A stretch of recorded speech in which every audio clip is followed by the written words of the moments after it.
Chapter 899. The moment Shati, O, and Hill appeared, the Han family struggle had come to an end. Shati, O, and Hill both possessed late-stage high god strength.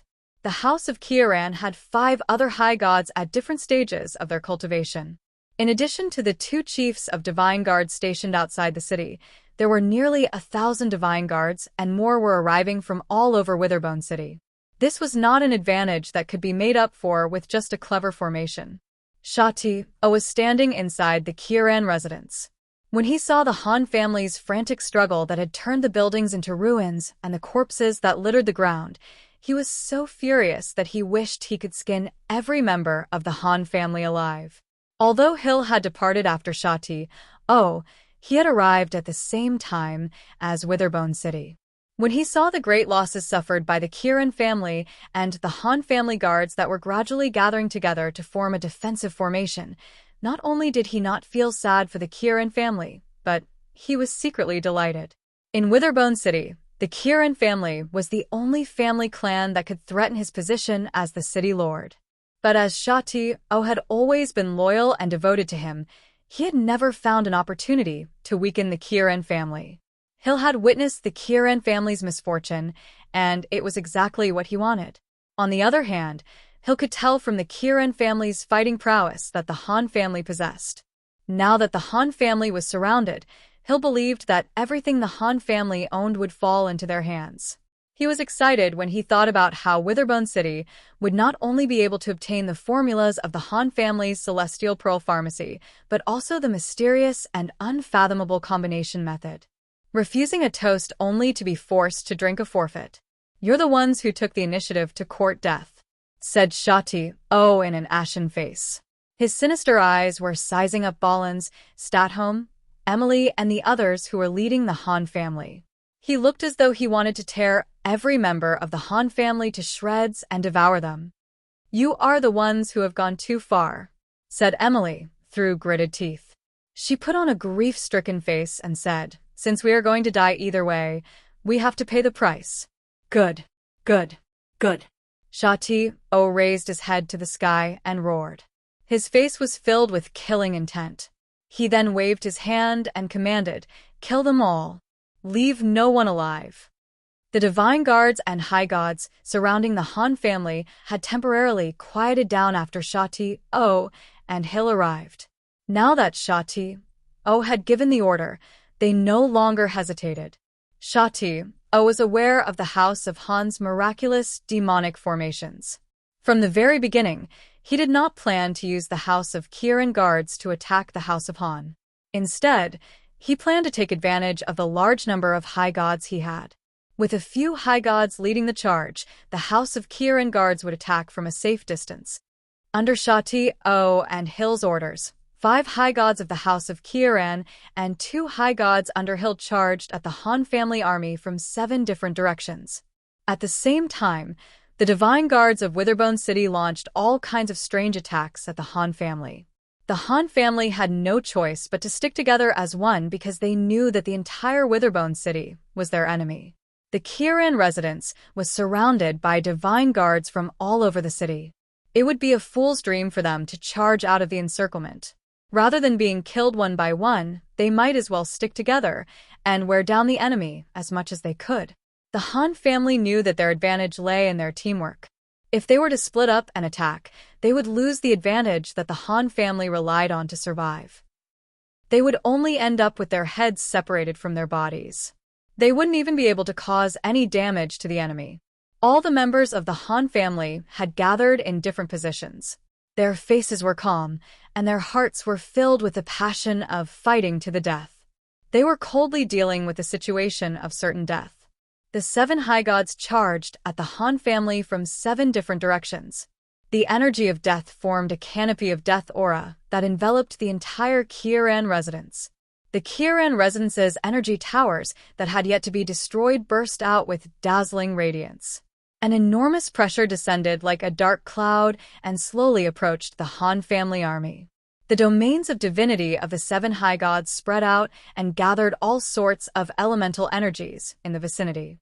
They formed streams of bizarre air currents that spread towards the House of Han. The 7 high gods approached the house of Han amidst the 7 streams of air currents and began the slaughter. Hundreds and thousands of different kinds of energy flew towards Han Shoa with ear-piercing whistles. Most of the attacks were of different colors. They were all smooth and sharp bone spurs. These bone spurs were all extraordinary. They were the best bones forged in the bone refinery, polished until they shone brilliantly. They even contained a dense aura of death. The members of the Han family wore calm faces. Not a single one of them screamed or panicked when they saw the 7 high gods and the hundreds and thousands of attacks descending on them. The Han family members were breathing in perfect harmony. Not a single one of them was short of breath. Although they were enemies, the divine guards of Witherbone City were amazed by the bearing and demeanor of the members of the Han family army. Hill, the city lord of Witherbone City, was the most astonished. As the lord of a city, he was quite good at training his subordinates. However, after seeing the identical expressions of all the guards of the House of Han, Hill was truly impressed. He was even more determined to obtain the training method of the House of Han. At first, the Han family army remained motionless in the face of the attacks. It was only when the attacks were about to land that they suddenly changed their formation. The Han family army that had been huddled together suddenly pulled away from each other. The distance between each group of army was originally only 3 steps. But with this sudden pull, the distance between each group expanded to 10 steps. As soon as the new formation stabilized, the Han family army launched a collective attack. Some of them deployed all kinds of barriers and defensive energies to resist the ferocious attacks that were raining down from the sky. The others did not even spare a glance at the divine weapons and bone spurs hovering above their heads.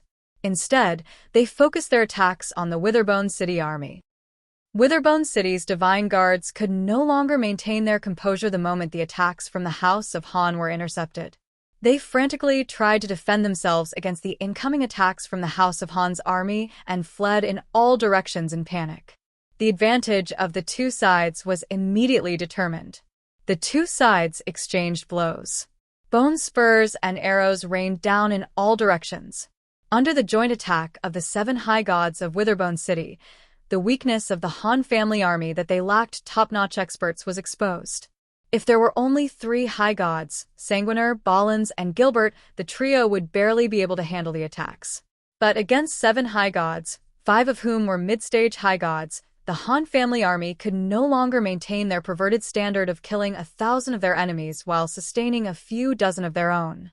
Some of the Han family army guards in the outer perimeter were silently devouring the lives of the Han family army. However, those with a bit of insight could tell from the battle that Han Shoa's overall strength was far superior to the Han family army. If it weren't for the 7 high gods, the 1,000-plus Witherbone City experts might not have been able to withstand a single wave of attacks from the Han family army.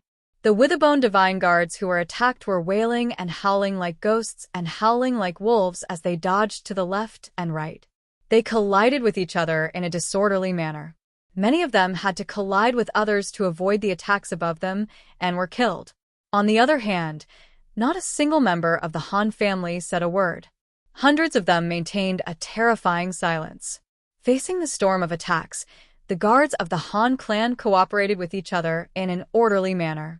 Those who were in charge of defense focused all their energy on defending against the enemy, while those who were in charge of offense ignored the scalp-numbing attacks coming from above and focused all their attention on attacking. From the beginning to the end, the Han family army stood their ground. Not a single one of them moved in panic. Shati, oh, tell your men to be careful. Don't kill the few at the front, said Hill as he looked at the Han family army in admiration. He was very impressed by the Han family who could train their divine guards to such a level. Shati O knew that when a person dies, the moment his soul energy dissipates from the world, the memories of his soul would gradually disappear. When the energy of his soul is completely exhausted, all his memories would disappear without a trace. Not even the energy of death could restore his memories. Hill had done so because he did not want the important members of the Han family to die first. He needed the precious memories of the Han family members. Understood. Shati O nodded. He gradually recovered from his overwhelming rage. Ever since he saw the Kiran family's losses at the hands of the Han family, he had lost control of himself. Therefore, he had neglected this point during the attack and had nearly forgotten their main objective. Sha Ti-o took a deep breath. He raised his head to the sky and let out a shrill roar. Then, he made a hand gesture to the high gods. Those high gods were veterans of the Kiran family. They knew what to do as soon as they saw Sha Ti-o's hand gesture. Their attacks became much more controlled. Most of their attacks landed on the unimportant Han family guards. The 7 high gods who had caused the most casualties to the Han family were the 7 high gods. The 7 high gods had come to a tacit agreement. All the Han family members who had died became the guards around them, while the important members of the Han family remained unharmed. Statholm and the others exchanged glances with each other. They could see the despair in each other's eyes. Statholm and Emily were both intelligent people. They knew what those fellows in Witherbone City were up to. Bollins took a glance at Statholm and Emily and accurately guessed what they were thinking. He coldly shouted, "Don't do anything stupid. With the 3 of us here, you don't have to kill yourselves. Even if you die in the end, they won't be able to extract any useful information from your souls." Bollins could tell that Statholm and Emily wanted to kill themselves so that Sha Ti-o and the others wouldn't get what they wanted. "Brian, I will never see you again," muttered Emily in a voice that only she could hear. It was as though the heavens had heard Emily's call. At this moment, an earth-shattering roar resounded in Witherbone City. A ruthless aura that could destroy everything enveloped the entire Witherbone City. Chapter 900. When the Han family members heard the roar, their despairing faces suddenly blossomed with a different kind of radiance, as though they had just seen rain after a long drought. "Master," it's Master's voice. Gilbert was trembling with excitement. Every member of the Han family was looking forward to Han Shua's arrival in this hopeless situation. However, they knew that it was almost impossible. It was as though God had heard their cheers and sent Han Shua to them at this most critical moment. Gilbert, Sanguiner, Bollins, Emily, and Statholm were all very familiar with Han Shua's voice and the violent aura that enveloped the entire Witherbone City. They didn't need Gilbert's reminder to know that it was Han Shua. Master has become even more powerful. Sanguis closed his eyes and sensed the apocalyptic aura that was gradually approaching from a distance. He took a deep breath and shouted excitedly, "Hold on! Hold on! As long as we can hold on until Brian arrives, we won't have to worry about anything else." Because of her excitement, her cheeks and neck were flushed red. She subconsciously waved her fists, as if she wanted to use this action to stabilize her rapidly beating heart. In the hearts of every house of Han Guard, Patriarch Han Shua was an invincible existence. They were no stranger to Han Shua's voice and aura. From that terrifying pressure that could topple mountains and overturn seas, they could sense a familiar aura from their training. All the members of the Han family were excited at this moment. Some of the Han family members, who were originally prepared to die in silence, couldn't help but cheer out loud to express their uncontrollable joy. The enormous pressure that was rapidly approaching made all the experts of Witherbone City feel a sense of crisis. Sha Ti-o and Hill, 2 of the most powerful existences in Witherbone City, were shocked. They stared at the direction where the enormous pressure was coming from and didn't know what to say. Sha Ti-o, Hill, and the divine guards of the House of Kiran and Hill temporarily stopped attacking Han Shua under the terrifying pressure. They stared at the ominous aura that was approaching like a dark cloud. Their faces were filled with panic and fear. They had no idea what this terrifying expert who came to Witherbone City was up to. The 2 sides that were fighting temporarily stopped their life and death struggle after this strange change.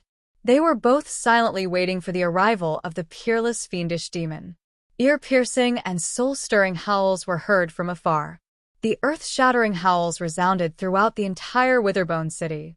All the gods, whether they were sleeping or cultivating in secret underground chambers, were awakened by the howls. Their faces were filled with shock as they looked in a certain direction in bewilderment. Everyone in Witherbone City could sense the wrath of the peerless demon. Most of the people in Witherbone City did not know what had happened to the Han family in the city. They followed the direction of the howls and slowly approached the Kieran residence. They wanted to see what was going on in Witherbone City. Who is it? Who is it? Hill finally started to panic. He suddenly discovered that even though he had many divine guards around him, they would not be able to withstand a single blow from the fierce demon. This made Hill, the city lord of Witherbone City, truly afraid. I don't know.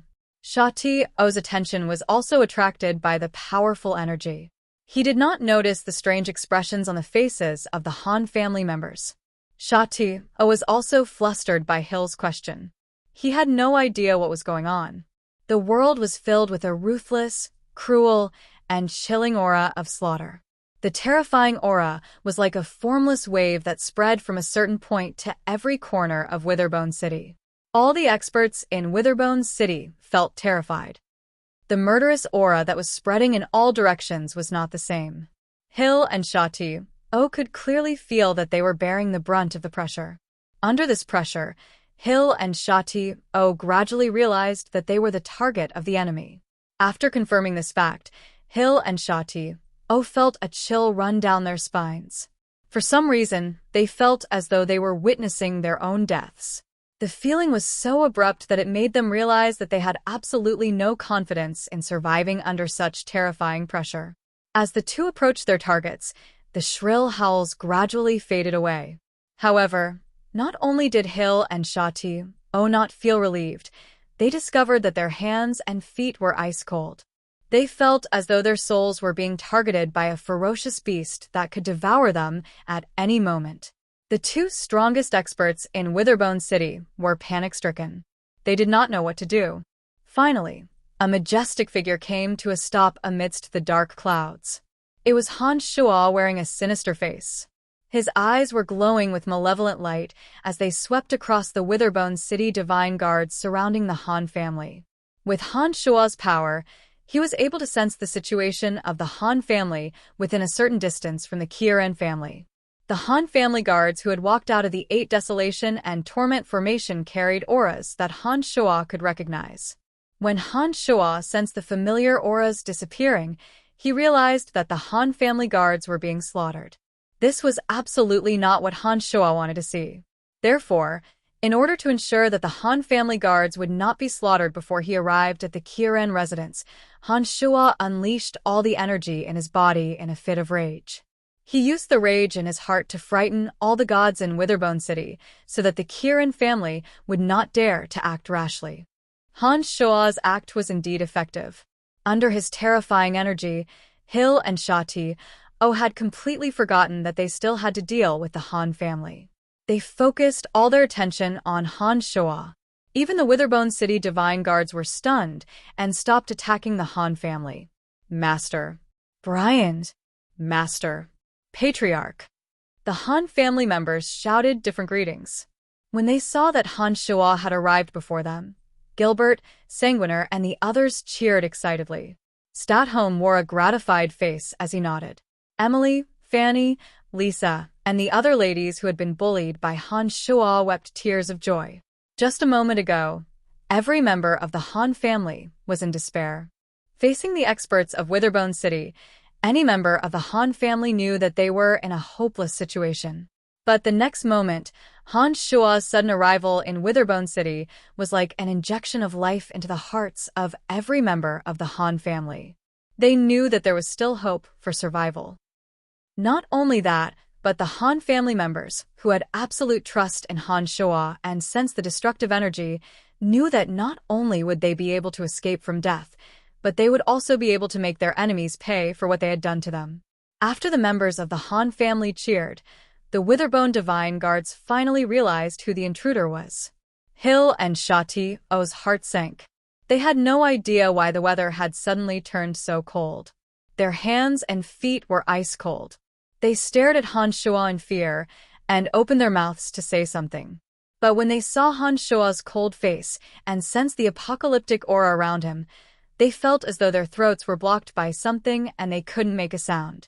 As the most powerful high gods present, Hill and Shati knew better than anyone else just how terrifying Han Shua's strength was.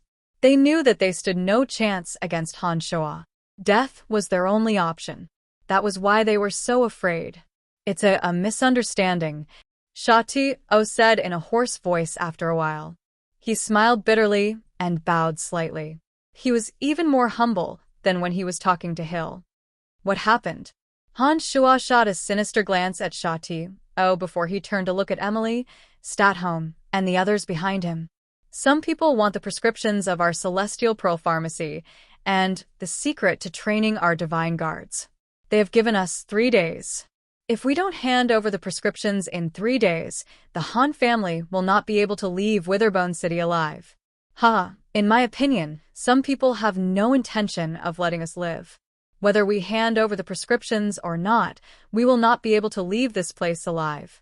Statholm the old monster narrated in a soft voice while looking at Hill and Shati, with a spurious smile.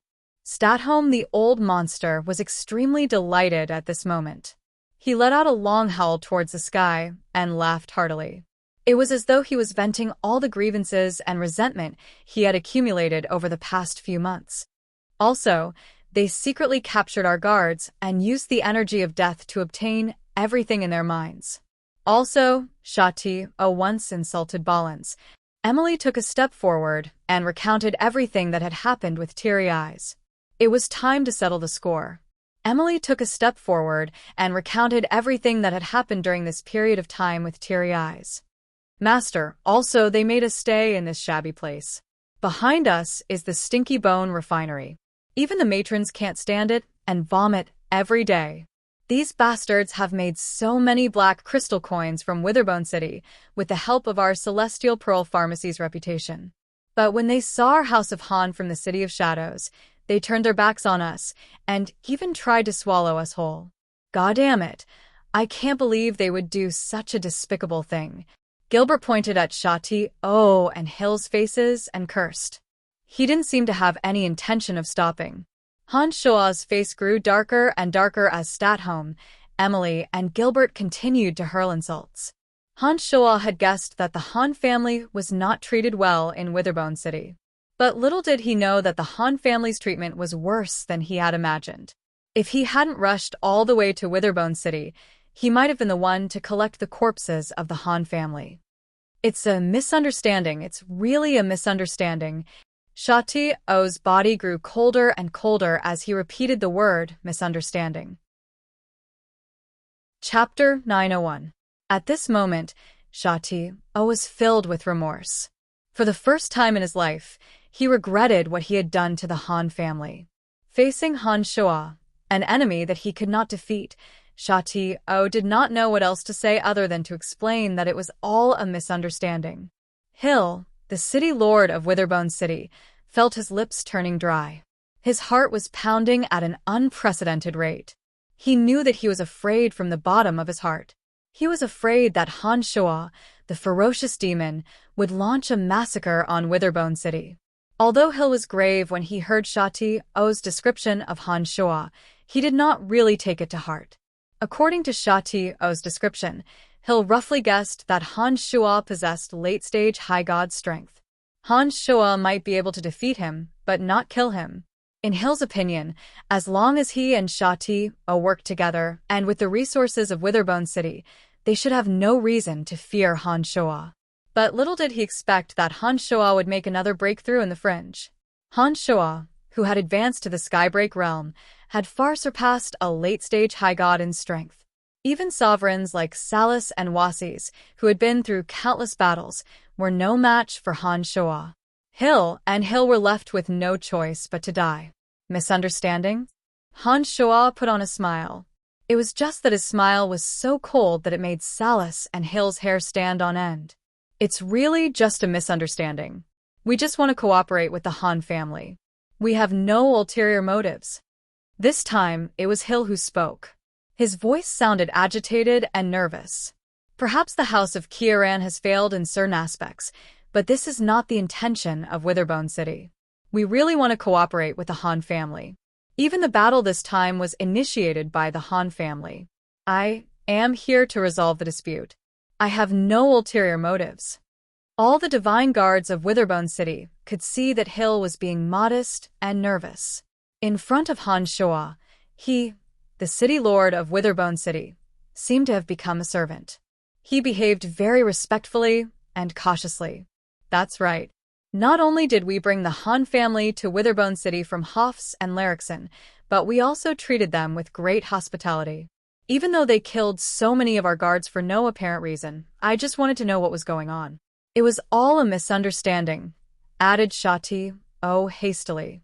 Shati O and Hill understood that if the battle continued, they would be the first to be killed by Han Shoa. Under Han Shoa's overwhelming power, the two of them couldn't even think of resisting. They could only think of how to get Han Shoa's forgiveness. Shameless! Shouted Emily furiously. She turned to Han Shoa and said, Brian, don't listen to their nonsense. Their goal is to destroy the Han family. If you hadn't arrived in time, not a single member of the Han family would have survived. Master, there's nothing more to say. Let's kill them. Sanguinar's eyes seemed to be dripping blood. He pointed the broadsword in his hand at Shati O and said, We will skin this bastard alive.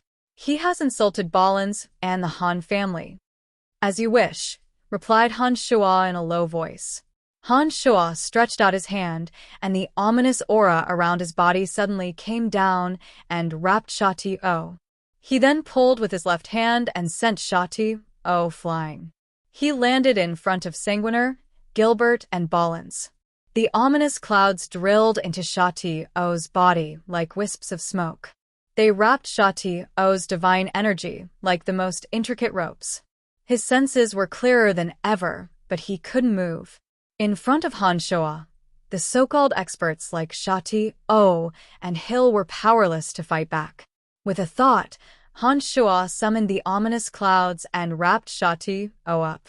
After the wisps of smoke entered his body, he fell to the ground with a terrified look on his face. He could do nothing but wait to be slaughtered. Shati O, who had lost the ability to fight back, was now standing between Ballins, Sanguinar, and Gilbert. The three of them were very close, and Ballins had been humiliated by Shati O. Therefore, with his enemy in front of him, Ballins was not going to be polite. He drew out the thin flying sword in his hand with an indifferent face. Gilbert and Sanguinar were about to join in, but when they saw Ballins draw his sword and walk toward Hill without saying a word, they grinned hideously and looked at Shati O coldly. Ballins was calmer than anyone else. Therefore, he could tolerate Shati O's insults. However, Ballins wasn't without a temper. On the contrary, among the Han family, Ballins was famous for his ruthlessness. Ballins had never forgotten Shati O's insults. Shati O looked at the approaching man with a sword in his hand and no longer tried to explain himself. He knew that it was pointless to waste his breath. As the patriarch of the Kieran family, Shati O was not a man who was afraid of death. He lowered his head and remained silent. What do you want? When the high gods of the House of Kieran saw that their patriarch had been captured alive without being able to retaliate, and when they saw Ballins walking towards them with his sword in his hand, they started yelling and shouting. That's right. These high gods of the House of Kieran had also sensed the aura of death from the terrifying energy emanating from Han Shoa. However, having lived in the House of Kieran for so long, they had placed their family's honor above all else. Therefore, before Shati O was about to be skinned alive, they decided to fight back. The five high gods exchanged glances with one another before they let out a loud roar and charged at Han Shoa. The Han family was surrounded by thousands of gods of Witherbone City. Not only were there the Kieran family and Hill's divine guards, but there were also experts from other major family clans who had heard the news. However, they had all realized how terrifying Han Shoa was from the terrifying aura emanating from Witherbone City. Therefore, after arriving at the Han family, they kept silent and looked at Han Shoa, who was standing proudly in front of the Han family. None of them dared to attack recklessly. The five high gods of the House of Kieran were the first among the thousands of gods to attack Han Shoa. They were fighting for the glory of the House of Kieran. Han Shoa's eyes coldly swept across the five. With one thought, 5 flying swords whizzed out from the back of his neck. The 5 flying swords flashed through the air as though they had crossed the distance of time and space. Amidst 5 mournful wails, the 5 flying swords stabbed into the chests of the 5 men. Han Shua had a very precise control over the power of the flying swords. This time, Han Shua did not let the flying swords pierce through the bodies of the 5 high gods. Instead, he let the flying swords hang in the air and prevent them from falling to the ground. Thud! Thud! The 5 corpses were strangely suspended in midair by the flying swords. Blood dripped from their chests to their abdomens. The crowd was dead silent. The sound of blood dripping to the ground could be heard clearly. Just when everyone's attention was on the 5 corpses, a blood-curdling scream caused many people to jump up in fright. Many people were so frightened that they shivered and immediately focused their attention on the source of the sound. It was the patriarch of the house of Kieran, Shati. Balins paid no attention to the 5 high gods of the house of Kieran who were charging at him. Without uttering a word, the flying sword refined by Han Shua accurately pierced through the skin on Shati-O's chest. Balins wore an indifferent face. He calmly grabbed the torn skin on Shati-O's chest and pulled him out. The pain of being skinned wasn't something an ordinary person could endure. Therefore, when Han Shua used his energy to restrain Shati-O, in order to let Shati-O experience the wonderful feeling of being skinned to the fullest, Han Shua had also enhanced Shati-O's senses, making his sense of touch and pain 10 times stronger than normal. In other words, the pain that Shati-O was suffering was 10 times that of a skinned person. Therefore, even the strong-willed patriarch of the Kieran family, Shati-O, couldn't endure the pain. The patriarch of the house of Kieran, one of the strongest experts in Witherbone City, was howling miserably because of Balins's inhumane torture. His voice was so miserable and despairing that it made everyone's hair stand on end. Thousands of experts of Witherbone City were observing the scene. Some of the Kieran family's divine guards lowered their heads while others gnashed their teeth and stared at Han Shua with blood-red eyes. However, not a single one of them dared to charge at Han Shua. The reason was that the 5 high gods of the house of Kieran were still hanging in midair. Their blood had yet to stop flowing. This kind of deterrence was more effective than any words. Those who wanted to avenge the house of Kieran and Shati-O would have to look at the fate of the 5 high gods to quench their thirst for vengeance. They would suppress the hatred in their hearts and not dare to take a step forward. Boo! Brian, let him go. Please, let him go. A mournful wail sounded from the crowd.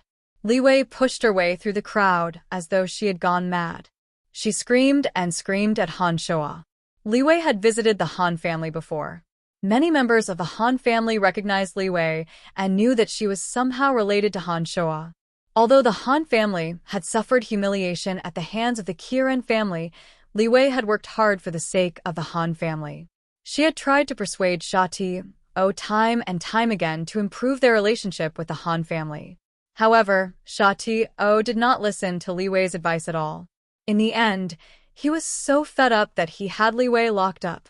It was only when a Kieran family divine guard suddenly remembered that Li Wei might be able to alleviate the pain of Shati-O's suffering that he hastily released her. Li Wei's hair was disheveled. She had seen her loved ones being killed and Shati-O suffering unimaginable pain. When Balin saw Li Wei, he hesitated for a moment before he stopped torturing Shati-O. He turned to Han Shua and asked for Han Shua's opinion. Han Shua shot a glance at Li Wei and recalled all that the Han family had suffered at the hands of the Kieran family. He coldly said to Balins, "Continue." Balins's eyes lit up. He nodded and continued. Shati-O's ghostly wails and howls could be heard once again. Li Wei could no longer bear it when she heard his miserable howls. Her vision darkened and she fainted. Chapter 902. In Witherbone City, in front of the Kieran family, and in front of so many gods, Shati-O, one of the most powerful figures in Witherbone City, was cruelly skinned by Balins. In just a short while, Shati-O's miserable screams had died down. His body twitched for a while, and he stopped moving. Although there were many onlookers, under the terrifying pressure that Han Shuo deliberately released, none of them dared to rush to their deaths. Those gods who had participated in the attack against the House of Han were trembling with fear, and their eyes were flickering. The death of Shao-Ti had clearly excited the members of the Han family who had been humiliated for a long time. Even though they had absolute trust in Han Shuo, they did not expect that Han Shuo's strength had grown to such a terrifying level. Hill and the group of top-notch experts of Witherbone City could only watch. They did not dare to take a step forward. Who else? Han Shuo looked at Emily and asked. Emily looked at the onlookers with a murderous gaze and pointed at Hill, the city lord of Witherbone City. This man is the city lord of Witherbone City. Without his support, Shao-Ti would not have dared to do as he pleased. Emily had heard from Degassi that Hill had played a key role in the entire incident. Hill had played an important role from the very beginning. Without Hill's secret support, Shao-Ti would not have dared to openly attack the Han family in Witherbone City. When the Kirin family and the Han family established a Celestial Pearl branch in Witherbone City, Shao-Ti had communicated with Hill. Hill had also received a share of the profits from the Celestial Pearl branch in Witherbone City. When the news of the Han family's request for help reached Witherbone City, the ambitious Hill was not Shao-Ti, but Shao-Ti. What does that have to do with me? Seeing that Shao-Ti was dead, the anger of many members of the House of Han had subsided. Hill had thought that the matter had been resolved and that he would not be implicated. He had not expected that Emily would point her finger at him. As the lord of a city, Hill shouldn't have panicked like this. However, he had sensed the unparalleled energy from Han Shuo's body and saw Shao-Ti being skinned and his bones pulled out in front of him. Shao-Ti's miserable screams that didn't sound human were still echoing in his ears. He had lost his composure. He sized Hill up and asked, "Tell me, should I trust you or my men?" "That's right. I'll trust you or my men?" Hill's heart sank. He knew that there was no point in trying to explain. Judging from Han Shuo's attitude toward Shao-Ti, he knew that Han Shuo was not a soft-hearted person. Hill immediately discarded all his unrealistic fantasies and treated Han Shuo as the most terrifying enemy in his life. "Brian, this is Witherbone City. I am the city lord of Witherbone City. How dare you kill me?" Hill pondered for a moment before he glared at Han Shuo and shouted. The fear on his face seemed to have vanished. It was as though he had turned into a different person. As expected of the lord of a city, Hill quickly adjusted himself in a situation where there was no way out. He was no longer a yes man, but focused all his energy on dealing with Han Shuo. First, he dispelled the fear he had for Han Shuo. Han Shuo stared blankly for a moment. He did not expect that Hill would dare to yell at him at this moment. He thought to himself, although Hill is only slightly stronger than Shao-Ti, he has been a city lord for a long time. However, from Han Shuo's point of view, even if Hill was the city lord of Witherbone City and was surrounded by countless divine guards of Witherbone City, it would still be a piece of cake for Han Shuo to kill Hill. Han Shuo could not understand where Hill's confidence came from. Han Shuo's face turned cold. He bluntly asked, "Why wouldn't I dare to kill you? Do you really think that those divine guards around you can protect you?" Hill heaved a sigh of relief when he saw that Han Shuo was still in the mood to ask questions. He was afraid that Han Shuo would not give him the chance to explain and would kill him like how he did to Shao-Ti. If that happened, Hill's eloquence would be in vain. Shao-Ti is just a patriarch of a family clan.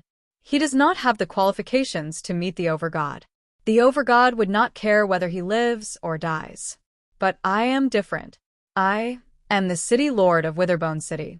I am the most loyal servant of the Overgod of Death. The Overgod has left a brand in my soul. If you attack me, the Overgod of Death will not let you off. Hill stared at Han Shuo and hastily explained the reason he had prepared beforehand. Upon hearing those words, the members of the Han family turned pale with fright. The Witherbone divine guards around the Han family were emboldened. They thought to themselves that the city lord was right. No matter how powerful Hill was, if he were to kill the city lord, he would not stand a chance. The city lord was the city lord of Witherbone City, appointed by the Overgod. If Hill were to kill the city lord, he would definitely incur the wrath of the Overgod. The wrath of an Overgod could shake heaven and earth. No one on Elysium would dare to provoke an Overgod. Brian, why don't we just let it go? Emily put on a nervous face and said to Han Shoa in a low voice. She was the one who asked Han Shoa to kill Hill. But after hearing Hill's words, she was the first to stop Han Shoa.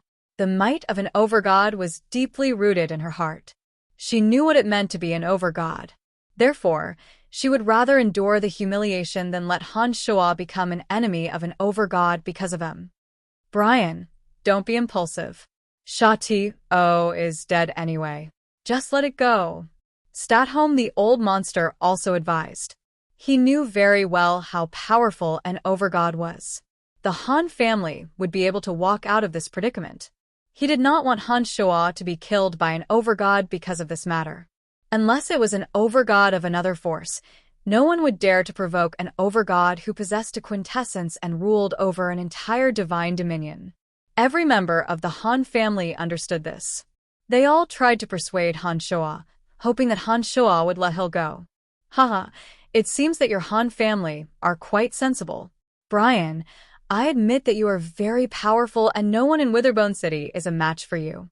But you should really think twice before you act. If I die, you and the Han family will not be able to walk out of the Death Dominion. Hill hastily struck while the Han family were still submissive. He hoped that Han Shoa would give up on killing him. Han Shoa wore a dark face as he stared at the complacent Hill.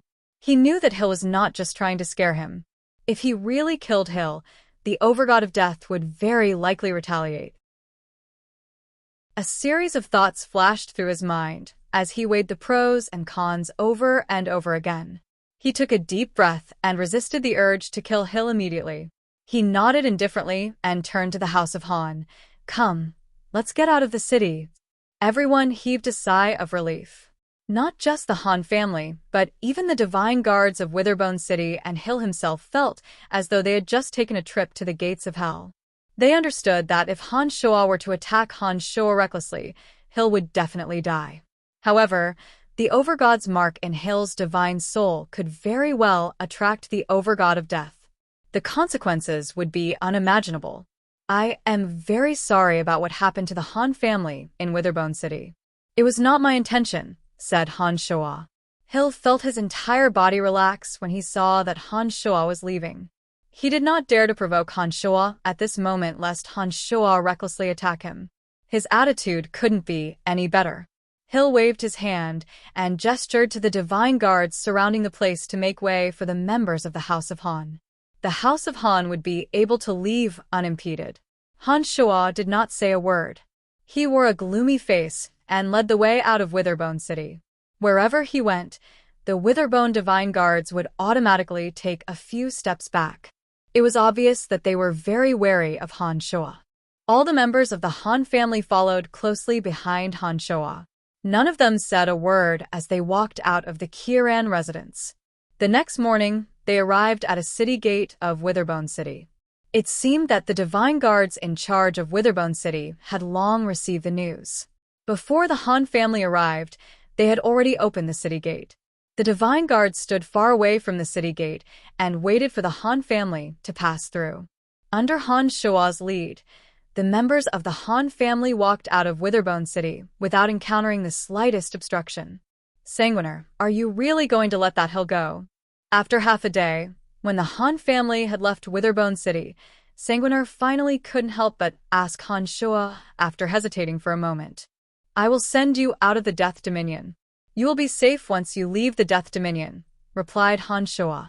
He took a deep breath and said to Emily and Statholm, after you leave the Death Dominion, head to the ethereal city of the Space Dominion and look for the city Lord McKinley. He will make arrangements for you. Brian, don't be rash. Emily's heart sank when she heard Han Shoa's words. She pleaded, forget it. Sha-Ti-O is the one who is after us. He is dead, and I don't want to take revenge. Brian, killing Hill is very likely to provoke the Overgod, exclaimed Statholm. He knew what Han Shoa was trying to do. I know that it is very likely to provoke the Overgod. That is why I brought you out of Witherbone City. If I had killed Hill and the Overgod appeared, I might have been able to escape, but all of you would have died at the hands of the Witherbone City Divine Guards. As long as you are safe, I don't mind causing a ruckus in Witherbone City. Humph. Hill really thinks that I am afraid of the Overgod of Death, snorted Han Shoa coldly. When Han Shoa saw that the crowd still wanted to dissuade him, he waved his hand and said, "All right, that's enough. I will send you out of the Death Dominion. I have made up my mind." "Senior, are you confident?" Ballins was still as calm as ever as he asked unhurriedly. "I'm confident that I won't die." Han Shoa put on a faint smile and said, "That's enough. As long as I don't die, I won't be afraid of even an Overgod with the quintessence."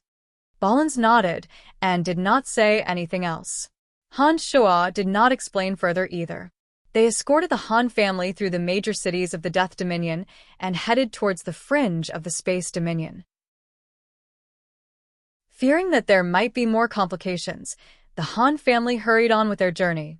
2 months later, they exited the Death Dominion and headed towards the Space Dominion. It was at this moment that Han Shoa quietly left the party and returned to the Death Dominion alone. This time, not only Hill, the city lord of Witherbone City, but even Wallace of the Darkness Dominion was targeted by Han Shoa. Han Shoa had offended both the Overgod of Death and the Overgod of Darkness. Chapter 903. After the departure of the Han family, Witherbone City was bustling with activity for a period of time. Not for anything else, but for stripping the House of Kieran's assets.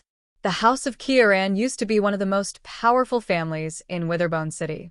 However, after the death of their patriarch, Shati-O, 5 high gods, and hundreds of their divine guards, the House of Kieran was reduced to a second-rate family clan.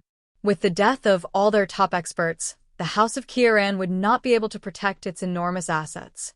Those who had been envious of the Kieran family's wealth and assets for a long time took action on the day the Han family left Witherbone City.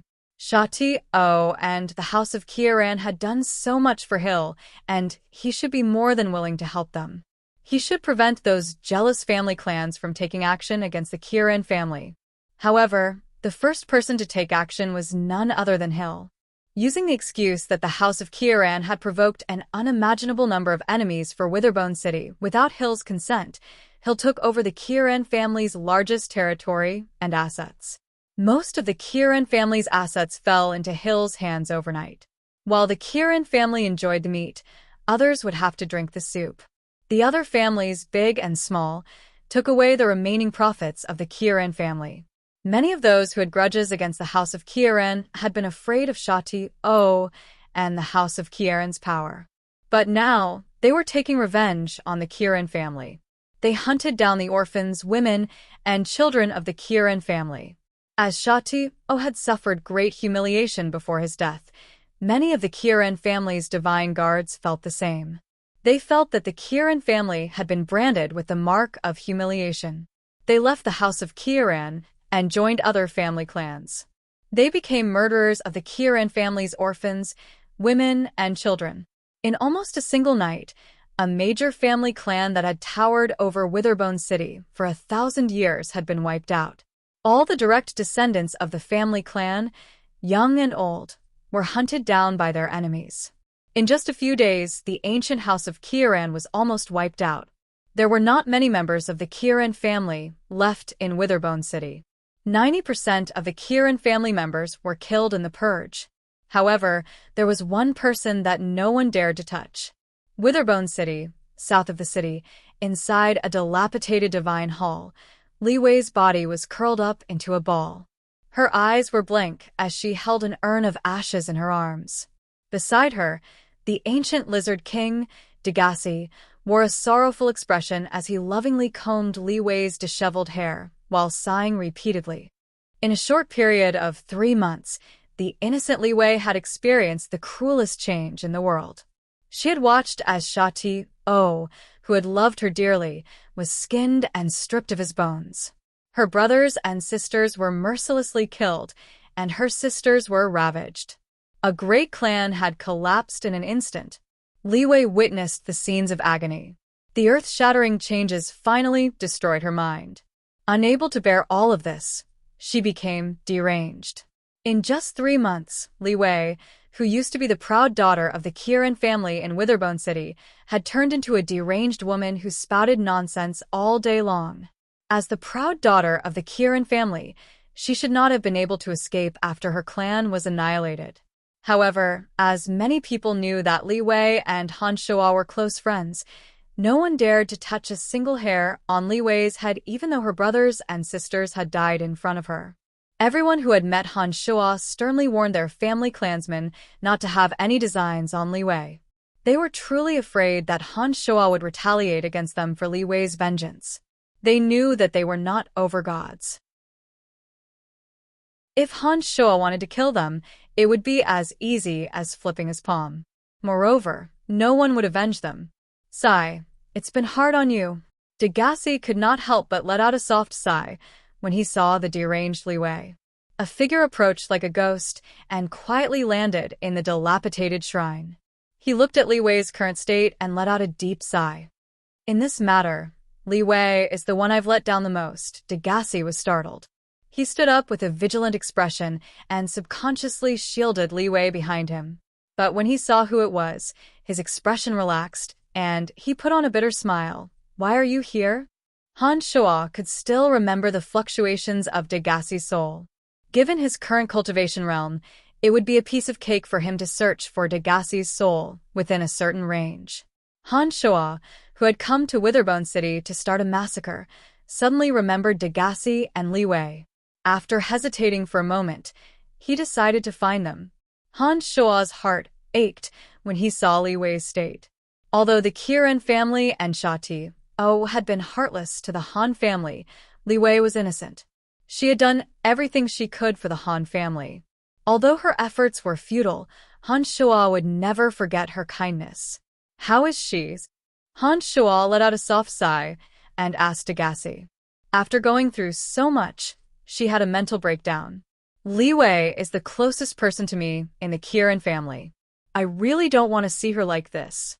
Degassi sighed and said, after I came to the Kieran family, I learned that the previous owner of the Kieran family had died long ago.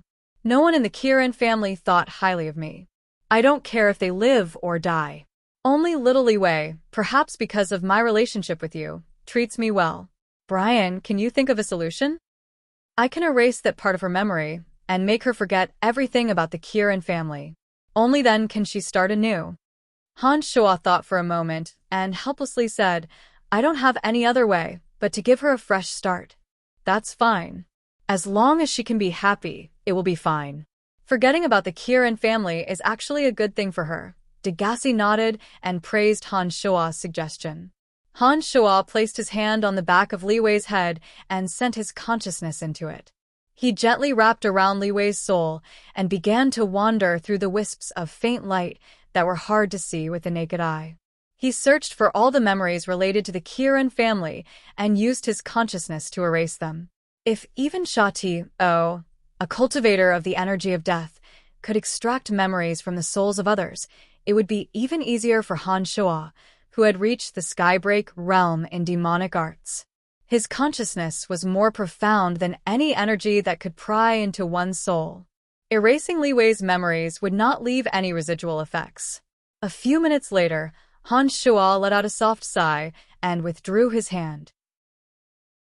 He looked at Li Wei, who had fallen into a deep sleep, and said to Degassi, when she wakes up, she will completely forget everything about the Kieran family. Take her to Ethereal City in the Space Dominion and go to the Celestial Pearl Pharmacy. Don't stay here. Degassi nodded and replied, I have been planning to take her away from here. Ethereal City is indeed a good place to be. I'm sorry. Everything that has happened to her is because of me. She is the only person in the Kieran family that I have let down, said Han Shuo with a heavy heart. He looked at Degassi and sighed. Degassi patted Han Shuo's shoulder and carried Li Wei in his arms. He said, it's all in the past. Don't blame yourself. I know what happened. Shati, and those people have gone too far. I can't stand watching them die. Han Shoa felt a little better after hearing Degassi's words.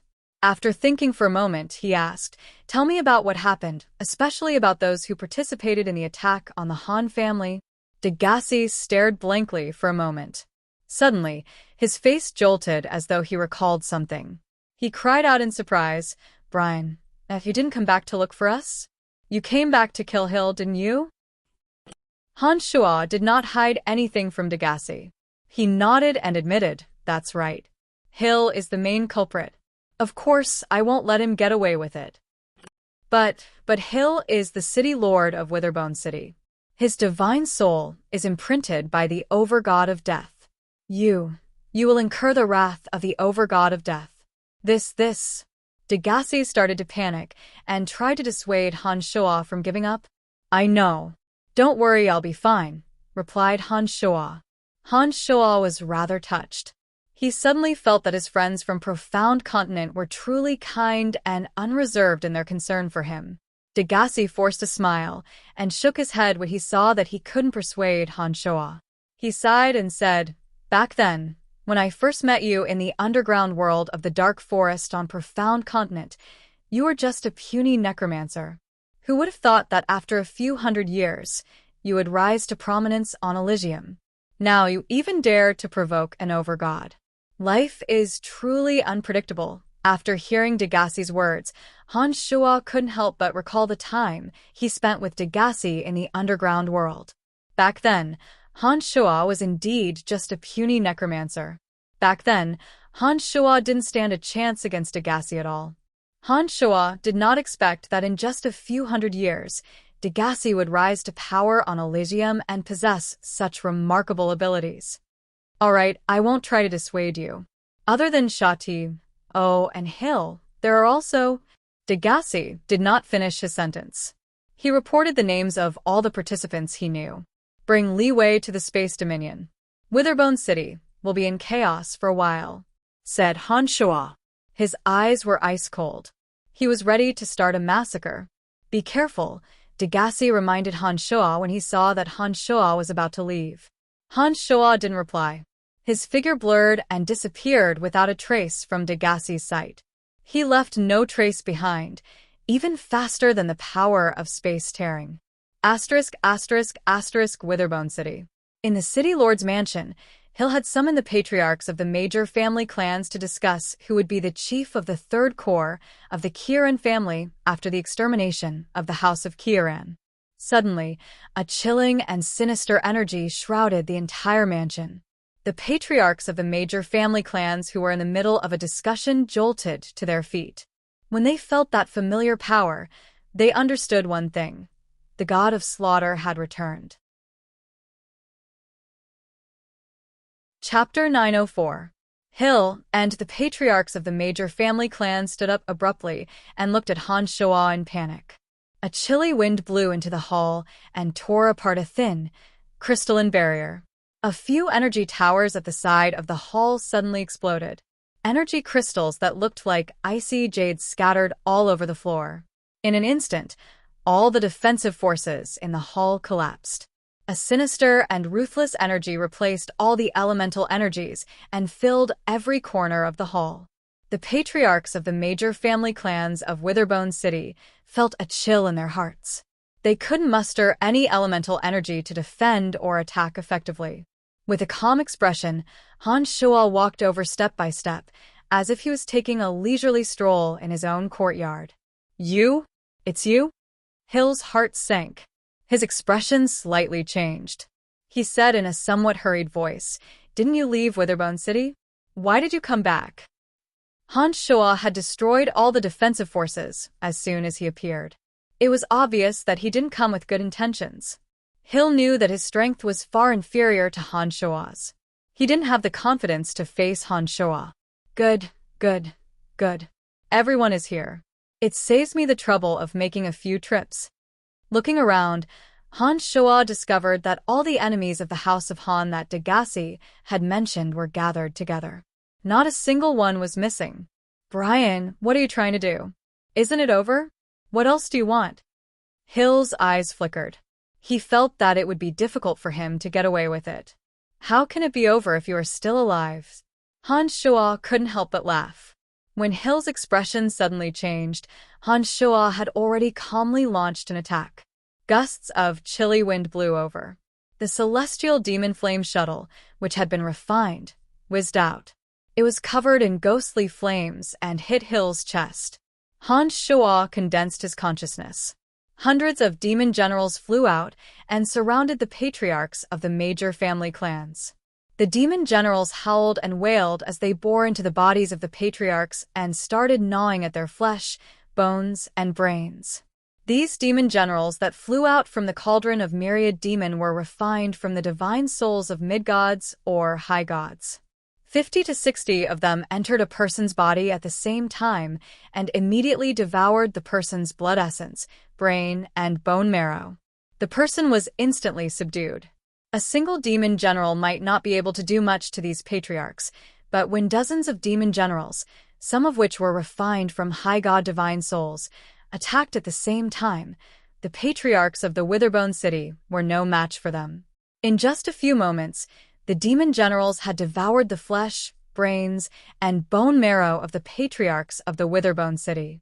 All that was left of the patriarchs of the Witherbone City was their shriveled and smelly skin. They lay lifelessly on the ground. Demon generals possess the ability to evolve. The more flesh, brains, and marrow they devoured, the faster their strength would increase.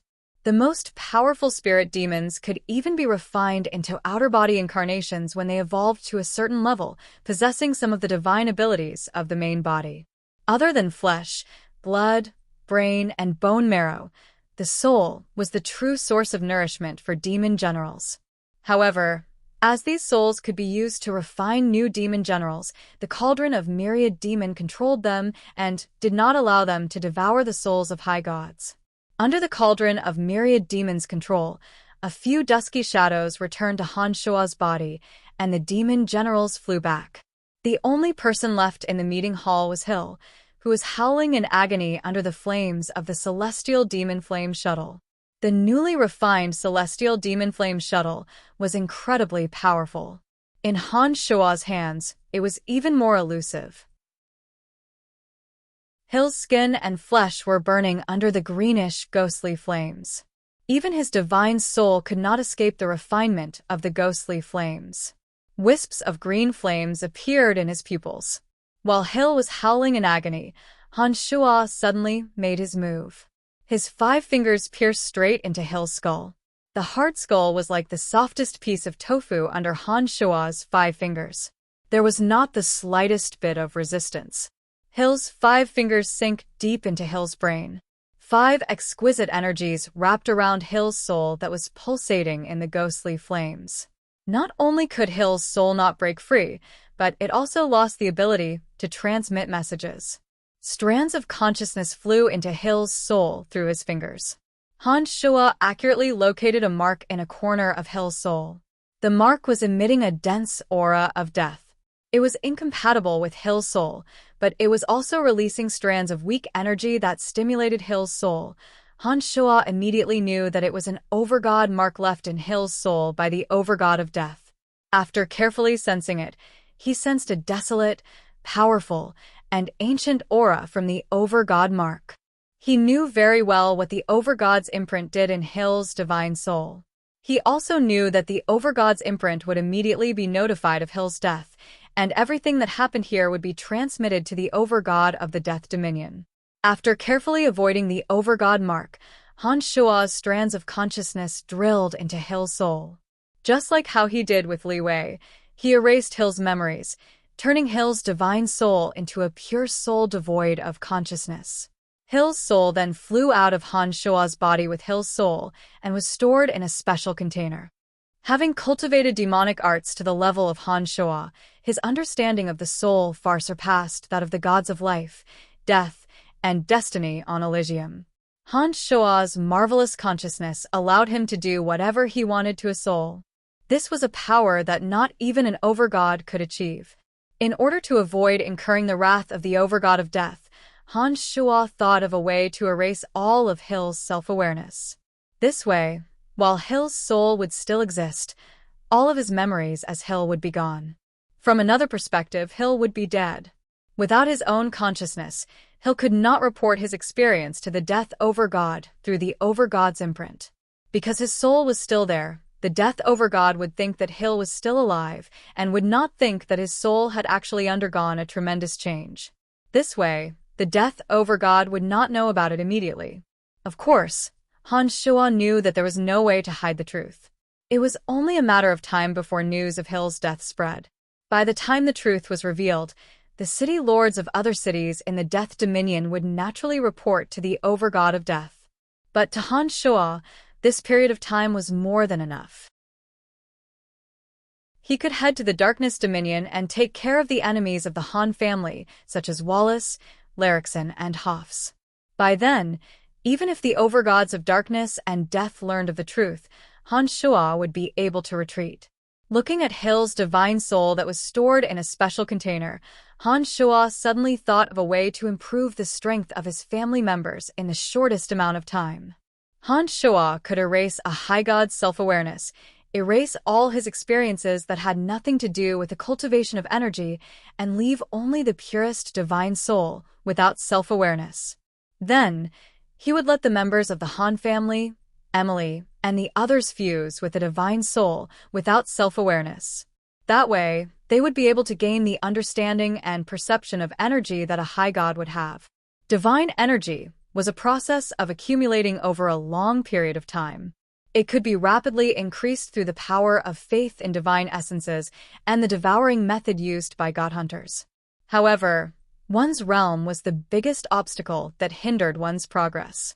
If one's realm was not up to par, no matter how much divine energy one accumulated, one would not be able to break through the shackles of one's current realm.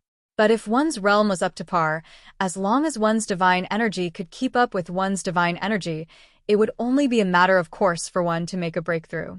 By relying on his mastery of the energy of the soul, Han Shuo was fully capable of erasing the irrelevant memories of a high god's divine soul and destroying that person's self-awareness, leaving behind only a pure divine soul with a comprehension of energy.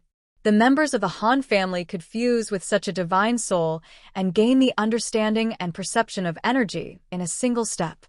After a series of thoughts flashed through Han Shuo's mind, he suddenly realized that this was definitely the fastest way to greatly improve the strength of the Han family. After pondering for a moment, Han Shuo was certain that this idea was absolutely feasible. He was so happy that he wanted to raise his head to the sky and let out a long roar. Only someone who cultivated in demonic arts and had such a profound mastery of the energy of the soul could do such a heaven-defying thing. With this method, Han Shuo could see the scene of all the members of the Han family becoming high gods. All the patriarchs of the major family clans in Witherbone City were killed before him. City Lord Hill's soul was erased, and he became a living specimen in Han Shuo's container without any memories. Han Shuo did not stay in the City Lord's mansion for too long. After killing all the people, he calmly left and disappeared without a trace. After leaving Witherbone City, Han Shuo picked up his speed and headed towards the Darkness Dominion. 7 days later, Han Shuo arrived at the largest city in the Darkness Dominion, the City of Gorging Clouds. Han Shuo's target this time was Larrickson of the House of Broadhurst. Larrickson of the House of Broadhurst had once ambushed him in Hefford. He possessed late-stage high god strength and cultivated in the Edict of Destruction. Because of what happened to his son, Han Shuo knew that Larrickson would not spare him or the Han family. What happened to the Han family had proven this point. To prevent future troubles, Han Shuo had to get rid of Larrickson. Originally, Han Shuo thought that with his strength, killing Larrickson at the House of Broadhurst should be a piece of cake. But when Han Shuo got close to the House of Broadhurst, he realized that it might not be as easy as it was in Witherbone City. The defensive boundary of the House of Broadhurst was incomparably complex. Endless darkness shrouded the House of Broadhurst. Regardless of whether it was day or night, the dense element of darkness would never disperse. With just one glance, Han Shuo knew that the wall of darkness of the House of Broadhurst was not something that a high god could deploy. He could faintly sense an enormous amount of darkness aura from the House of Broadhurst. The rumors are true. City Lord Yaris of the City of Gorging Clouds has entered the Over-God realm, mumbled Han Shua as he gazed at the House of Broadhurst that was shrouded in darkness. Chapter 905. Of all the cities in the Darkness Dominion, the City of Gorging Clouds was without a doubt the most powerful city in the Darkness Dominion. There were countless high gods in the city. Be it Hoff's Hushvale City or Wallace's City of Shadows, they were far inferior to the City of Gorging Clouds. The overall strength of the House of Saint might not even be as great as any of the major family clans in the City of Gorging Clouds, much less the House of Broadhurst. All along, there had been rumors that Yaris, the city lord of the City of Gorging Clouds, had surpassed High God Realm. However, rumors were just rumors. As Yaris had always kept a low profile and had delegated many of the city's affairs to his trusted aides, as well as those who had seen him could not tell the difference between an over-god and a high god, the rumors were never verified. However, when Han Shua stood in front of the Broadhurst residence and sensed the boundless darkness shrouding the residence, he immediately realized that Yaris had indeed reached the realm of Over-God. The endless dark elements hovering above the Broadhurst residence were all attracted by Yaris. Using the energy towers in every corner of the Broadhurst residence, Yaris could gather a large amount of dark elements for his own use. The gods cultivating in the energy of darkness in the Broadhurst residence could more or less benefit from it. Han Shua, who was about to attack Larixin immediately, stopped in front of the door and bunched his brows when he sensed the powerful aura of darkness surrounding the residence. If the House of Broadhurst didn't have an over-god like Yaris, Han Shua would have been able to sneak into the residence and kill Larixin without alerting anyone. However, Yaris' strength had exceeded Han Shua's expectations. It was nearly impossible for Han Shua to sneak into the residence undetected. If Han Shua were to be discovered, he would be attacked by Yaris. Of course, Han Shua wasn't afraid of Yaris, but if Yaris were to attack, it would disrupt Han Shua's plan. With an over-god and the high gods of the Broadhurst family present, Yaris would have a very slim chance of killing Larixin under Yaris' protection. Not only that, the news of Han Shua's return to the Darkness Dominion would also be exposed. Wallace and Hoffs might hide for a while after learning that Han Shua had returned. This would bring many uncertainties to Han Shua's operation. After hesitating for a moment, Han Shua decided not to barge into the residence of Broadhurst. He would wait until Larixin had left. Although Yaris was the city lord of the City of Gorging Clouds, he wholeheartedly focused on his cultivation. Most of the city's affairs were handled by his family members. As Yaris' younger brother, Larixin was naturally burdened with mundane affairs. It was impossible for him to stay in the Broadhurst residence for too long. Han Shua retreated to the City of Gorging Clouds and inquired about Larixin's whereabouts. He learned that Larixin was indeed in the City of Gorging Clouds and was staying with the House of Broadhurst. After receiving accurate information, Han Shua returned to the residence of Broadhurst and patiently waited for Larixin to show up. 3 days later, at dusk, Larixin and a few divine guards of the House of Broadhurst finally left the residence of Gorging Clouds. They seemed to be on a mission and headed straight for the city gate. Han Shua thought to himself, "Even the heavens are helping me." He quietly followed behind Larixin. Just as he expected, Larixin and the experts from the House of Broadhurst had left the City of Gorging Clouds and were heading towards one of their strongholds. Halfway through the journey, Larixin suddenly felt his heart palpitate. Before he could react, Han Shua had appeared from the darkness. "Long time no see, Larixin." "Hee, it's good to see you again." Han Shua's voice reverberated in the air. Suddenly, a shadowy figure materialized in the air and appeared before Larixin. "It's you?" Larixin cried out in surprise.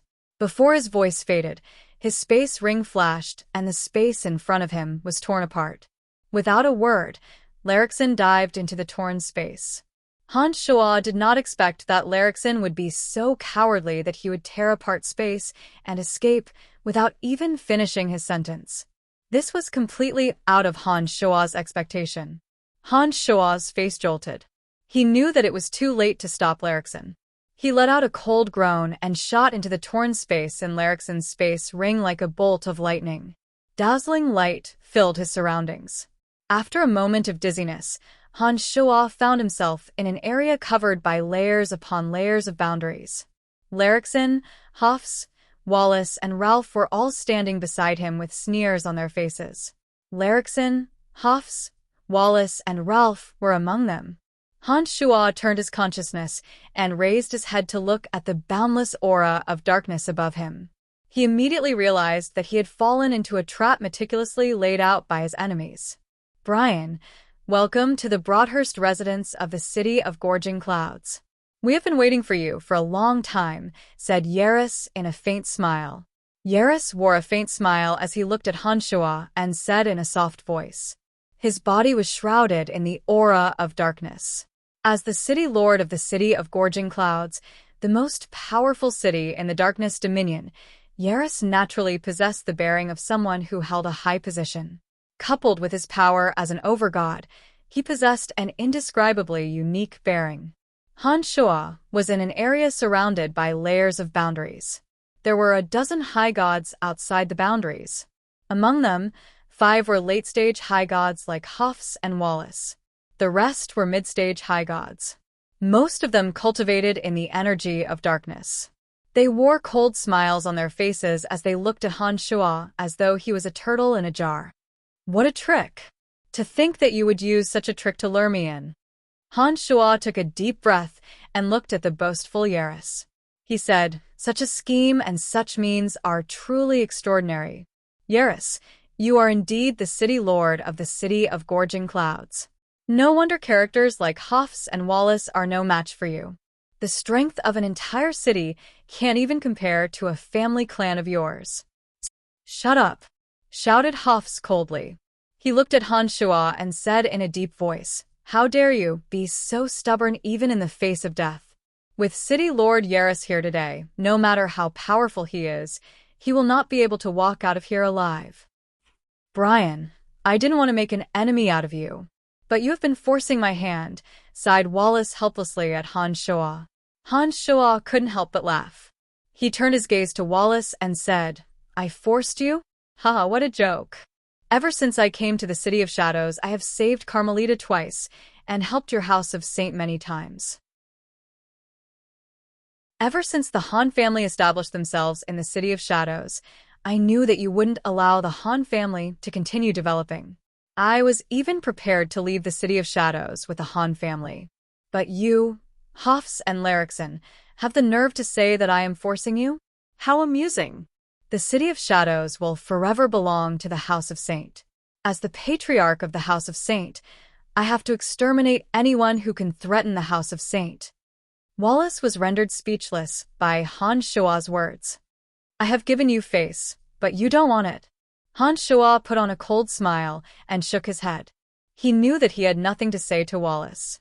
Larixin, Wallace, Hafs, Ralph. Very good, very good. Everyone is here.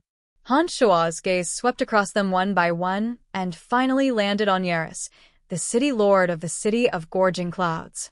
He smilingly asked, You have meticulously planned all this. Why haven't you made your move? Yaris put on a carefree smile and said to Han Shua in an incomparably sincere manner, Brian, I have long heard of your great name. It seems that you live up to your reputation. But I, Yaris, am willing to allow your Han family to settle in the City of Gorging Clouds. As long as you are willing to let go of your hatred towards Larixin, I will welcome your Han family on behalf of the entire City of Gorging Clouds. I can assure you that what happened to Wallace will never happen again. Yaris spoke with great sincerity. He didn't seem to be joking, which was completely out of Han Shua's expectations. Elder brother, how can you do that? He killed your nephew and many experts of your House of Broadhurst. How can you allow him to enter the City of Gorging Clouds? Before Han Shua could say anything, Larixin was the first to panic. He roared at Yaris in panic. Shut up, shouted Yaris. Larixin, who had always been arrogant in the Darkness Dominion, immediately shut his mouth. It appeared that Yaris had been in the house of Broadhurst for a long time, that even Larrickson feared him. You and Field were the ones who started this. You provoked him first. It is only natural that you suffer a little, said Yaris with a frown. Yaris frowned and scolded Larrickson. Compared to an overgod, your son's life can be ignored. You have plenty of energy, anyway. Just give birth to a few more. Big, elder brother. Larrickson was stunned, and he wanted to say something. Yaris' face turned cold. He waved his hand and said, "That's enough. I know what to do. Cut the crap." Larrickson, who was full of complaints, dared not utter a word after being reprimanded by Yaris. He lowered his head and glared at Hans Shoah with hatred in his eyes. Wallace and Hofs were astonished. Yaris clearly did not discuss this with them. They looked at Yaris with sparkling eyes, as though they wanted an explanation from Yaris. "Brian, as long as you are willing to come to my city of gorging clouds, I will write off all our grudges. Not only that, I will provide you with a manor, manpower, and resources that are much better than what you had in the City of Shadows. Anything that your Celestial Pearl needs, I will provide. What do you think?" said Yaris as he looked at Hans Shoah expectantly. Hans Shoah was secretly impressed by Yaris' way of doing things. However, he still shook his head resolutely and said smilingly, "Thank you for your kindness. After what happened in the City of Shadows, my Han family will never submit to anyone again." Chapter 906. Back when Hans Shoah left the City of Shadows, he had made up his mind that he would never bow down to anyone again. Although Yaris was much more magnanimous than Wallace, Hans Shoah was not willing to bet his Han family on the City of Gorging Clouds. Moreover, Hans Shoah was not impressed by Yaris' strength. How could Hans Shoah be willing to submit to Yaris' City of Gorging Clouds? Yaris shook his head and sighed in disappointment when he heard Hans Shoah's refusal. However, Larrickson, Hofs, and Wallace heaved a sigh of relief. It was as though a heavy burden had been lifted from their hearts. He really doesn't know what's good for him. Elder brother, there's no need to waste your breath on him. He deserves to die. Larrickson laughed. Yaris looked at Hans Shoah regretfully and helplessly said, "I was sincere in inviting you to join the City of Gorging Clouds. But since you have refused, I have no choice but to kill you right here and now. My family will not allow an expert like you to live. My apologies." Don't worry about it. "Show me what you have got. Let's see if you can keep me here today," said Hans Shoah in a heroic manner. He did not seem to be worried at all. Layers upon layers of boundaries had isolated all elemental energies. Even space itself seemed to be frozen solid. Even an expert who cultivated in the Edict of Space and possessed a space scroll would not be able to unleash it. It appeared that Yaris and the others had come up with a foolproof plan to block off all avenues of escape for Hans Shoah. "Brian, you can't escape. The boundaries here can stop anyone from leaving. Unless you can break through the 120 layers, you can only passively receive our attacks," said Wallace mockingly as he looked coldly at Hans Shoah. "Wallace, you haven't told Carmelita and Andre that you and Ralph have come to the City of Gorging Clouds, have you? Ha! What do you think they will think if they know that you are going to do this to me?" Hans Shoah put on a relaxed smile. Wallace's expression slightly changed when he heard Hans Shoah mention Carmelita and Andre. It appeared that Hans Shoah had touched a sore spot. "I will take care of the affairs of the House of Saint. You don't have to worry about it." "Humph. Carmelita and Andre are short-sighted and have been bewitched by your flowery words. However, it is only a matter of time before they realize all that I have done for the House of Saint," Wallace said with a sullen face. Rather than reprimanding Hans Shoah, those words were more like comforting himself. Hans Shoah nodded and did not say anything else. He had brought up Carmelita and Andre not because he hoped that Wallace would let him go, but because he wanted to confirm with Wallace that Carmelita and Andre knew nothing about the matter. This way, at least, Hans Shoah would not be too disappointed. Emily and Phoebe had previously told him that they had not received any response after sending out their distress letters. The hearts of men were sinister, and he was not sure if Andre and Carmelita were involved in this matter. Now that Wallace had denied it himself, Han Shuo knew that the two of them were indeed unaware. As for Aobashi and Erebus, as they were sent away, Han Shuo was certain that they knew nothing about what happened in Fort Lossberg. Now that things have come to this, there is no need for me to hold back, Han Shuo said. Yaris knew that there was no point in trying to persuade Han Shuo any further. He softly instructed, Darkwada, Darkstone, please come over here. Two dark figures suddenly appeared beside Yaris. They were dressed in black and had gloomy faces. They looked exactly the same and cultivated in the energy of darkness. Although they were both late-stage high gods, the closer they stood to one another, the stronger the energy of darkness on their bodies became. It was a very peculiar phenomenon. Darkwada and Darkstone were twin brothers. They were the city lords of Blackwater City and Blackrock City, respectively.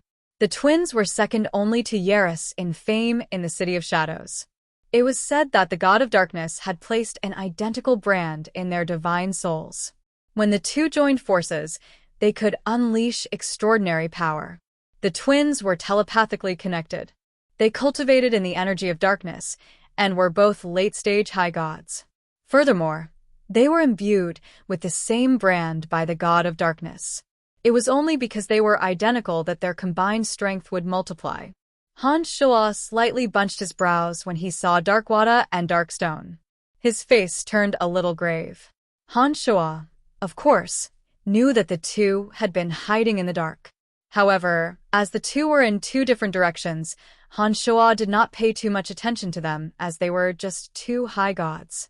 However, when the two suddenly dashed out from the darkness and closed the distance between them, Han Shuo suddenly discovered that the divine energy in their bodies had increased by an unbelievable amount. The aura of darkness on their bodies was rapidly converging. When the two stood beside Yaris, Han Shuo discovered that the aura of darkness and divine energy in their bodies had far surpassed that of Hafs and Wallace. Although it was not as dense as Yaris over God realm, it was clearly beyond the realm of high gods.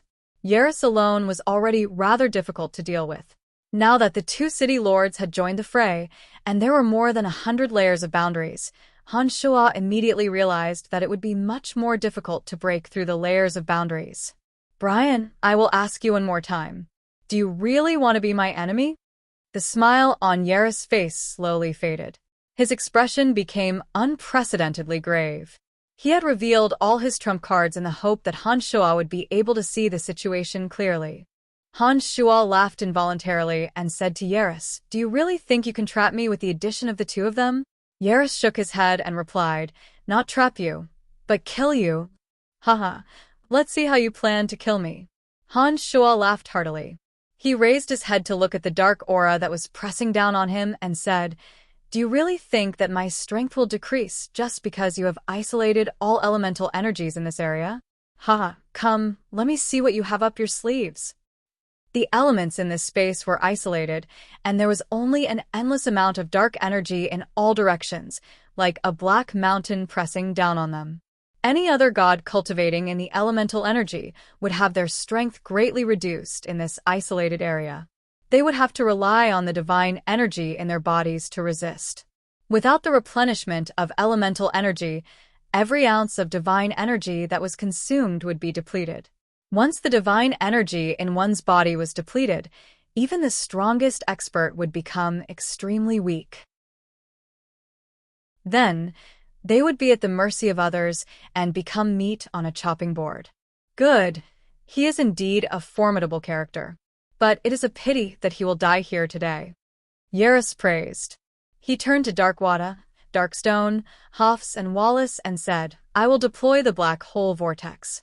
All you need to do is pour your darkness divine energy into the vortex from the sky, and you'll be able to continuously increase the power of the black hole vortex. When the black hole vortex comes crashing down, all the dark energy will mince everything in its path in the most frenzied manner. He will die without a doubt. Darkwada, Darkstone, Wallace, Hafs, and a few other experts cultivating in the energy of darkness nodded in understanding.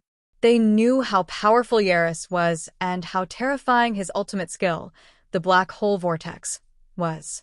Yaris said no more. He suddenly closed his eyes and sat on the spot. Wisps of gloomy aura flew out from his body and fell into the endless darkness, shrouding the boundary. As soon as the wisps of dark energy were injected into the absolute darkness above Han Shua's head, the aura of darkness seemed to be pushed by many forces and formed a vortex that slowly rotated.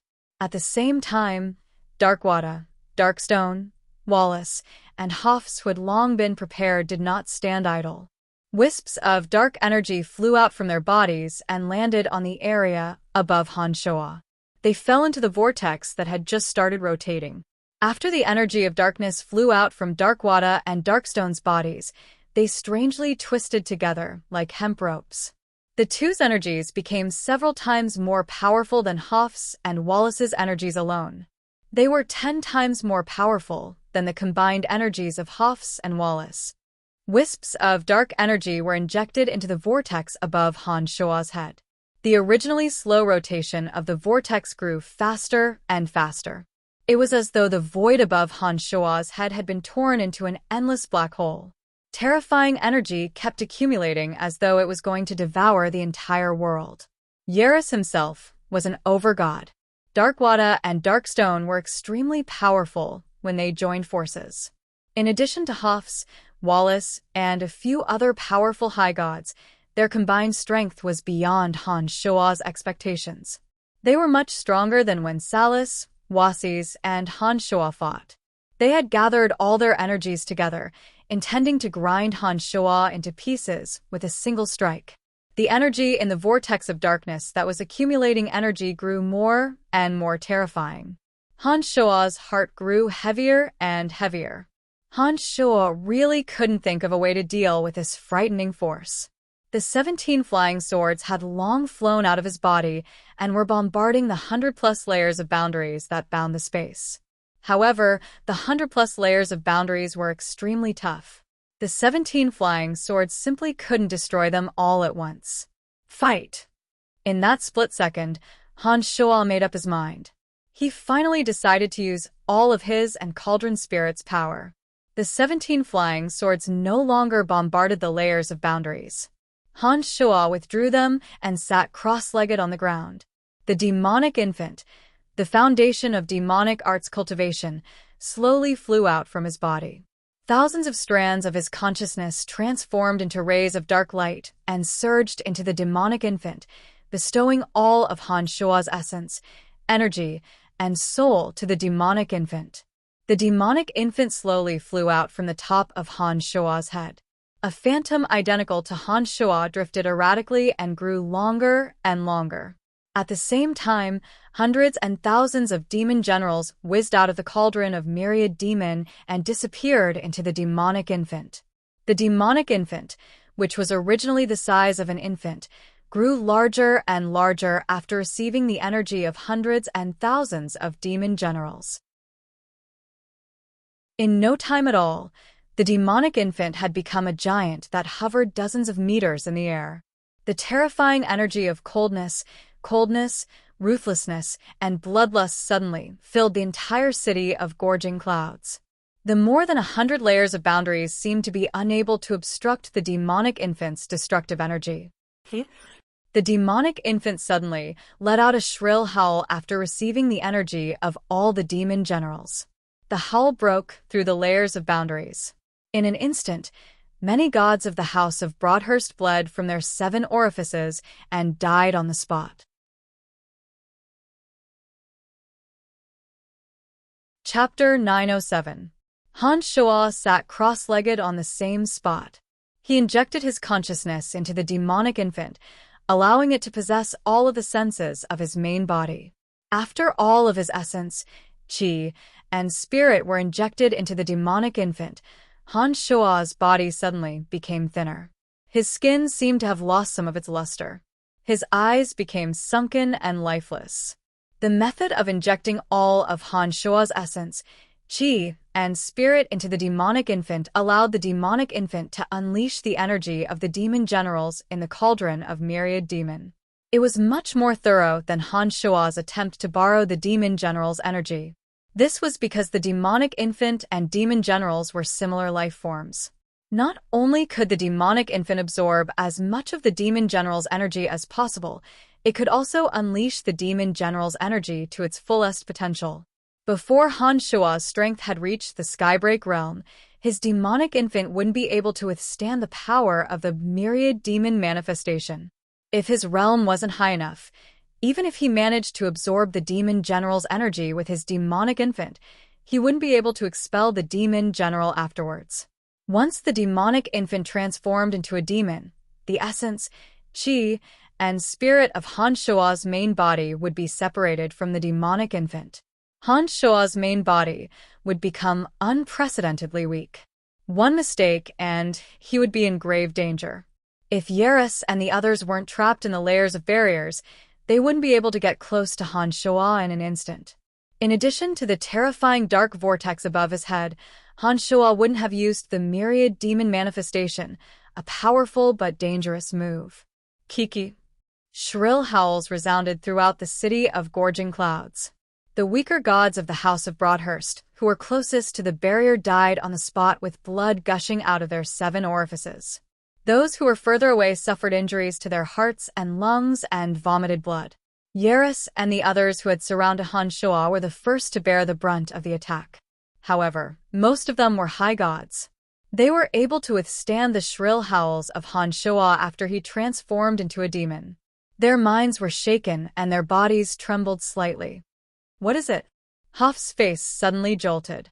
His mind was seized by something and he cried out in alarm.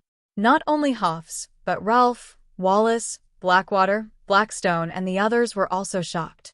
They could sense the terror of the giant demon floating in the air from the layers of barriers. Humans would instinctively fear the unknown, and they were no exception. Yaris, whose realm surpassed high gods, was the only one who remained unfazed. He shouted, "We don't need to worry about what it is. Everyone, concentrate your energy and inject it into the dark vortex. No matter what it is, we will destroy it soon." Yaris' calmness seemed to have infected those people. After hearing his words, they all calmed down and no longer talked in panic. One by one, they continued to pour the dark energy in their bodies into the vortex of darkness above Han Shua's head. As they continued to pour their darkness divine energy into the vortex of darkness above Han Shua's head began to spin faster and faster as it slowly descended upon Han Shua. Han Shua, who had transformed into a demon, let out a shrill howl. His enormous body hovered in the air between incorporeal and incorporeal as he abruptly landed on the ground behind his main body. With a loud rumble, the entire ground of the Broadhurst residence trembled as if a great earthquake had occurred. Even Yaris' heart sank when he heard the trembling of the earth. Previously, he had thought that the gigantic Han Shua was just an illusory body and that there was nothing to be afraid of. But when the entire Broadhurst residence began to tremble, he immediately realized that the terrifying gigantic Han Shua was real and not an illusory body at all. The other Han Shua, who had gathered all the demon general's energy in the cauldron of myriad demon through his demonic infant, raised his head to the sky and threw a punch. At this moment, the violent power revealed its sharpness. This punch was so heavy that even Yaris and the others, who were separated by 100 barriers, felt a chill in their hearts. Bang! Yaris, Blackwater, Blackstone, and the others joined forces to cast 120 boundaries. Under the tremendous impact, dozens of boundaries and seals were blasted apart, leaving a millstone-sized crater in the air. With one punch, more than half of the boundaries and seals binding the area were destroyed. However, Han Shua did not stop there. He laughed sinisterly and threw another punch. Bang! Dozens of layers of the boundaries were blasted apart. Not good. Attack with all your strength. I'm going to trap the dark vortex. Yaris' expression changed. He knew that if he threw another punch at Han Shua, all the boundaries binding the area would collapse.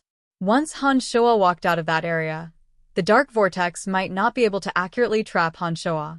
Blackwater, Blackstone, and Wallace were alarmed. Under Yaris' command, they attacked with all their might. Streams of dark energy flew into the air, gathering more and more power in the dark vortex. The dark vortex no longer approached Han Shuo slowly. As if the sky was falling, it suddenly enveloped Han Shuo.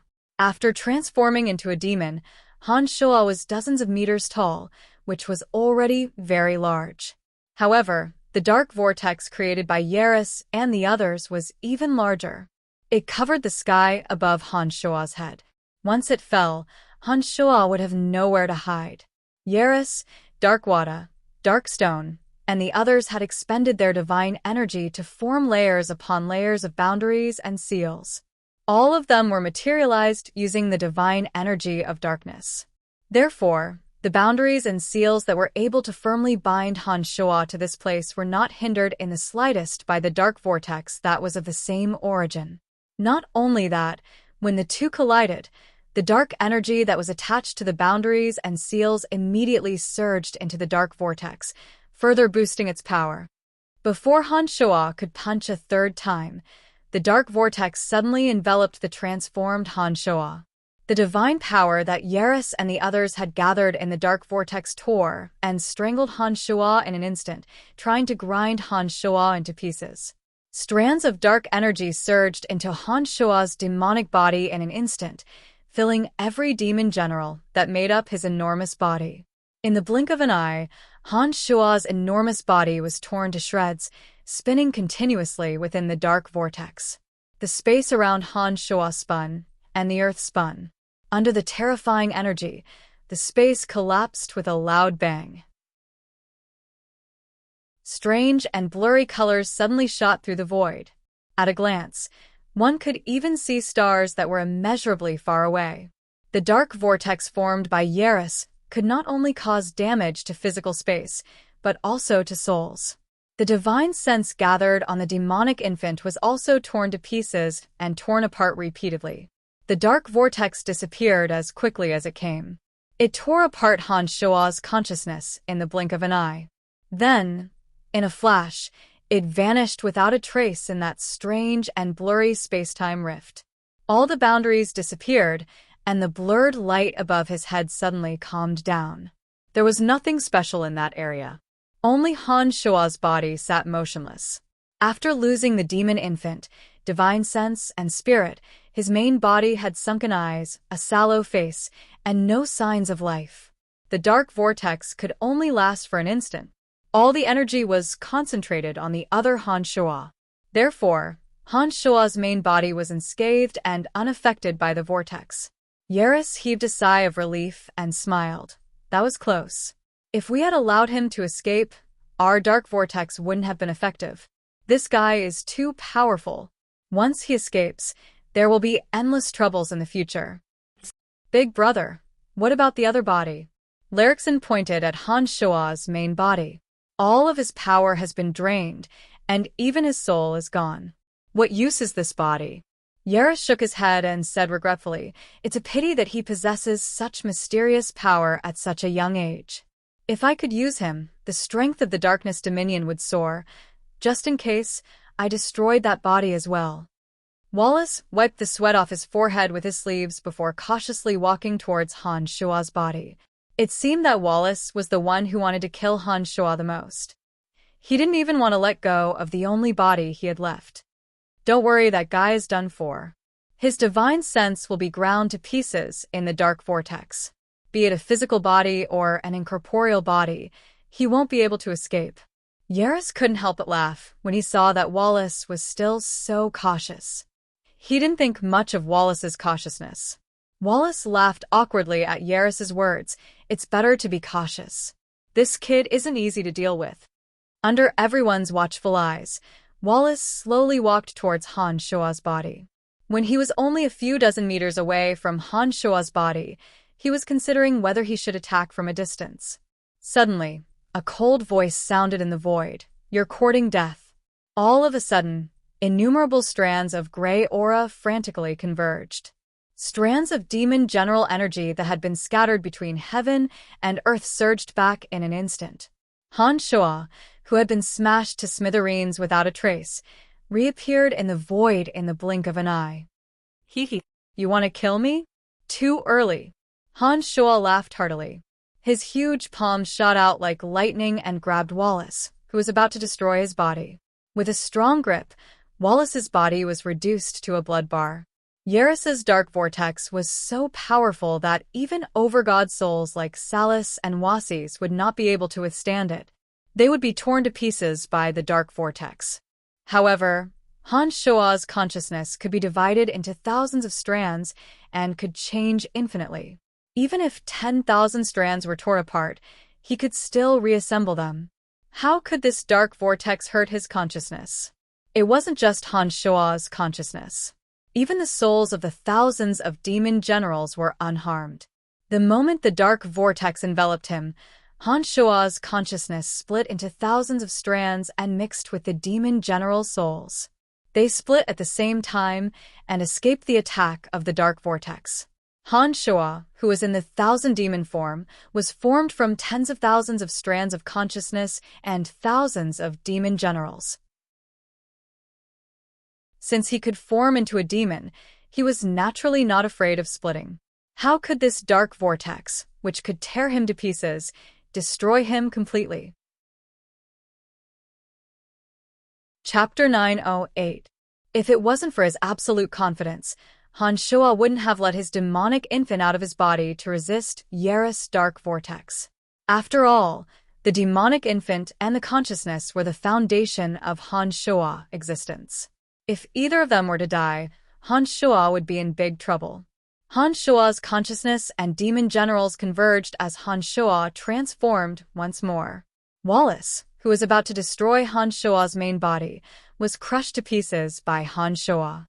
As soon as the thought crossed his mind, Han Shoa took a deep breath and sucked Wallace's divine soul into his stomach. He would refine Wallace's divine soul into a demon general in the cauldron of myriad demon after everything was over. The series of events happened in the blink of an eye. Before Yaris, Darkwada, Darkstone, and the others could react, Wallace had been killed by Han Shoa. How could this be? Yaris revealed a look of panic for the first time. As far as he knew, the destruction of a divine soul meant death. The destruction of a divine soul was even more thorough than the destruction of a divine body. A god who had lost his divine soul would have vanished from the face of the earth. He did not expect that the demonic arts cultivated by Han Shoa could divide his consciousness into thousands of strands, reassemble them into a soul with a thought, and then scatter them into strands of memories with a thought. Naturally, the gods of Elysium would never be able to comprehend such a miraculous divine ability. Haha, now that all the boundaries are gone, let's see how you're going to stop me. Han Shoa raised his head and laughed maniacally. He stomped his foot, and the Broadhurst residence violently shook. The 17 flying swords in Han Shoa's body whizzed out and chased after Hofs, Ralph, Larrickson, and the others. Han Shoa, who was formed from the demonic infant and demon generals, took enormous strides and charged at Yaris amidst deafening rumbles. Along the way, the earth quaked and the mountains trembled. Houses near the Broadhurst residence collapsed one after another. Many gods of the Broadhurst residence nearby vomited mouthfuls of blood and died tragically under Han Shoa's terrifying rumbles. Yaris turned pale with fright as he watched the enormous Han Shoa charge at him. He gathered the energy of darkness and enveloped the entire Broadhurst residence. In the blink of an eye, the clear sky was completely covered in darkness, and the darkness pressed down on Han Shoa. Haha, you're still using this trick? Han Shoa laughed heartily. Suddenly, he raised his head to the sky and howled once again. The howl carried a bizarre magical energy that could tear one's eardrums. It spread out wave after wave and actually affected the gathering of the dark energy. The darkness that blotted out the sky was forcibly torn apart by the howl. Ralph, who only possessed mid-stage high god strength, was no match for Han Shoa. Now that Han Shoa's strength had advanced to the Skybreak realm, he was the first to die. Ralph was followed by Hofs and Larrickson. The 17 flying swords intertwined to form an enormous, chilling net. Chilly winds blew inside the net. The energy of frost and corrosion was pushed to the extreme. Hofs, Larrickson, Blackstone, and Darkwada were trapped in the enormous net. After Ralph, Hofs, and Larixin were also caught in the net. The 17 flying swords intertwined to form a gigantic, chilling net. The energy of frost and corrosion was pushed to the extreme. Hafs, Larixin, Blackstone, and Darkwater were trapped in the giant net. No matter how hard they tried, they could not break free. The 17 flying swords intertwined with each other and moved faster and faster. The space they were trapped in was getting smaller and smaller. Once the 17 flying swords converged into a single point, all those trapped in the skybreak net would be annihilated in body and soul. The 17 flying swords intertwined with each other and moved faster and faster. The space they were trapped in was getting smaller and smaller. Once the 17 flying swords converged into a single point, all those trapped in the skybreak net would be annihilated in body and soul. Ah. Hafs and Larixin let out 2 screams in succession. Darkwater, Darkstone, how dare you attack us? Hafs' face was pale. He bellowed and attacked desperately against Darkwater and Blackstone in a room-sized space. This place is only so big. If you die first, we brothers will be able to live for a while longer. Darkwater's face was gloomy as he and Darkstone attacked with all their might. The 2 brothers had utterly defeated Hafs and Larixin. It wouldn't be long before they killed Hafs and Larixin. The skybreak net would constantly shrink, and it would take some time for the 17 flying swords to intertwine with each other. Therefore, the skybreak net would shrink over time. Hafs, Larixin, Darkwater, and Darkstone were the only ones trapped in the skybreak net. By the time the skybreak net shrank to a certain size, it wouldn't be able to hold all 4 of them. Therefore, in order to survive for a while longer, Darkwater and Darkstone decided to launch a sneak attack on Larixin and Hafs when the net of sky had not shrunk to a certain extent. Darkwater and Darkstone were slightly stronger than Larixin and Hafs in the first place. Not to mention that they had launched a sneak attack on Larixin and Hafs. As a result, Larixin and Hafs were severely injured. Haha, interesting. Han Shoa, who had been continuously pressuring Yaris in his demon form, laughed heartily. He did not expect that these people would actually kill each other at such a crucial moment. This was completely out of his expectations. Darkwater, Darkstone, how dare you? I won't let you get away with this. When Yaris saw that Larixin was gravely injured and on the verge of death, he shouted sternly, Larixin, Yaris, you still have the cheek to speak? If it wasn't for you, we wouldn't have ended up like this. Sneered Darkwater. He mercilessly pierced a pitch black all through Larixin's head. Darkstone was not much slower than Larixin. He punched at the wounded Hafs and sent him flying into Han Shoa's skybreak net. As soon as Hafs fell into the net, his divine body immediately emitted thick smoke. His skin and flesh rapidly decayed. It was obvious that he would not survive. Brother, Yaris was enraged. Dense energy of darkness overflowed from his divine body. His domain of divinity expanded and drained all the elements of darkness in the Broadhurst residence in an instant. Under the provocation of Darkwater and Darkstone, Yaris seemed to have lost his mind. Yaris, who had unleashed all of his overgod energy, decided to go all out. He no longer concealed his overgod energy as he madly attacked Han Shoa. Han Shoa was surprised that Yaris was not afraid of death. He did not expect that Yaris and Larixin had such a deep bond. Han Shoa saw that Yaris was charging at him with no regard for his own life. He suddenly dodged and flew into the air. As expected, when Yaris saw that Han Shoa had dodged, he did not pursue Han Shoa. Instead, he flew past Han Shoa and headed straight for Darkwater and Darkstone, who were trapped in the skybreak net.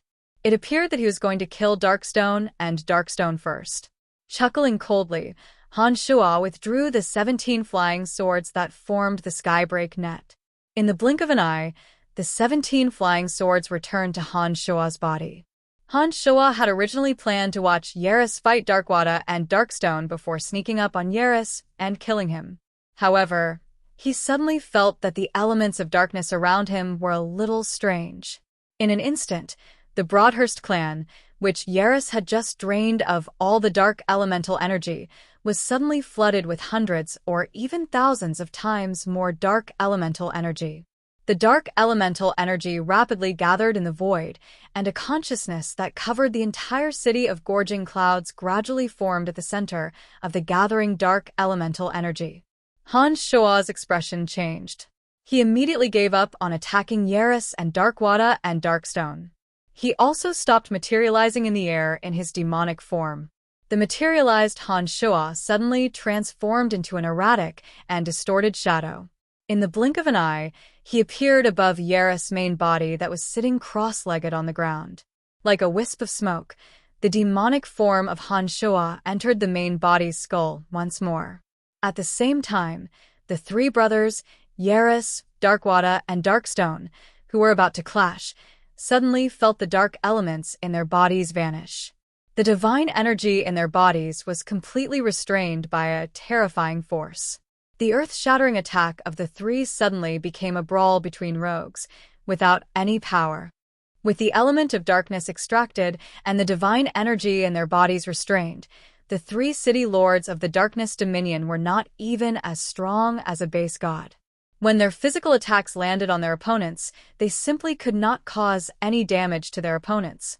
Darkwada, Darkstone, and Yaris were entangled in a battle that was not the least bit aesthetically pleasing. Very soon, the three realized what was happening. Their expressions changed. They stopped fighting and looked up at the sky. Boundless darkness had enveloped the entire city of gorging clouds. It was as though all light had vanished from the city forever. The heavy pressure made it hard for everyone to breathe. The gods that cultivated in the energy of darkness could feel this familiar and intimate power from the depths of their souls. They couldn't help but bow to the ground.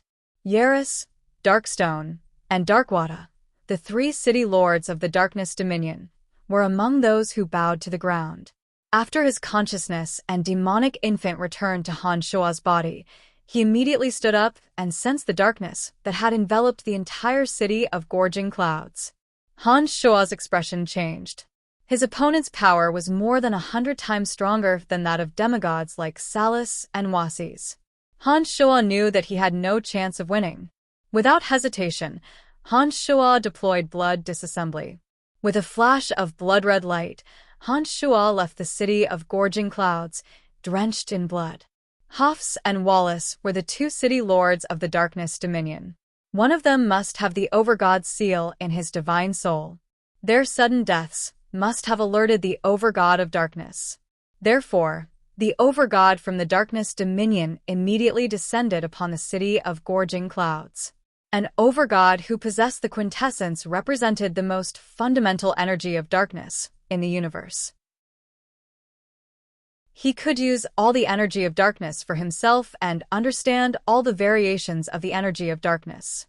He was not someone an Overgod without the quintessence could compare to. In this vast universe, there was only one Overgod of darkness who possessed the quintessence. Han Shua knew that he wasn't a match for his opponent for the time being.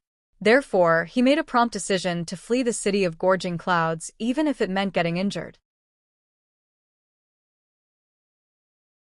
Chapter 909. The City of Gorging Clouds, the Broadhurst Residence. The two city lords, Yaris, Darkwada, and Darkstone, had stopped fighting long ago. They were kneeling on the ground with humble faces as they sensed the divine aura emanating from the darkness above their heads. All the gods cultivating in the energy of darkness in the city of gorging clouds knelt on the ground in panic. Boundless darkness enveloped the city of gorging clouds as if the light had never come. The density of the element of darkness in the city was 100 times higher than usual, forcing the elements of the other elements to temporarily disperse. The other elements in the city were unprecedentedly thin. The darkness above the Broadhurst residence grew denser and denser. It condensed into an enormous, erratic shadow. A solemn, and heavy divine aura suddenly emanated from it, causing the hearts of many to tremble. Yaris, Darkwada, Darkstone, forget about your past grievances. As city lords of the Darkness Dominion, you shall not start a war over such a trivial matter. The deep voice sounded from the sky above the Broadhurst residence. There was no room for negotiation and no room for resistance. The three city lords, who had been fighting fiercely before, all had solemn expressions on their faces as they nodded at this voice.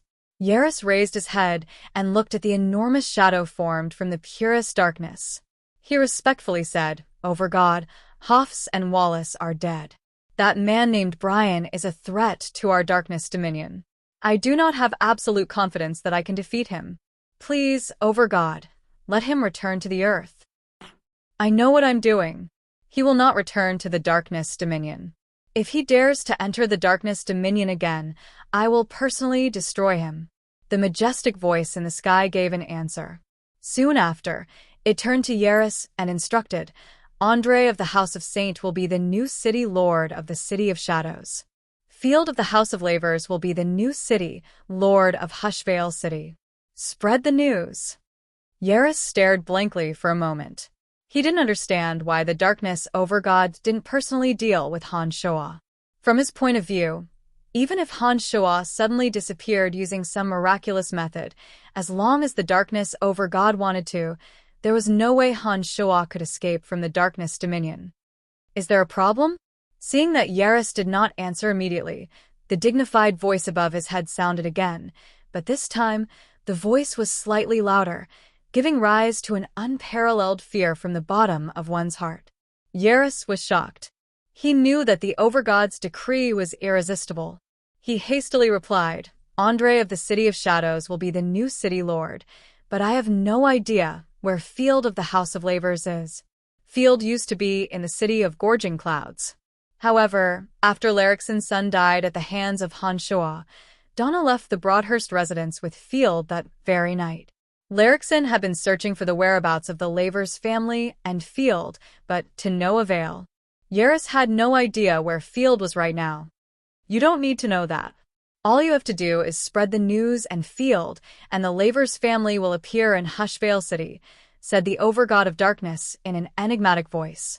Yaris realized that the Overgod of Darkness must have a plan. Field and the Lavers family were driven out of the City of Shadows by Wallace. Ever since they arrived at the City of Gorging Clouds, they had been depressed and frustrated. But after the death of Lerikson's son, they had no choice but to flee again. From Yaris' point of view, the Lavers family only existed in name. He did not expect that the Overgod of Darkness would issue such an order. Although puzzled, Yaris did not dare to disobey the Overgod of Darkness's order. He nodded respectfully. The Overgod of Darkness above his head softly acknowledged. Suddenly, the boundless energy of darkness that shrouded the City of Gorging Clouds receded like a receding tide. Light once again shrouded the City of Gorging Clouds. Yaris heaved a sigh of relief. He turned to Darkwater and Darkstone beside him and said in an unsightly face, "If it wasn't for the Overgod's order, I wouldn't have spared you today." Darkwater rolled his eyes and softly groaned. He said, "Yaris, the two of us traveled thousands of miles to help you out of goodwill. Your brother's death was entirely caused by that Brian. Even if we hadn't done anything, he would still have died. You should have vented your hatred on that fella instead. If it wasn't for the Overgod's appearance, the two of us would have died in the City of Gorging Clouds. Yaris, we have given you face," said Darkstone in a gloomy face. If Wallace and Hofs hadn't promised to give us a crystal mine, would the two of you have come?" Yaris sneered and said, "Forget it. He's already dead, and we have gained nothing. Sigh, why didn't the Overgod kill him? If the Overgod had killed him, he wouldn't have escaped death as long as he's in the Darkness Dominion." Darkwater and Darkstone wore puzzled faces. Darkwater hesitated for a moment before he cautiously raised his head and looked at the sky. He said, "I heard from Wallace that that fella has a close relationship with the daughter of the Goddess of Destiny. Could that be the reason?" Yaris' eyes flickered for a moment before he nodded and softly sighed. "Forget it. Go back and spread the news. I didn't expect that Hushvale City would be taken over by Field.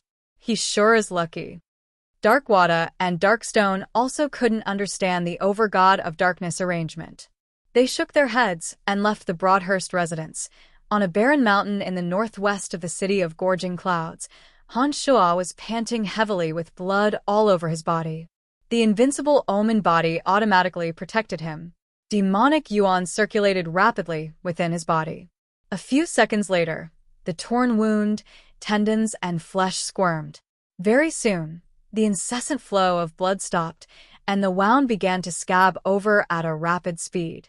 After reaching the Skybreak realm in demonic arts, the damage caused to the body by using demonic disassembly was no longer a threat. With a single thought, the demonic yuan would heal all the damage to the body. Han Shua would only need some time to fully recover from the injuries he had sustained. After stabilizing his injuries for the time being, he prepared to leave the Darkness Dominion. The sudden arrival of the Overgod of Darkness gave Han Shua a strong sense of danger. He knew that he was no match for the Overgod of Darkness for the time being. Therefore, he had to leave the Darkness Dominion as soon as possible. The power of the Overgod of Darkness was just too terrifying. Han Shua didn't feel safe staying in the Darkness Dominion. Han Shua streaked across the Dominion of Darkness, unleashing all of his energy and flying as fast as he could. 7 days later, Han Shua finally left the Darkness Dominion and arrived at the edge of the Death Dominion. He had killed Wallace, Hofs, Larrickson, and Ralph. In Han Shua's opinion, he had achieved his goal. Although Han Shua had offended the even more terrifying Yaris, Darkwada, and Darkstone, and might even incur the wrath of the Overgod of Darkness, Han Shua believed that once he entered the Fringe and arranged for the Han family to settle in the Pandemonium, they wouldn't pose much of a threat to him. The only thing that made Han Shua's heart tremble was the Overgod of Darkness. However, he couldn't understand why the Overgod of Darkness didn't attack him after he caused such a huge commotion in the Darkness Dominion. Judging from the strength the Overgod of Darkness had displayed in the city of gorging clouds, Han Shua didn't think that the Overgod of Darkness could easily escape. Why? I have killed 2 city lords, Hofs and Wallace. Why didn't he attack me? Han Shua couldn't figure out the answer to this question even after he arrived at the Ronson Canyon. After arriving at the Ronson Canyon, Han Shua spread out his consciousness and soon found a god hunter hiding in the dark. Han Shua's figure blurred and appeared before the god hunter. Before the god hunter could resist, Han Shua grabbed the god hunter by the neck and asked, "Where's Scarlet?" Who are you? Why are you looking for our Lord Chief?" The god hunter was shocked, and he cried out in panic. Han Shua chuckled and released the god hunter's neck. He smilingly said, "I'm from the Han family. Scarlet saved a member of the Han family. I'm here to thank her and ask her some questions." The god hunter heaved a sigh of relief when he heard that Han Shua was from the Han family. However, he still put on a cautious face and asked, "Why are you looking for our chief?" Han Shua bunched his brows and asked, "Han Hao used to be in charge of this place, right?" The god hunter put on a respectful face when he heard Han Hao's name. He asked, "When Chief Han Hao was in the Ronson Canyon, all god hunters had to listen to him. Do you know Han Hao?" Han Shua nodded and smilingly said, "Take a good look at me. Don't you think I look like Han Hao?" After hearing Han Shua's words, the god hunter seemed to have noticed Han Shua's resemblance. He took a good look at Han Shua, and his expression suddenly changed. As though he recalled something, he immediately said, "All right, I will bring you to our chief." Han Shua followed the god hunter into the depths of the Ronson Canyon. Along the way, Han Shua discovered that many god hunters were hiding in the dark. It seemed that they were up to something big again. "Why are you hiding in the dark?" Han Shua asked, puzzled. Recently, a lot more people have been traveling from the Death Dominion to the Destruction Dominion. Most of them are members of large family clans in the Destruction Dominion.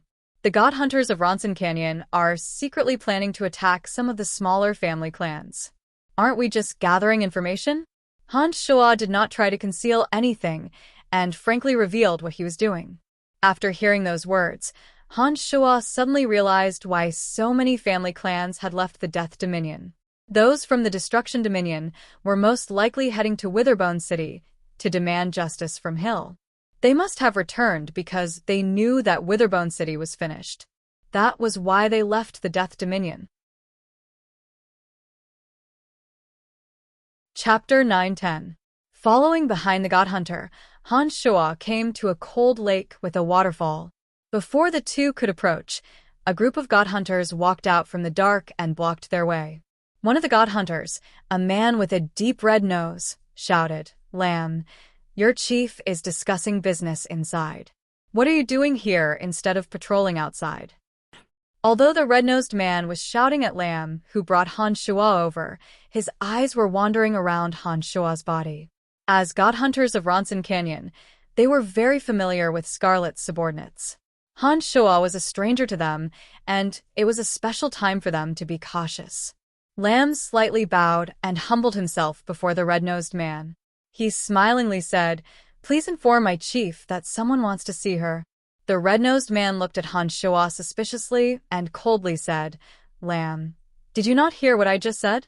Your chief is discussing business inside, and she's not the only one. You have to wait until they are done before you report to her. Don't tell me you don't understand the rules?" Lamb was stunned. He looked at Han Shoa helplessly and said, "Why don't we wait? It shouldn't take long." Han Shoa bunched his brows. With one thought, a demon general soundlessly passed through the waterfall and entered the spacious cave behind it. Inside the cave behind the waterfall, Scarlet and a few God Hunter chiefs were arguing about the timing of their attack. The parties were flushed with anger, and their voices were getting more and more heated. The demon general circled around the back of the cave and observed everything inside. He then said in an indifferent voice, "I'm going to look for Scarlet." But Lamb anxiously tried to stop Han Shoa when he saw that Han Shoa was about to barge into the cave. "My friend, are you deaf? I was talking to you. Do you want to die?" The red-nosed man's face was as cold as ice. He took a step forward and stood in front of Han Shoa. His left hand casually stretched out and suddenly pressed on the man's shoulder. With a light press, a creak sound actually came from all the bones in the man's body. The man's blood suddenly rushed up to his head, and scarlet blood suddenly overflowed from his eyes and nostrils. Bang! Red Nose's huge head exploded, shooting onto the grayish-brown rocks, as if a bright painting had been drawn. "Enemies! Enemies!" The God Hunters behind Red Nose immediately cried out as soon as they saw that their leader had been killed. How could you?" Lamb turned pale with fright and panic. He didn't understand why Han Shoa suddenly went on a killing spree. Han Shoa grinned and turned into a faint shadow as he shuttled back and forth among the God Hunters. It was as though he was taking a leisurely stroll on a boulder beneath a waterfall. With a wave of his hand, he slaughtered the God Hunters. "Don't worry, you'll be fine," Han Shoa said softly to Lamb as he sucked strands of his divine soul into the cauldron of myriad demon. "Murder. Enemies have entered. Enemies have entered. There are enemies in the cave. Everyone come over." The voices of God Hunters could be heard from all directions. The God Hunters who were hiding around the waterfall were rushing towards the area. But as soon as they arrived, they were slaughtered by Han Shoa with a smile on his face. Not a single one of them survived. Lamb's face was filled with fear. He kept a safe distance from Han Shoa, fearing that Han Shoa would suddenly attack him. The God Hunter leaders of Tanai and Ronson Gorge who were quarreling in the cave heard the commotion outside. They immediately stopped quarreling and landed outside the waterfall. By the time they arrived at the waterfall and stood before Han Shoa, the ground was already littered with corpses. Every single one of them had their bones shattered by the tremendous force. First, their bodies were utterly destroyed, then their divine souls. The only one left standing, apart from the murderer, Han Shoa, was Lamb, who wore a terrified expression. Who are you? What do you want? A God Hunter leader's expression changed, and he sternly rebuked. "I am the patriarch of the Han family. I have come here today to purge the Ronson Gorge and take your lives," said Han Shoa in a nonchalant manner. Why are you doing this? We have no grudges against you. Last time when the Han family passed through the Ronson Gorge, we did not attack the Han family." "Why?" The God Hunter leader was shocked. He had heard a little about the news from Witherbone City. When he heard Han Shua's name, he immediately shuddered. That's because you are afraid of Han Hao. Haha, if it weren't for Han Hao, perhaps the Han family would have been finished in the Ronson Gorge, explained Han Shua casually. Before the God Hunters could refute him, demon generals filled the sky and swarmed towards the God Hunters like a dark cloud, drowning them in it. The main reason why Han Shua attacked the God Hunters was to provide enough soul energy for the cauldron of myriad demon. Other than that, he also needed the High God's divine souls to erase their memories and self-awareness so that the Han family members who cultivated in the same energy could fuse with them. The sky full of demon generals whizzed out and entangled the God Hunter leaders. Not a single one of them could break free. There were some high-level spirit demons mixed among the demon generals. The God Hunter leaders were no match for the demon generals at all. Soon enough, their flesh was devoured by the demon generals. The God Hunters that were even further away weren't able to escape the calamity either. They were all killed by the demon generals that appeared and disappeared mysteriously. About 10 minutes later, all the God Hunters in the vicinity of the cave had been devoured by the demon generals. Han Shua continued to absorb the divine souls of the God Hunter leaders into the cauldron of myriad demon. The memories and self-awareness of the God Hunter leaders were erased and turned into the purest of souls. The only things left behind were their understandings of the energy they cultivated in. Other than Han Shua, Lamb and Scarlet were the only ones who were still standing. When Scarlet saw the sky full of demon generals swarming toward her, she suddenly fell into despair. She thought that she would be killed by Han Shua. But when the demon generals arrived in front of her, they gently floated past her as if she was invisible. Not a single demon general attacked her. Scarlet was overjoyed. She immediately realized that she had escaped this calamity thanks to what she had done for the House of Han. A sense of respect rose in Scarlet's heart when she sensed the terrifying energy of the demon generals. It was at this moment that she realized why the little skull Han Hao possessed such terrifying and mysterious energy.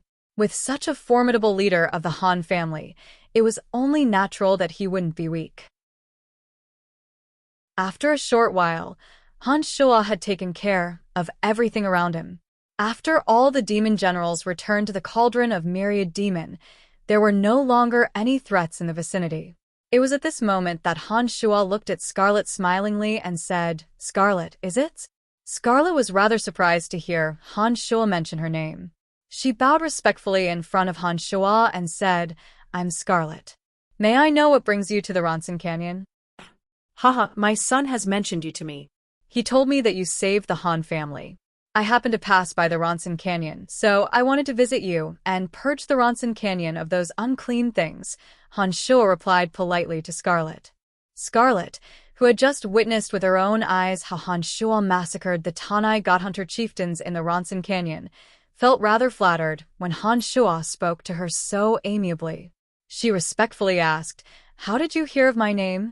The son you mentioned, is he Han Hao? You know him, don't you?" asked Han Shua smilingly as he looked into Scarlet's eyes. Upon hearing Han Hao's name, Scarlet's petite body slightly trembled. She nodded in a flustered manner and replied, I do. I didn't expect that you are his father." After taking a short pause, Scarlet mumbled to herself, "I should have expected it. You two look so alike, and your auras are so similar. No wonder. Han Hao has left the Godhunter Alliance, and will sooner or later become an enemy of the hegemons of the Abyss of Death. I heard that you are on good terms with Han Hao. You don't want to become an enemy of Han Hao, do you? Are you interested in developing your career in the Fringe?" "Han Hao is also in the Fringe?" asked Han Shua smilingly. He seemed to have guessed something from Scarlet's strange behavior. Scarlet was startled yet again. She stared at Han Shua for a few deep glances before she cautiously asked, "Is this your idea, or is it Han Hao's idea?" Han Shua stared blankly for a moment before he put on a faint smile and replied, "You can say that it's my idea. If it weren't for your help, our Han family would have perished here. Han Hao and I are very grateful to you. If you stay in Ronson Canyon, you might become an enemy of Han Hao one day. Therefore, I hope that you can leave the Godhunter Alliance." Since Han Hao wants me to go to the fringe, I will make some preparations and leave this place as soon as possible, said Scarlet without any hesitation after hearing Han Shua's words. Han Shua was amused. He did not expect that Han Hao would make Scarlet so loyal to him. Scarlet was willing to give up everything in the Ronson Canyon and go to the fringe after learning that it was Han Hao's idea. It was truly a surprise to him. Today, all the chiefs of Ronson Canyon had perished. If Scarlet did not leave the canyon, she would be able to gather all the god hunters under her control and become the true leader of Ronson Canyon. Han Shua had a whole new level of respect for Scarlet for the sake of Han Hao. However, although Scarlet had a voluptuous body, the scars on her face were rather unflattering. Han Shua had some ideas. Scarlet, come here. I will remove the scars on your face, said Han Shua after observing for a moment. Scarlet was pleasantly surprised to hear those words. She stared at Han Shua and stammered, you can remove the scars on my face? Of course, it's very easy, assured Han Shua confidently. Han Shua promised confidently, as if helping her solve this problem would be a piece of cake, and there was no difficulty at all. Scarlet was overjoyed. She might not believe it if it were someone else, but as the owner of Celestial Pearl Pharmacy, Han Shua's miraculous medical skills were well known throughout the continent. She immediately believed Han Shua's words and obediently walked towards Han Shua. Chapter 9:11. The hideous scars on Scarlet's face ruined her overall image and deterred most men from approaching her. But apart from that, Scarlet had a graceful body and fair skin. She was a beauty in every way. Han Shua could not find any flaw in her other than the scars. He nodded inwardly and felt that Scarlet was a good match for Han Hao, especially since she was very affectionate to Han Hao and was even willing to give up the sole leadership of the Ronson Canyon for him. This made Han Shua very satisfied. He would be happy to have such a daughter-in-law. Scarlet was very modest and shy in front of Han Shua due to her affection for Han Hao. She walked up to Han Shua and lowered her head. She was a little flustered. Don't be nervous, it's easy to fix, Han Shua comforted her with a smile. He waved his left hand, and a cloud of warm gray smoke enveloped Scarlet's cheeks. Then, with another thought, the energy in his palm softened the scars on Scarlet's face and slowly peeled them off. It's a little hot, but it doesn't matter. It will only cause the scars to peel off. I think you can endure the pain, Han Shua said in a relaxed manner as he moved the power of his palm around Scarlet's face. With Han Shua's incomparably precise control of magical yuan, he was naturally able to easily change the texture of her skin and the activity of her cells on her cheeks. This kind of scar would be difficult for an ordinary person to treat, but he was able to do it calmly. It didn't take long for Han Shua to withdraw his hand. He looked at the two faint red lines on Scarlet's face and smilingly said, "Look at yourself in the mirror." Scarlet suddenly opened her eyes and looked at Han Shua. She awkwardly said, "I don't have a mirror." Han Shua stared blankly for a moment before he came to a sudden realization. He thought that Scarlet must be afraid to look at the scars on her face, and therefore did not bring a mirror with her. He smiled, took out a mirror from his space ring, handed it to Scarlet, and said, "Take a look. Remember to look at yourself in the mirror often." After taking a short pause, Han Shua took out a bottle of medicine and handed it to Scarlet. He instructed, "This is the medicine I prepared for Carmelita in the City of Shadows. It's suitable for you as well. Apply it on the scars every morning and night. In less than a month, even the faint red lines will disappear." Scarlet took a deep breath when she received the medicine. She finally put the mirror in front of her face and cried out in surprise. She looked at Han Shua with gratitude and said, "Thank you. Thank you so much." Han Shua waved his hand and courteously said, "I should be the one thanking you. Without your persuasion, my Han family would have been annihilated. I should be the one thanking you." Scarlet put away the bottle of medicine with great care. She put on a bright smile and said to Han Shua sincerely, "I will make arrangements for the Ronson Canyon. After that, I will head to the fringe." Han Shua nodded and smilingly said, "The sooner the better." I believe that Han Hao will be shocked to see you. Haha. It was in every woman's nature to love beauty. Scarlett had always felt inferior when she faced Han Hao because of the scar on her face. Now that the scar on her face was gone, her beauty was no longer compromised. Scarlett had become much more confident than before. As though she recalled the scene when she met Han Hao, Scarlett put on a bashful smile. By the way, what's with the scar on your face? Forgive me for being blunt, but it was obviously caused by a sharp weapon. Who did it? Han Shua couldn't help but ask when he saw that Scarlett was in a good mood. I did it myself. Scarlett hesitated for a moment before giving a shocking answer to Han Shua. Before Han Shua could ask further, Scarlett explained, back then, my family was annihilated. All the males were killed or forced to serve as divine servants. The females were raped and sold as singers. In order to escape from this fate, I cut my face with a sharp weapon. Scarlett told Han Shua about her bitter past. From her, Han Shua learned about her tragic past. Is the enemy still alive? Han Shua's face turned dark and he softly asked, Haha, thank you for your kindness, but there is no need for you to do it. After I became a god hunter, I spared no effort to improve my strength. I have avenged my family many years ago, Han Shua said. As soon as Scarlett heard Han Shua's words, she knew that he wanted to avenge her. She felt warm in her heart. She felt that although Han Shua and Han Hao were cold-blooded killers, they were just as forthright and loyal to their friends and benefactors. Han Shua nodded and said, All right, I'll take my leave first. After you settle the matter in the Ronson Canyon, go to the Fringe. If anyone tries to harm you in the Fringe, just tell them my name. I don't think they will be foolish enough to harm you. In the Ronson Grand Canyon, Scarlett's strength could be considered decent. But the Fringe was filled with ferocious forces. Almost every leader of a small force was a high god. An early-stage high god like Scarlett was nothing to them. Besides, outsiders would be bullied and humiliated upon entering the land of chaos. They might not even be able to enter the Omphalos. I'll be careful, replied Scarlett in a cheerful smile. She felt that she could hang out with Han Shua. Without saying anything else, Han Shua smiled and bade farewell to Scarlett before leaving. Han Shua had always been a person who repaid kindness with kindness. Now that he had settled the grudge between Hafs, Wallace, and the others, and Scarlett, his benefactor, had been dealt with, it was time for him to return to the Fringe. In a cold, barren, and gloomy graveyard, ghastly green phosphorescence flickered here and there. The ground was covered with white bones and mist.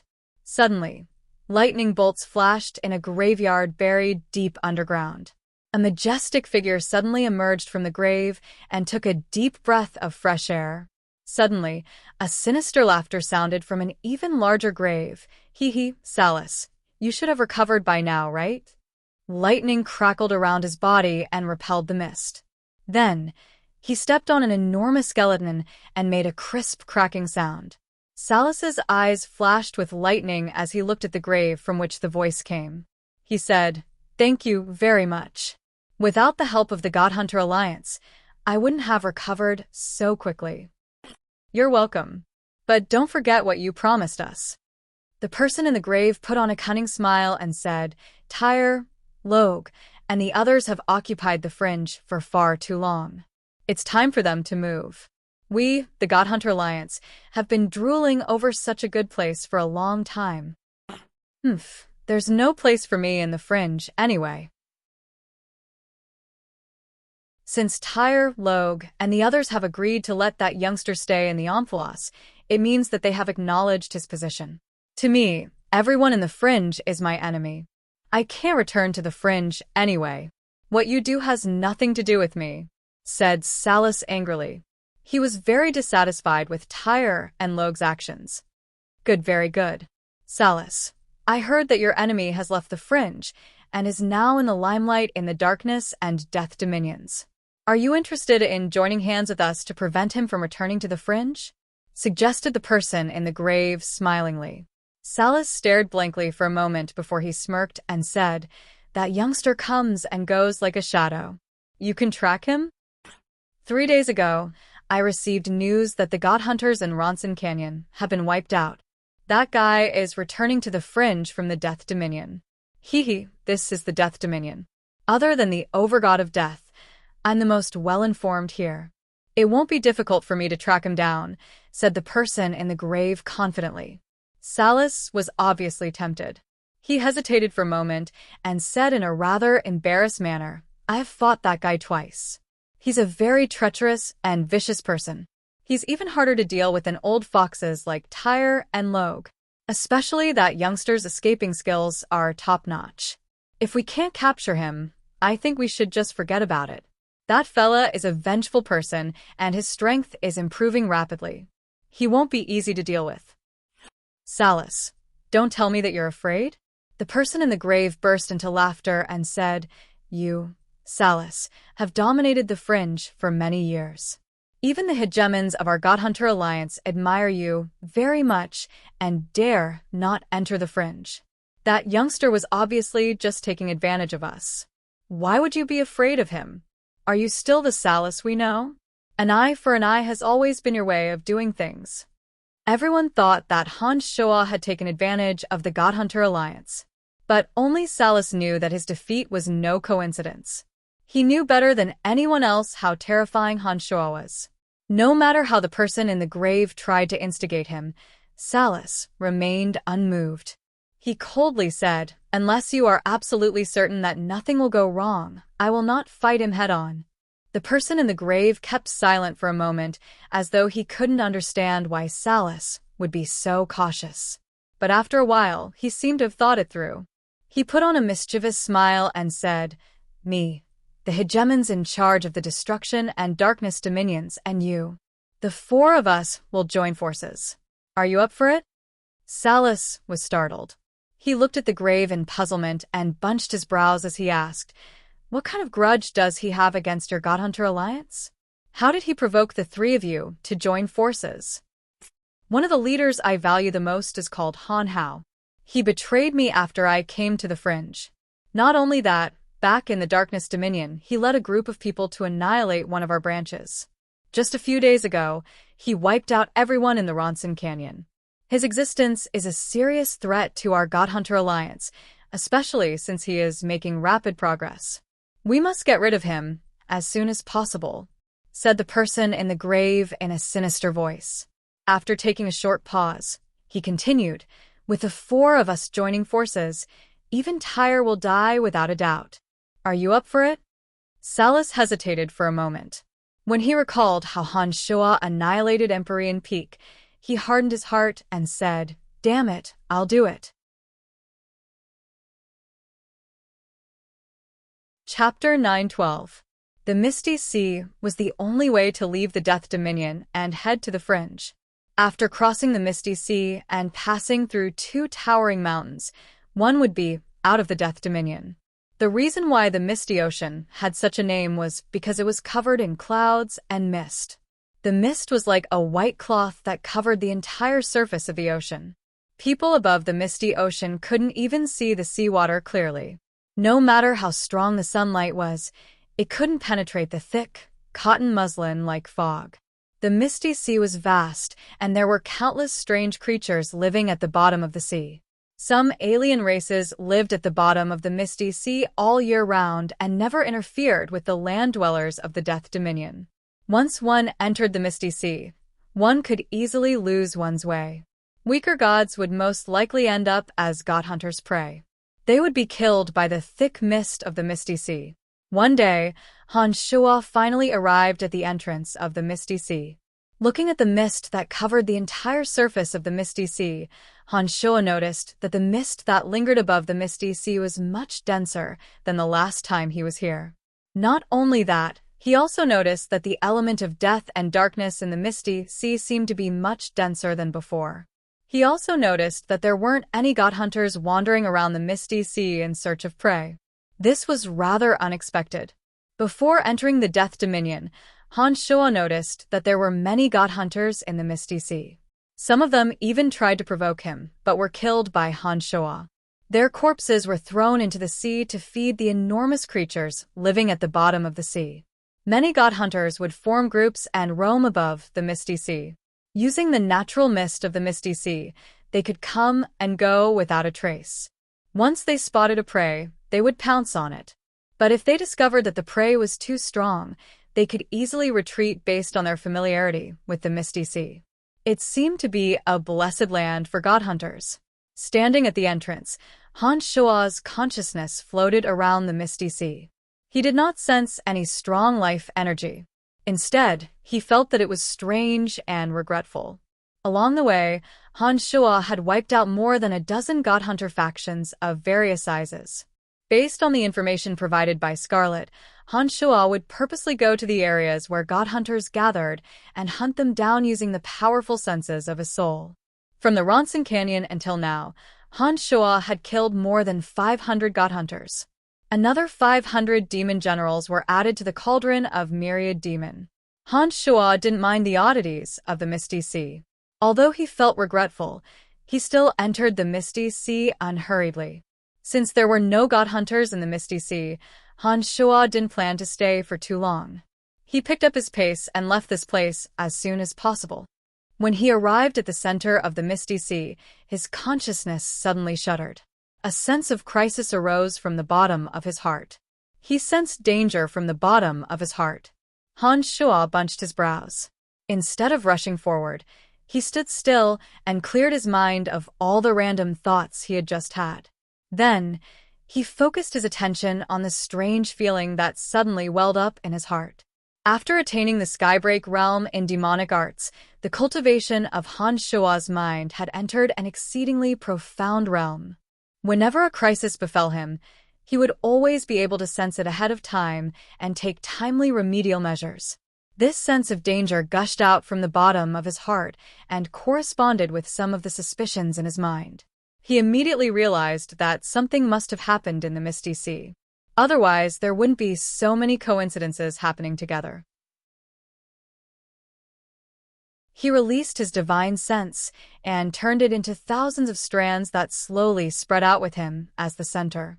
Dozens of newly refined demon generals also flew out of his body and scattered around the misty ocean, searching for any possible accidents. "Who's there?"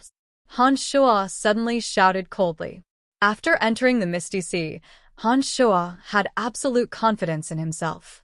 Apart from overgods who truly possessed godhood, he really didn't care about most people. Furthermore, sovereigns were usually extremely arrogant people, so they definitely wouldn't do something like sneaky ambushes like this.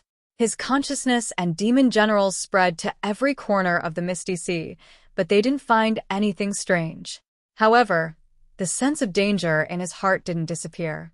Instead, it grew stronger and stronger. This made Han Shua realize that there must be enemies in the Misty Sea. With a thought, all his consciousness and demon generals returned to his body. Han Shua snorted coldly and no longer cared about the enemies hiding in the dark. He flew out of the Misty Sea at an even faster speed.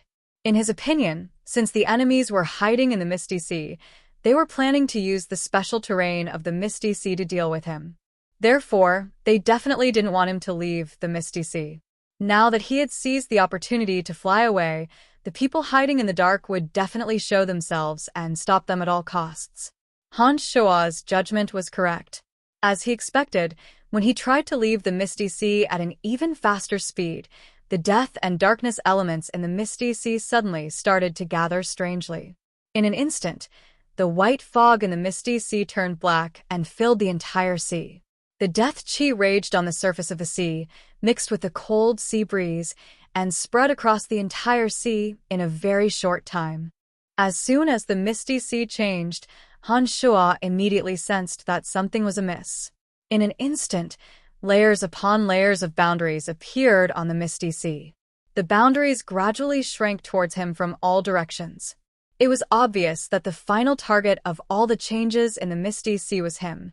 After carefully sensing the speed at which the death and darkness elements were gathering in the Misty Sea, Han Shua's expression changed abruptly. He was slightly surprised. With his keen senses, he could sense the strength of the enemies hiding in the dark from the speed at which the death and darkness elements were gathering. He was sure that there were at least 2 overgods of death and darkness lurking in the dark. Although they were overgods without quintessence, two overgods gathered in the misty sea was still very terrifying.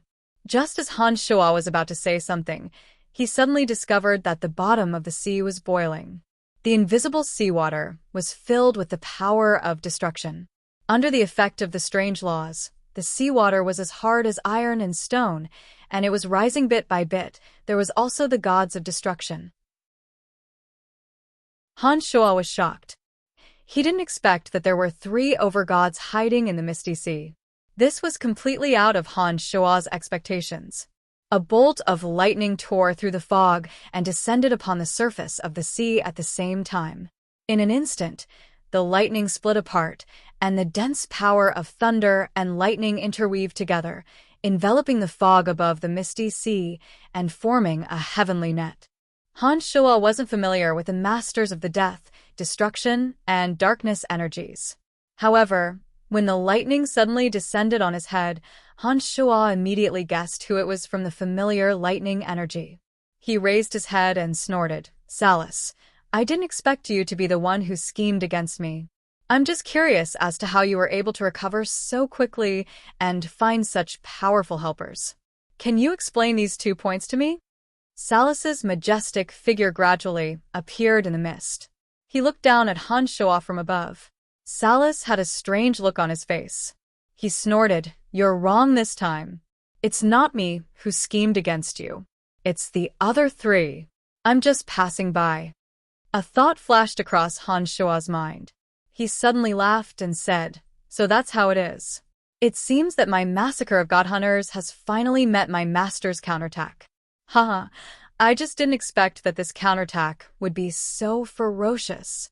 Amidst the boundless darkness, the silhouette of a 3,000-meter-tall giant gradually appeared. A pair of green eyes that looked like crescent moons hung high in the darkness, coldly looking down at Han Shoa. The terrifying energy of destruction seemed to have stirred up the seawater, causing it to undulate. The boundless darkness grew denser and denser. Another enormous shadow gradually appeared. The shadow was shrouded in the most intense element of darkness, making it impossible to discern its true appearance. At the same time, a white bone throne appeared out of thin air. The thick aura of death on the throne was constantly pulling and changing. A faint shadow was shrouded in the aura of death. The shadow was wearing a pale mask, and his true appearance was also obscured. The 3 overgods of destruction, darkness, and death appeared one after another. However, they either used darkness or masks to conceal their true appearances. It seemed that as hegemons of the Godhunter Alliance, they were indeed very cautious.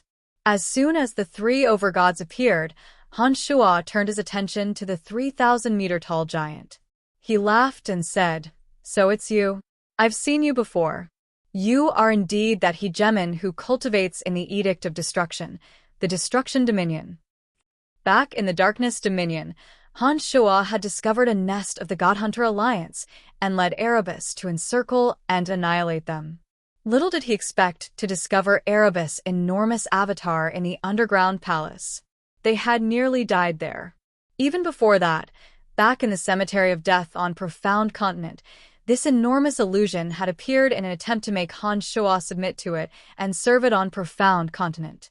Little did he expect that after so many years, in the misty sea of the Death Dominion, Han Shoa would finally meet the Overgod of Destruction.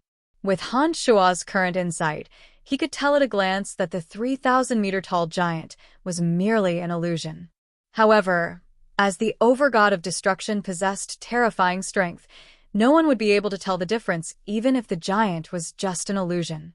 When such an enormous figure was revealed, those with weak wills would immediately submit to its divine might. Even Han Shoa had been terrified when he saw the enormous illusion and the power that was as mighty as heaven's might with every movement. Indeed, we have met before. Who would have thought that an ant-like character back then would possess the strength to threaten our alliance so quickly? An aged voice sounded from the giant's mouth. He seemed to be deeply moved. Chapter 913. Back when he first arrived on Elysium, Any one of these 4 experts could have killed him without a doubt. There was no way he could have survived. However, after so many years, Han Shuo was no longer the same as before. The fact that they needed all 4 of them to kill Han Shuo proved how important Han Shuo was to them. The hegemons of the Death, Darkness, and Destruction Dominions, in addition to Salus, had set up an inescapable net in the Misty Sea. Their goal was obvious. Brian, don't even think about walking out of here alive today. Salus glared at Han Shuo and said hatefully. Han Shuo sensed the auras of the 4 and knew that the battle was going to be very difficult. He had just escaped from the city of Gorging Clouds in the Darkness Dominion using blood disassembly and was not in peak condition. It would be very dangerous for him to face the 4. Naturally, Han Shuo could use the blood disassembly again to escape from the Misty Sea. However, he had just used the blood disassembly not too long ago. It wouldn't be as easy to use as it was the first time. Han Shuo knew that if he were to use blood disassembly again, his demonic body would be seriously injured, and he would not be able to recover in a short period of time. Even if he could escape from the encirclement of the 4, there were still Tyre, Logue, and the others in the fringe. It would be very dangerous for him if his strength was not in peak condition. Han Shuo's face turned gloomy as he sensed the overbearing auras of the 4. He anxiously tried to think of a way to escape from this place. Don't even think about leaving this place alive. The 4 of us have been preparing for so long just to be caught. Since you are here today, don't even think about leaving here alive, said the 1,000-meter-tall giant in the void. His green, crescent moon-like eyes stared at Han Shuo. He constantly channeled the energy of destruction and formed an enormous magnetic field with the giant at the center. The magnetic field affected the seawater of the Misty Sea and prevented Han Shuo from diving into the sea to escape. Hee, what a pity for such a good seedling. The Lord God on the white bone throne smiled sinisterly and slowly approached Han Shuo. The white bones on the white bone throne he was sitting on shone with a milky white halo, and gray death aura gathered towards him from all directions. Another commander, who was completely enveloped by the dark element, didn't say a word. However, he cooperated with the others and enveloped Han Shuo with the darkness. The 4 of them slowly approached Han Shuo. The power of death, darkness, destruction, and lightning slowly condensed, filling the entire Misty Sea. After the 4 domains of divinity were released, all the other elemental energies in this area disappeared. The chaotic energy divided into 4 streams, rushing towards Han Shuo from the sky, the ground, the front, and the back. The 4 of them must have carefully studied how to deal with Han Shuo. They might have even teamed up before Han Shuo arrived. Therefore, the 4 streams of energy locked down all of Han Shuo's escape routes. He was trapped in a corner and slowly squeezed by the 4 streams of energy. Han Shuo's heart skipped a beat. He realized that he couldn't be so passive. If he allowed the 4 streams of energy to continue squeezing him, he wouldn't be able to withstand it. Under the pressure of the 4 streams of energy, his body would explode. His consciousness might be able to escape in thousands of strands, but the demon infant and his main body wouldn't be able to escape. Han Shuo immediately understood that if he didn't put his life on the line today, he wouldn't be able to leave the Misty Sea alive. He cursed inwardly and no longer hesitated.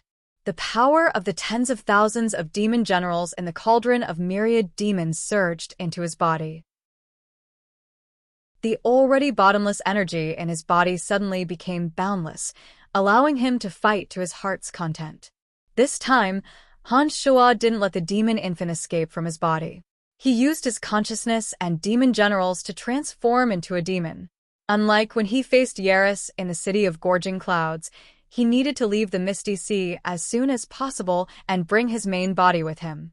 Han Shuo had transformed into a demon in the city of Gorging Clouds.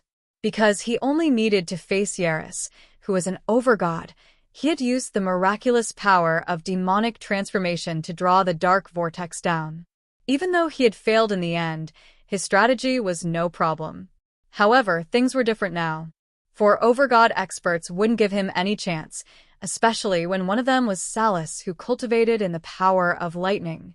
Salus's power of lightning was a great threat to the demon infant. After transforming into a demon, Han Shoa could transform into a myriad of forms and wasn't afraid of most powers, but the power of lightning was an exception. The power of lightning had always been the bane of life forms such as souls. Han Shoa might not care about the power of lightning of an ordinary god, but Salus had the power of an overgod.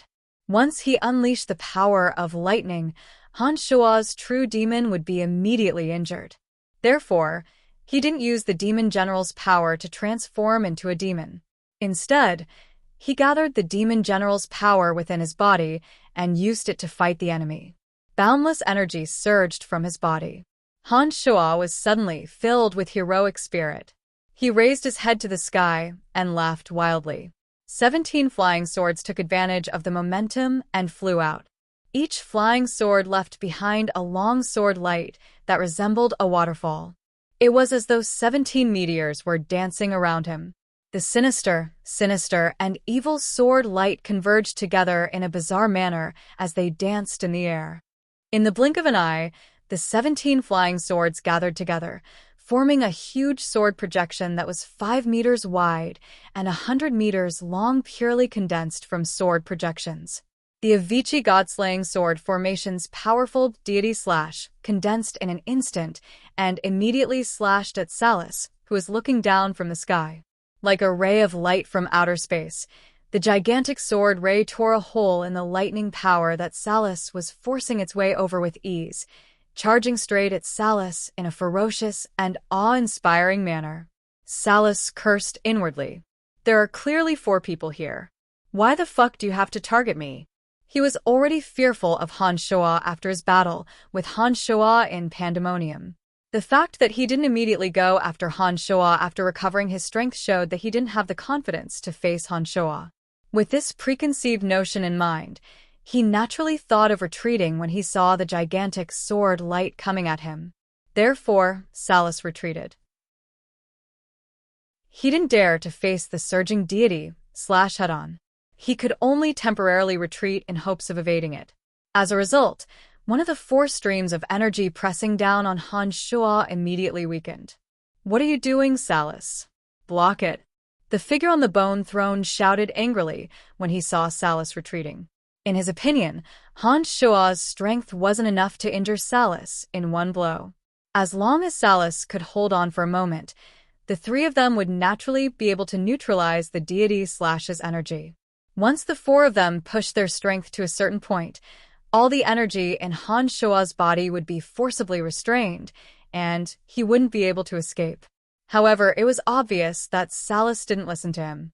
He let out a cold shout and continued to dodge the deity/. As soon as Salus retreated, Han Shoa immediately launched another attack.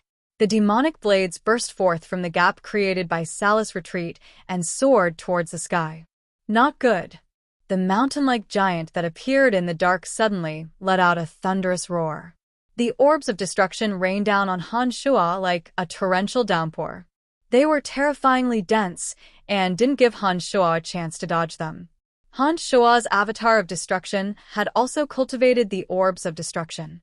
He knew that the orbs of destruction were formed by the condensation of a large amount of destruction god power. A small orb of destruction usually contained a terrifying amount of power. When he saw the orbs of destruction raining down on him, his expression changed.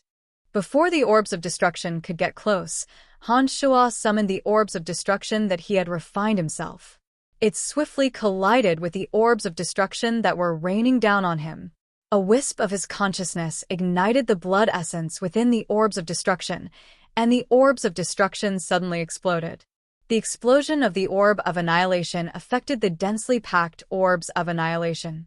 In an instant, the sky above Han Shoa's head was filled with terrifying, earth-shattering noises. The deafening noises were so loud that they could tear one's eardrums apart.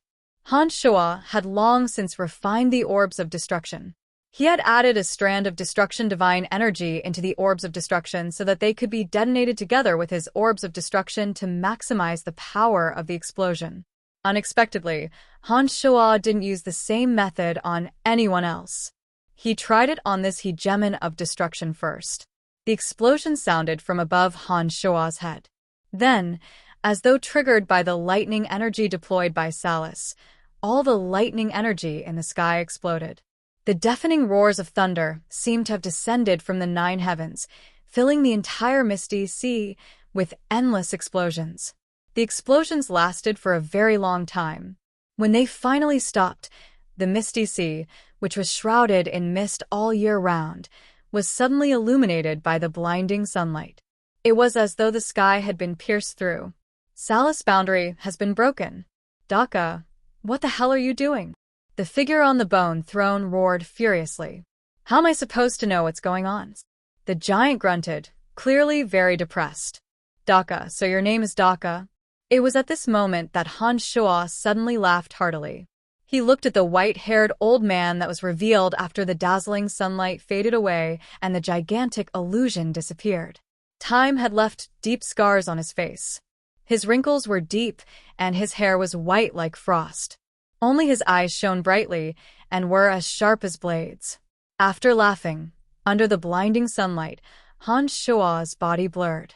A dozen or so Han Shuo split off and fled in different directions. With Salus and Daka's defenses torn apart, the energy restraining Han Shuo was no longer able to restrain him. The boundary above Han Shuo's had also exploded violently. Han Shuo broke free and fled without hesitation. In a flurry, they realized that the dozen or so Han Shuos were all real and not illusions. They had no choice but to split up and chase after him. When they caught up with and killed the Han Shuo, transformed from demon generals, they suddenly discovered that a faint silhouette had long left the misty sea that had regained its brightness. After a few swaying movements, the silhouette's aura had vanished into thin air under the detection of their divine souls.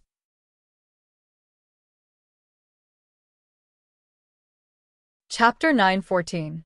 Salus and the 3 overgods regrouped at the center of the misty sea, their faces dark. The 4 of them had worked together for several days to set up a trap in the misty sea. In order to take down Han Shuo, they had even practiced their joint attack techniques. After spending so much effort to take down Han Shuo, they managed to surround Han Shuo. Yet, at the most critical moment, Han Shuo still managed to escape. If word of this got out, not only would the 4 of them lose face, even the reputation of the God-Hunter Alliance would be tarnished. After evading Han Shuo's deicide slash, Salus didn't expend any energy to defend against it.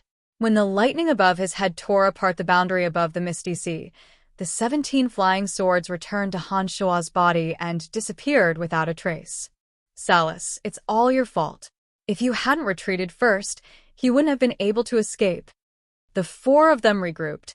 The masked man on the white bone throne coldly snorted and angrily said, "This brat is indeed as cunning as a ghost."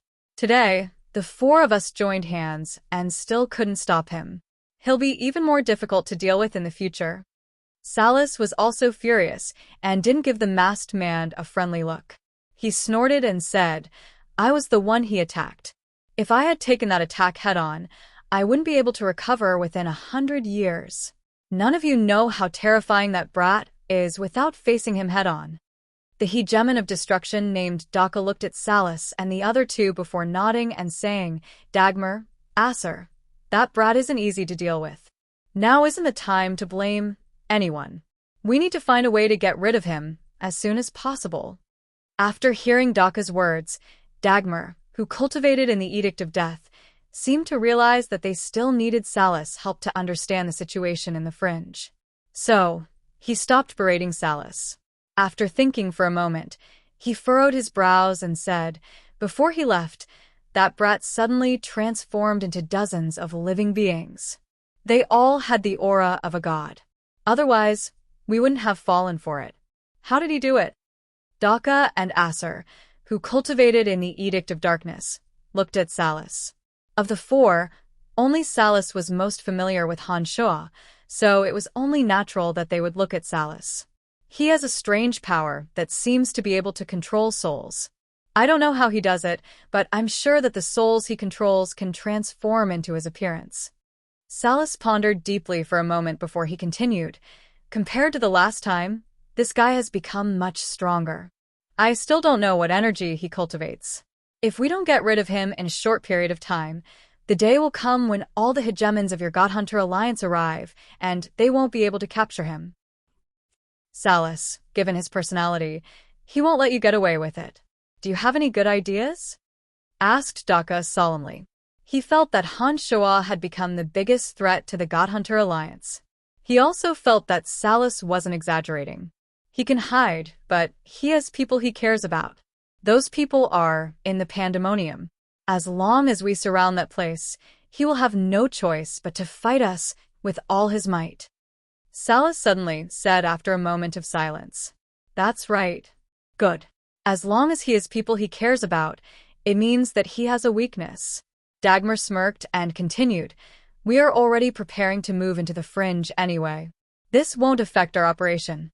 Salus, you have to remember what you promised us, okay? There's no place for me in the fringe anymore. If it's destroyed, so be it. Salus nodded, agreeing with Dagmar's words. As one of the 5 sovereigns of the fringe, he knew every region and every power in the fringe like the back of his hand. With his help, the God Hunter Alliance would be able to invade the fringe with ease.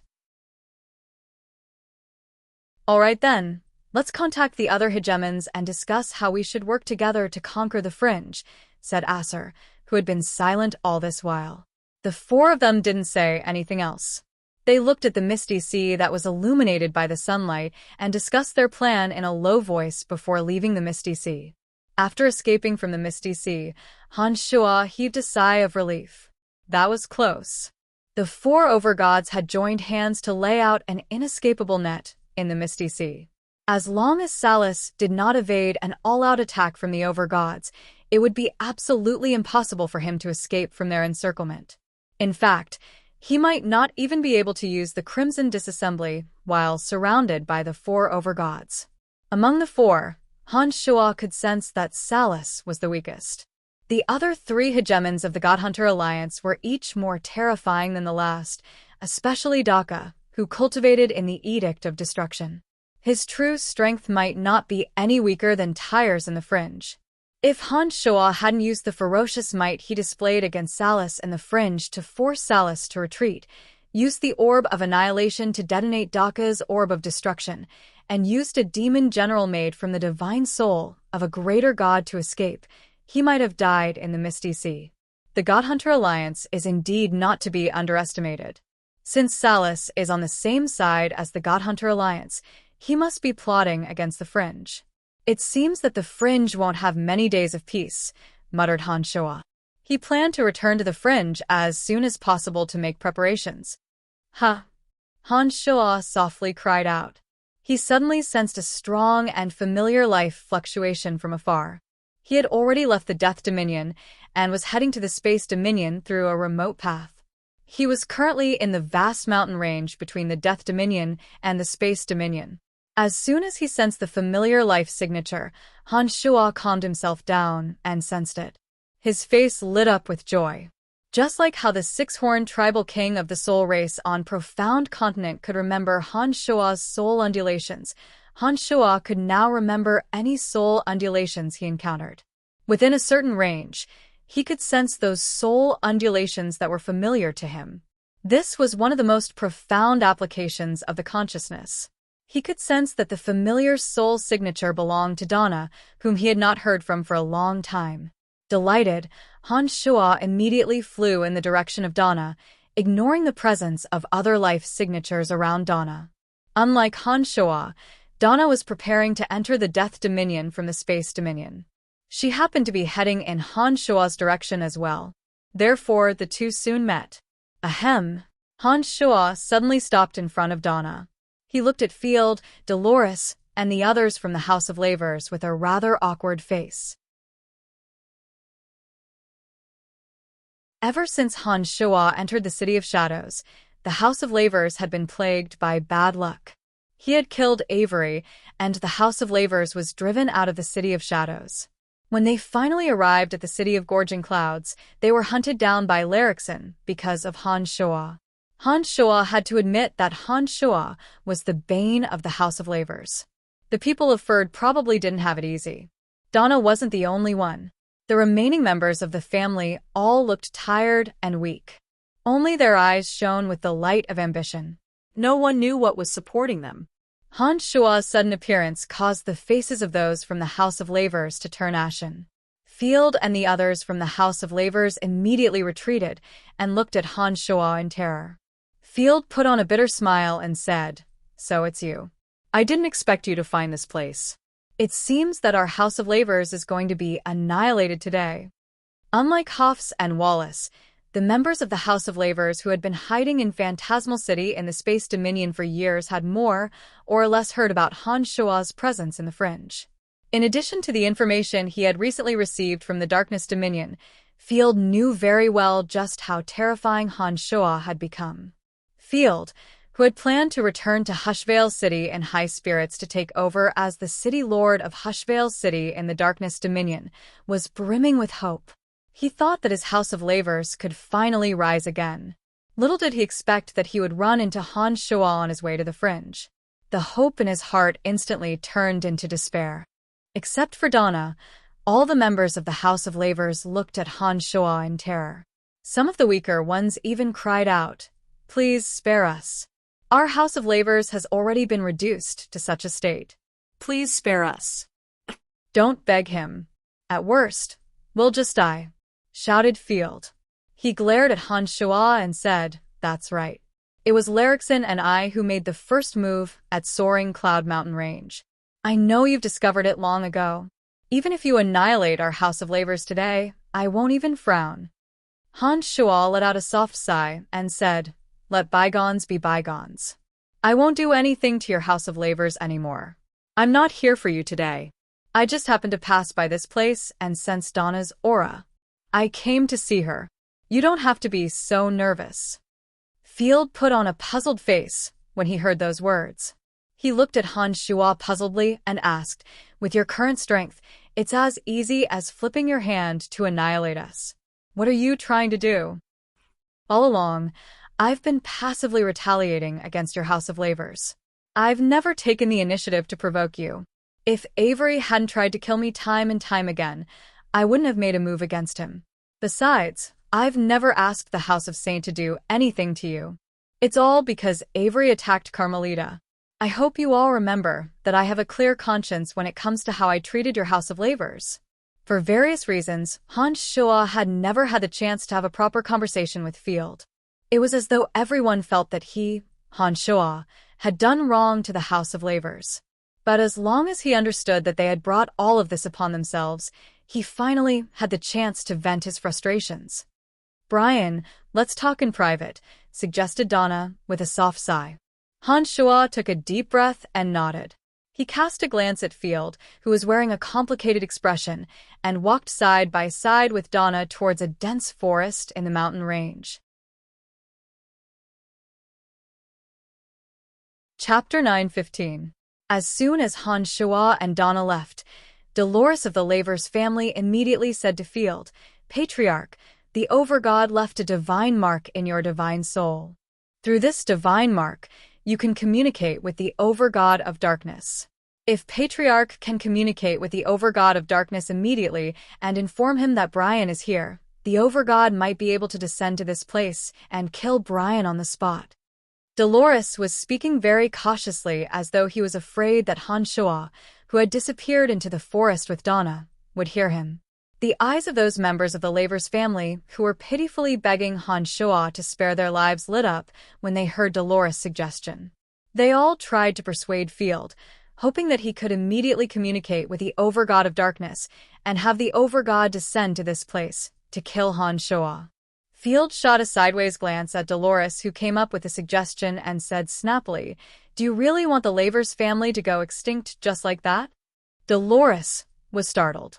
He hurriedly kowtowed before Field and anxiously expressed his opinion.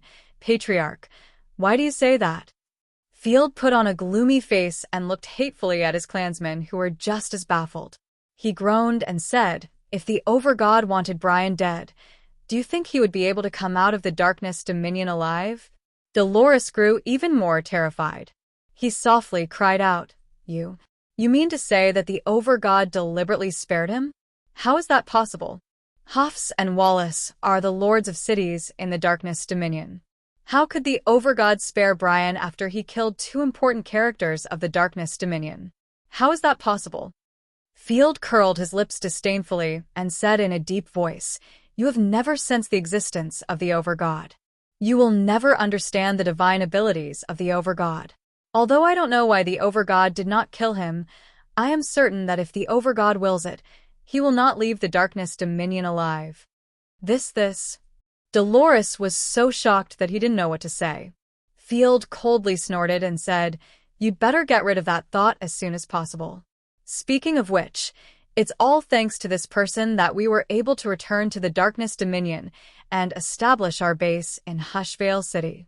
Based on his qualifications and family strength, it's impossible for me to become the city lord of Hushvale City. I'm still wondering if he's the reason why the Overgod chose me." Dolores' face was filled with horror and disbelief. He kept muttering in a low voice, "Impossible. This is absolutely impossible. An Overgod is omnipotent in the Darkness Dominion. He can do whatever he wants on Elysium. Why would he care about such a nobody?" Who knows? Field wore an odd expression. He shook his head with a bitter smile and let out a soft sigh. "If I knew he was this powerful, I would have welcomed him personally the first day he stepped into the Laver's residence. Sigh. I have to say that we are not as good as Donna when it comes to judging people. If I had listened to Donna, not only would our House of Lavers not have declined, we would have soared to great heights." Patriarch, do you mean that you don't intend to avenge Uncle Avery? Dolores was stunned. He stammered for a moment before he asked apprehensively. Avenge? Field put on a bitter smile. He glanced at the forest and sighed. How are we going to avenge him? Yaris was the lord of a city and had Overgod strength. Not to mention Darkwater, the Darkstone brothers, Hafs, Wallace, and Larrickson. But in the end, Yaris, Wallace, and Larrickson were all dead while Yaris was still free and unfettered. How are we going to avenge him? Who in our House of Lavers is capable of taking revenge? But Dolores wanted to say something, but he couldn't find any words to persuade Field, perhaps because he had thought of the terrifying reality. Field waved his hand and impatiently said, "You better give up on this idea as soon as possible. Behave yourselves in Hushvale City and don't even think about attacking Brian. You will only bring disaster to the House of Lavers. Remember this." Dolores and the other members of the Lavers family found it hard to understand Field's words. However, under the deterrence of their patriarch, they had no choice but to comply. Deep in the forest, the vegetation was lush and verdant. Some of the bright-colored flower buds were releasing temporary beauty and a faint fragrance. Donna was standing in the middle of a patch of wildflowers. She was slender and elegant. She was as gorgeous and outstanding as a fresh flower. Donna was a beautiful woman with outstanding temperament and radiance. After the tragedy that befell her family clan, she had gained a slightly haggard appearance.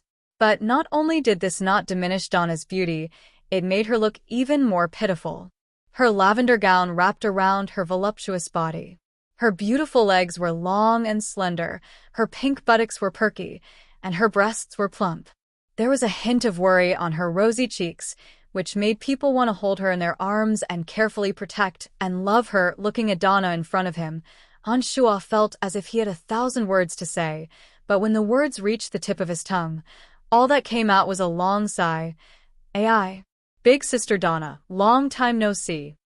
Donna raised her slender eyebrows and stared at Han Shua with her bright eyes. She was dazed for a moment.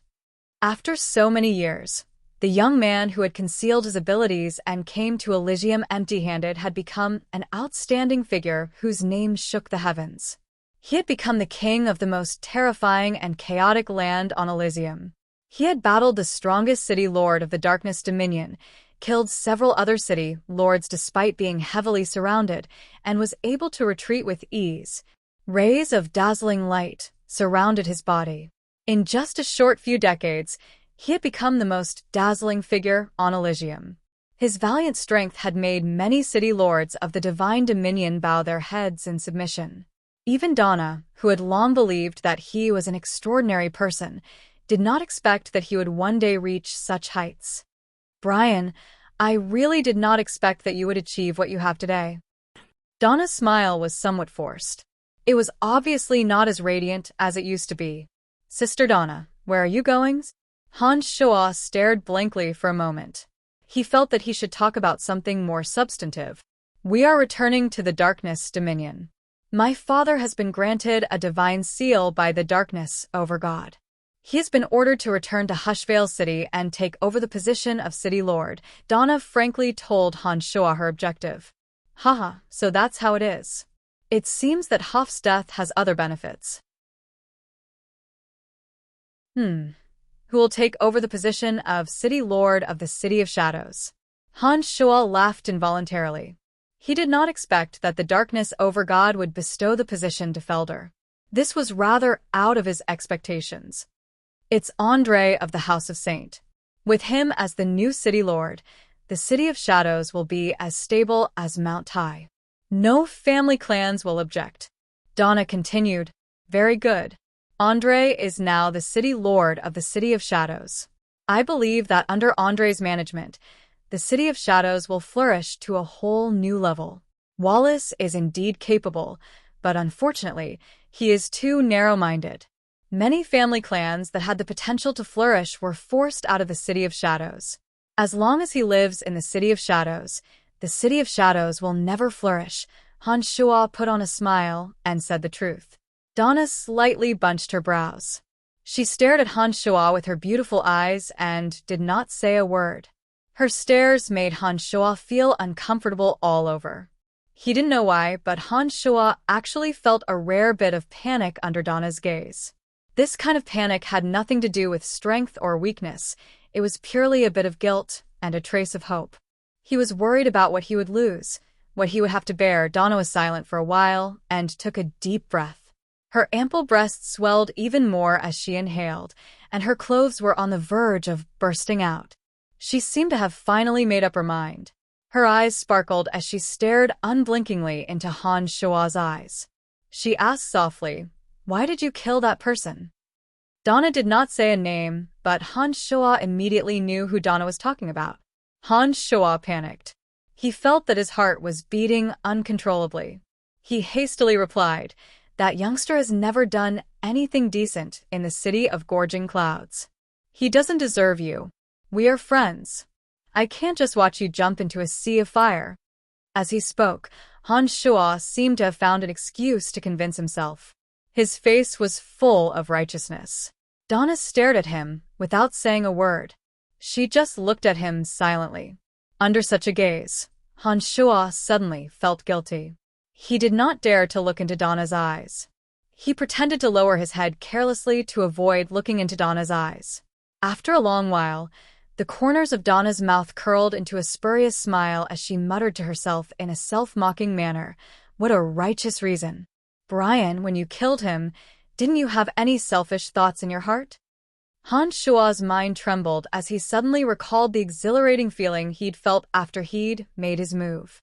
His entire body had relaxed after killing that person, and he'd felt that he'd managed to keep what belonged to him and hadn't lost it to someone else. In his subconscious mind, his thoughts were completely selfish. What? Did I see through your thoughts? Donna sneered and said in a low voice, Brian, you are the most selfish person in the world. Everything you did was just a pretense and an excuse to help me. I don't believe that you didn't think about the disaster you would bring to my Laver's family after killing him. But you still killed him. You didn't do it for me. You did it for yourself. For myself. Han Shua mumbled to himself. He then asked himself, For myself what? What can I get out of it? In your heart, I belong to you alone. Even if you don't care about me, you won't allow anyone else to touch me. Donna suddenly took a step forward and grabbed Han Shua by the neck. She forced Han Shua to look into her eyes. Donna put on a fierce face and said hatefully, Tell me, is that what you were thinking? I don't know. This was the first time Han Shua was treated like this by a woman. He felt that he was at a complete disadvantage. He looked rather bewildered. Suddenly, Han Shua felt that his demonic infant was beating wildly. His skybreak realm mind had become unstable. Even the demonic yuan in his body had become somewhat chaotic. Han Shua suddenly realized that the matter with Donna had become a demon in his heart. After a series of thoughts flashed through his mind, Han Shua's face turned fierce. He pulled Donna into his arms and said fiercely, "That's right, that's what I'm thinking. I don't want anyone to touch the woman I fancy. That's the kind of person I am. What do you want?" In an instant, Donna's eyes were brimming with tears. She used all her strength to hug Han Shua tightly. She buried her face in Han Shua's broad chest and cried bitterly. She had finally heard those words. Chapter 9:16. Han Shua had always refused to admit that he coveted Donna. He tried his best to avoid entangling himself too deeply with her. However, in the depths of his heart, just as Donna had said, he had long regarded Donna as his exclusive property. He would not allow anyone to encroach on her. Today, Donna's insistent questions had forced him to confess. Even his state of mind was in a state of chaos. Han Shua finally understood how deep his yearning was. Such was the nature of relationships. Sometimes, when a woman was cursing and quarreling, it would seem difficult to put an end to it.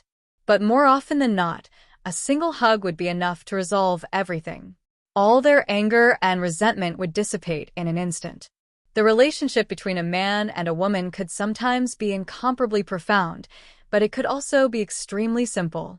Donna's many years of resentment and anger toward Han Shua collapsed with a single sentence from Han Shua. There was no longer any hatred left in her heart. She had even completely forgotten about her family feud. In the face of great things, some men could abandon everything for the sake of benefits. Their goals were clear. But women were different. They could abandon everything for a man. Whether it was family feud, family, or friends, they would all appear very fragile in front of their loved ones. At this moment, Donna's eyes were brimming with tears. She hugged Han Shua tightly, as though she wanted to squeeze Han Shua into her body. Han Shua was deeply moved. He did not say a word and allowed Donna to weep on his chest. He only gently caressed her soft long hair, using such gentleness to express his love and tenderness. After years of resentment, Donna's heart gradually calmed down along with her tears. Leaning on Han Shua's broad chest, she felt incomparably tranquil. She had never had a single day of peace while she was in hiding with the Lavers family. But now, her heart was at peace because she had someone to rely on. She really wanted to rely on him for the rest of her life.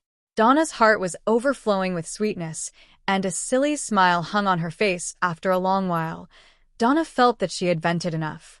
She awkwardly moved away from Han Shua's chest and looked at the nervous Han Shua with teary eyes. She suddenly felt that this silly Han Shua was so adorable. Although he had dominated Elysium, he didn't have the slightest bit of aggressiveness or fierceness. Instead, he appeared cautious and at a loss. Pucci. Donna, whose cheeks were still wet with tears, couldn't help but chuckle. She reached out and pinched Han Shua's face. She snorted and said, "Look at you. It's as if I forced you." "You're such a jerk." Han Shua didn't know whether to laugh or cry. He thought, "You're the one who forced me." But now that the knot in his heart has been untied, Han Shua felt rather awkward when he looked at Donna again. He still didn't dare to look into Donna's bright eyes. He quietly lowered his head again. As soon as he lowered his head, his eyes suddenly lit up. His gaze fell on Donna's towering and full breasts, and he was instantly fixated on them. Due to her tears, Donna's chest was completely damp. Her clothes were thin to begin with, and with her tears wetting her chest, the thin clothes clung tightly to her voluptuous breasts. She looked as though she was not wearing any clothes, revealing many of her wonderful breasts. Her alluring curves were so beautiful, and the curves were so full and alluring that they could steal a man's heart. Donna's figure was graceful to begin with. Her breasts were even more firm and full. Now that they were wet from her tears, It immediately caused one's imagination to run wild. It was unknown if Donna had noticed Han Shua's peeping.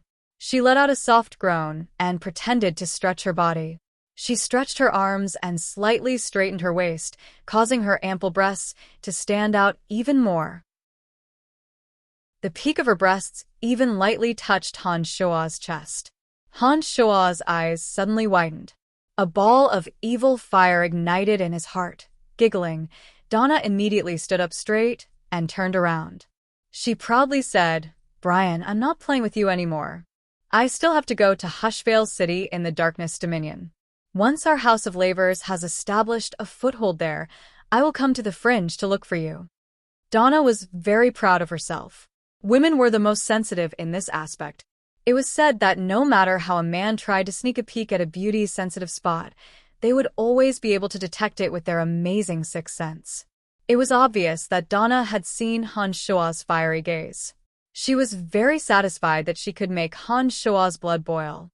She even played a little prank on Han Shua. Upon hearing that Donna was leaving, Han Shua immediately dispelled the wild thoughts in his mind. He hastily reached out and grabbed Donna. He creased his brows and asked, "You want to go to Hushvale City?" "Yes, I am a member of the House of Lavers.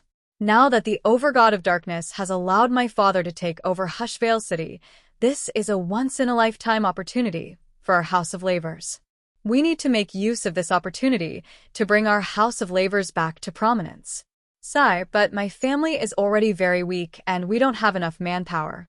I cannot leave my father at this time," Donna sighed and explained to Han Shua helplessly. Then what about us?" Han Shua was stunned and asked tentatively.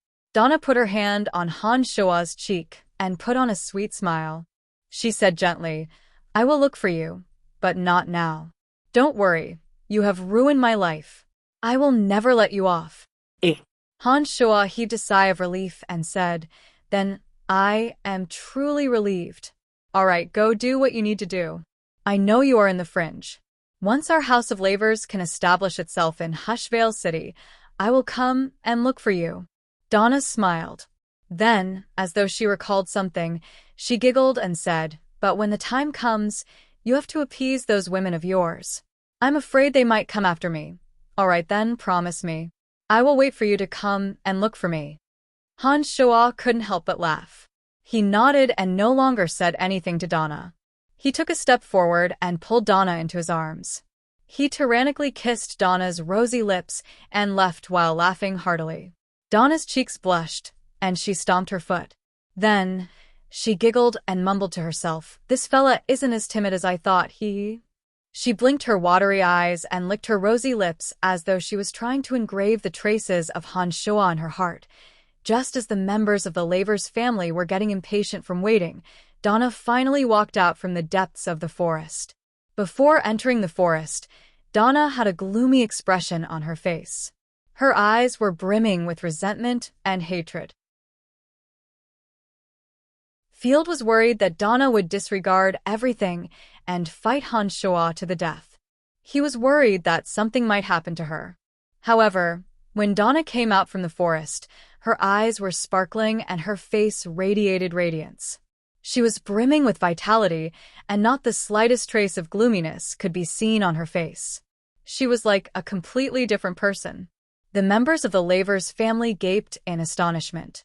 They could not understand what had happened to Donna in just a few minutes. How did the lifeless Donna suddenly come back to life? This was beyond their expectations. They were at a loss as to what to do. Field gazed deeply at Donna as though he had guessed something. He creased his brows and asked, "Where is he?" "He's gone." "He's returning to the Fringe." Donna tried her best to hide the joy on her face, but her reply was still as brisk as ever. Anyone could tell from her reply that she was different from usual. It wasn't that Donna wasn't mature enough or that she wasn't adept at concealing her emotions. It was just that the great joy had diluted the great sorrow and transformed her body and mind. Her complexion had betrayed her. "Oh." Field nodded. He swept his gaze across the members of the Lavers family and coldly shouted, "What are you waiting for? Hurry up and move."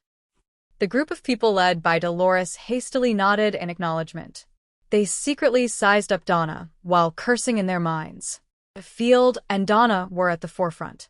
After deliberately putting some distance between them and the people at the back, Field stealthily approached Donna and whispered, "Nana, I don't care about the matter between you and him. But I want you to remember to think for the sake of our family. Don't bring unnecessary trouble to our family." Donna stared blankly for a moment. She looked to her left and right and saw that the members of her family were being dragged along. Puzzled, she asked, "Father, you aren't going to stop him?" Field let out a soft sigh and shook his head. He said in a self-deprecating manner, "Can I? Father, actually, I—" Donna hastily explained. She wanted to say that she would also pay attention to the difficulties of her family. After all, she had some enmity with the Lavers family. Field waved his hand and stopped Donna from explaining. He said, "You don't need to say anything. It is I who has wronged you. If I had listened to you and met with him on the first day he arrived at the Lavers' residence, perhaps none of this would have happened. Sigh. It is I, your father, who stubbornly acted on my own accord. I didn't give him any respect at all. Step by step, I pushed the Lavers family into the abyss. In the end, I had no choice but to compromise and nearly sacrifice your happiness to that good-for-nothing Larrickson. Sigh. Of course I know that youngster isn't a good person. I brought this upon myself." After hearing Field's words, Donna understood his helplessness. She thought for a moment and suggested, "Why don't you expel me from the family? That way, I won't bring any trouble to the Lavers family." Field shook his head resolutely and said, "You didn't do anything wrong. I am the one at fault. Why should I let you go? All right, don't think too much about it. Although I don't know the reason, I can tell that the Overgod of Darkness and the Overgod of Death don't want him to die. There shouldn't be too much of a problem between you and him." "You mean you agree for me to be with him?" Donna was overjoyed. Her voice was trembling slightly. Nodding his head, Field sighed. "I've already borne too much for my family. I can be considered a competent leader, but I'm not a good father. Today, I will be a good father for once. I will temporarily cast aside the interests of the family." "Thank you, Father. Thank you, Father." Donna didn't know what to say. She originally thought that after Han Shoa killed Avery, the enmity between him and the family would be irreconcilable.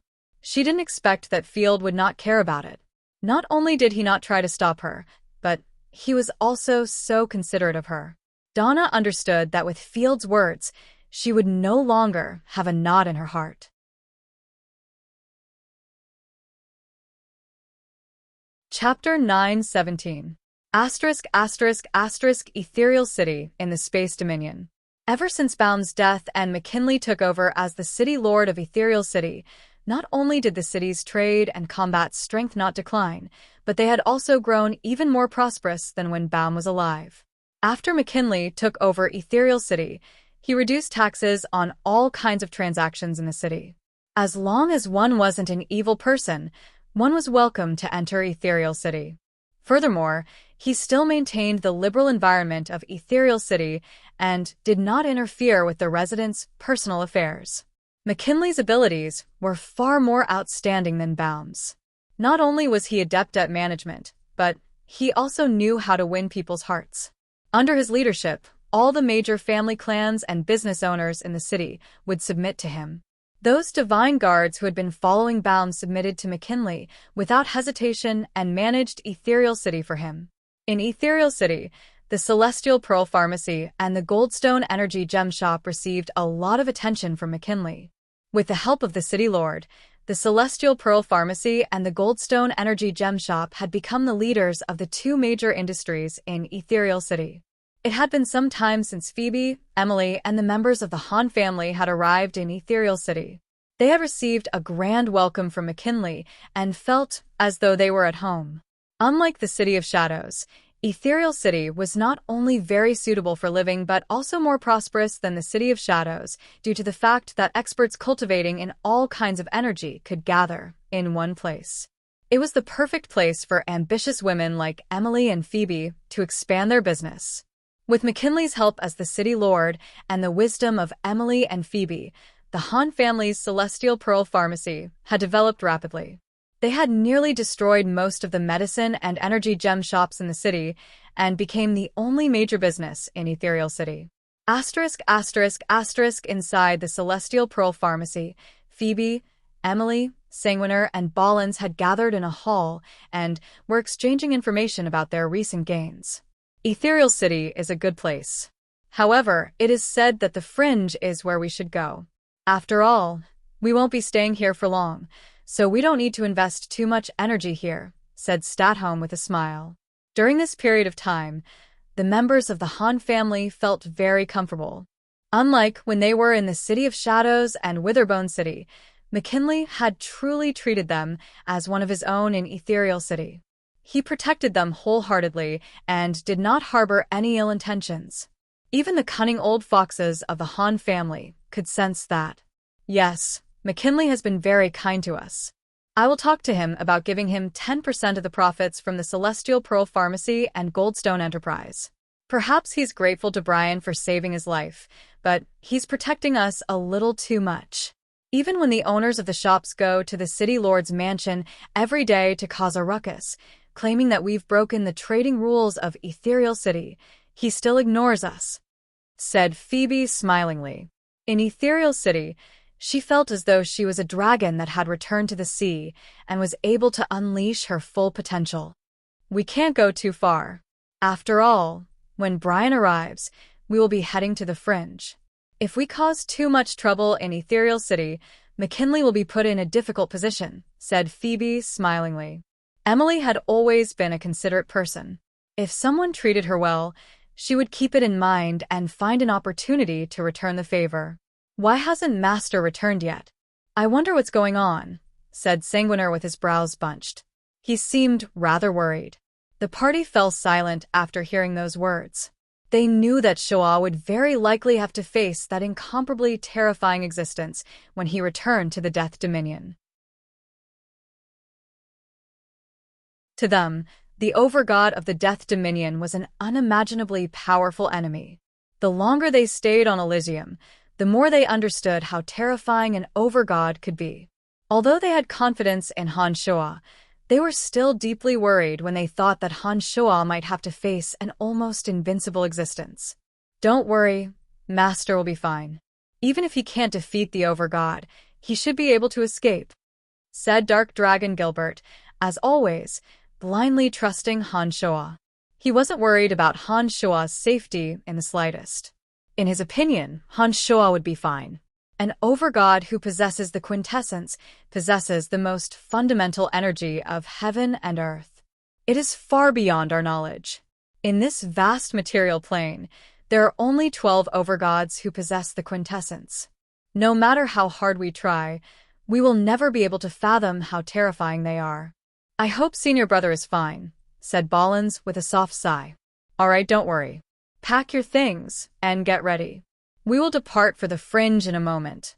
Suddenly, a sonorous voice sounded from outside. A majestic figure abruptly appeared in the room. Who else could it be but Han Shoah? I'm glad that you are fine, Brian. How did it go? Asked Emily hastily. Hill is dead. Hofs, Wallace, Larrickson, and Ralph are all dead.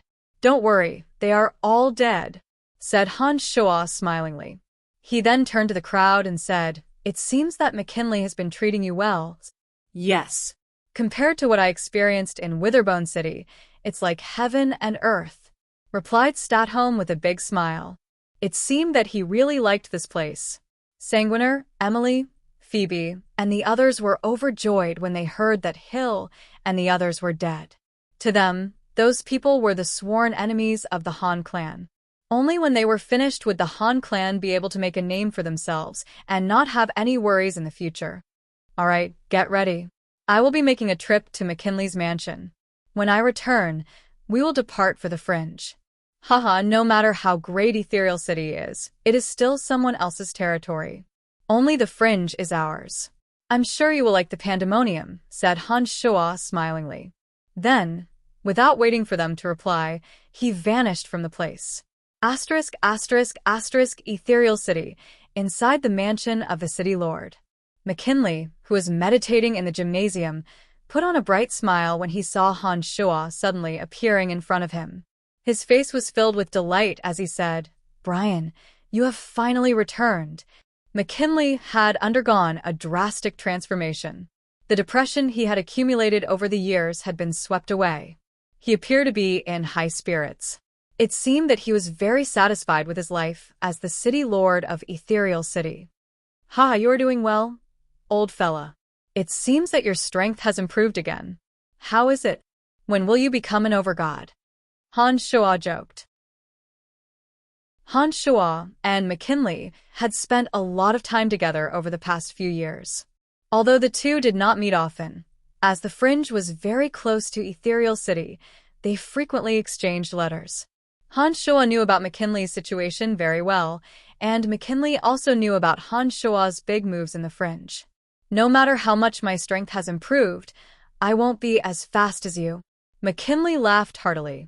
He shook his head and said in a somewhat angry manner, "You are so weak back on Profound Continent. But as soon as you arrived on Elysium, you showed off your abilities. To think that you would reach such a realm in less than 100 years. I really wonder what kind of monster you are.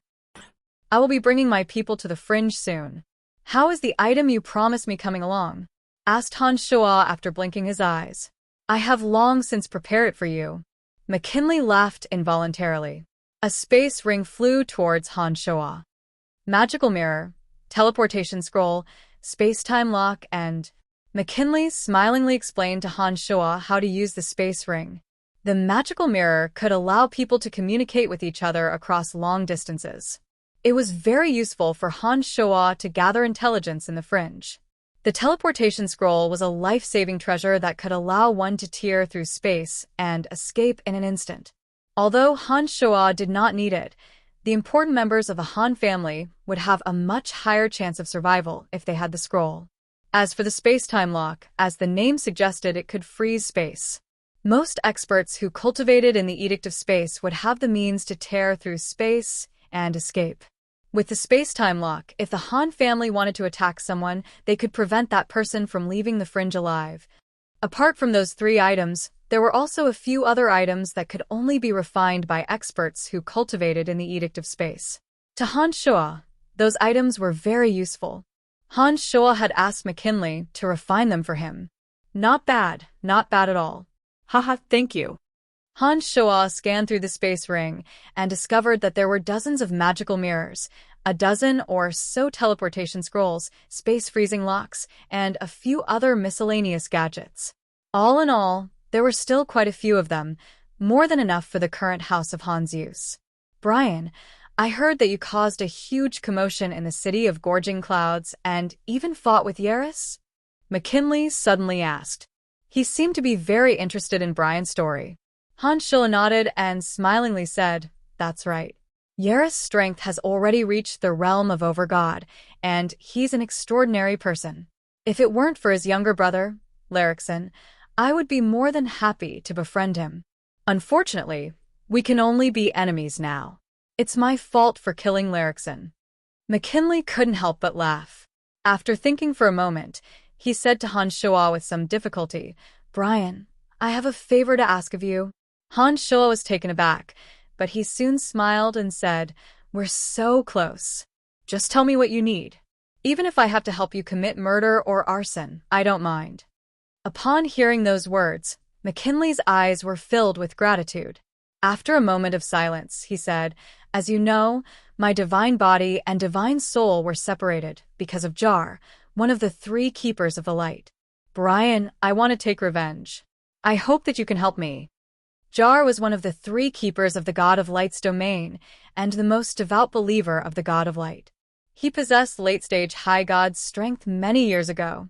McKinley obviously wasn't a match for Jar in a one-on-one fight. If he wanted to take revenge, he would have to look for help. And Han Shuo was the most suitable candidate. "No problem. Just confirm the time and place, and I will help you." Han Shuo agreed, without hesitation. "Thank you." McKinley looked at Han Shuo and expressed his gratitude. He knew that he owed Han Shuo a huge favor. I will inform you after I find out Jar's whereabouts. All right, I'll wait for your news. All right, I'll be taking my men back to the fringe. Han Shoa smiled and didn't take the matter to heart. He didn't even bother to exchange pleasantries with McKinley. With a sway of his body, he disappeared. Chapter 918. The fringe did not change much because of Han Shoa's emergence. Fighting, killing, and pillaging were still the main themes of the fringe. On the outskirts of the fringe, small-scale and large-scale battles never ceased. As soon as Han Shoa and the Han family appeared in the fringe, they attracted the attention of many forces. But as soon as they noticed Han Shoa among the crowd, those forces immediately became quiet and fled as far as they could. In the fringe, Han Shoa had become a well-known figure that no one dared to provoke. Sanguis, Ballins, and Gilbert, the three of them loved to fight. They were like dragons returning to the sea after arriving at the fringe. From time to time, they would leave the main force and wander around alone. Every time they returned, they would be covered in wounds. All three of them were cultivators of demonic arts. They knew that if they wanted to improve their strength in the shortest time possible, they would have to temper themselves through repeated battles. The fringe was the perfect place for them to do so. After they left Han Shoa, the three of them would sometimes travel together, and sometimes they would separate. They would look for small forces that weren't particularly strong to attack, and use their enemies' deaths to sharpen their strength. Han Shoa allowed them to do as they pleased because he knew that the three of them possessed decent strength and were cunning. Even in the fringe, they wouldn't suffer too much. Their injuries weren't particularly serious, and they would recover in a day or two. In the beginning, the three of them went out alone. Later on, they gradually brought along some of the Han clan's guards. The Han clan's guards had been tempered for a long time and were not easy to deal with. Once there were more of them, and with the three of them commanding them, many forces along the way were killed. Later on, when many forces saw them approaching, they would hide far away.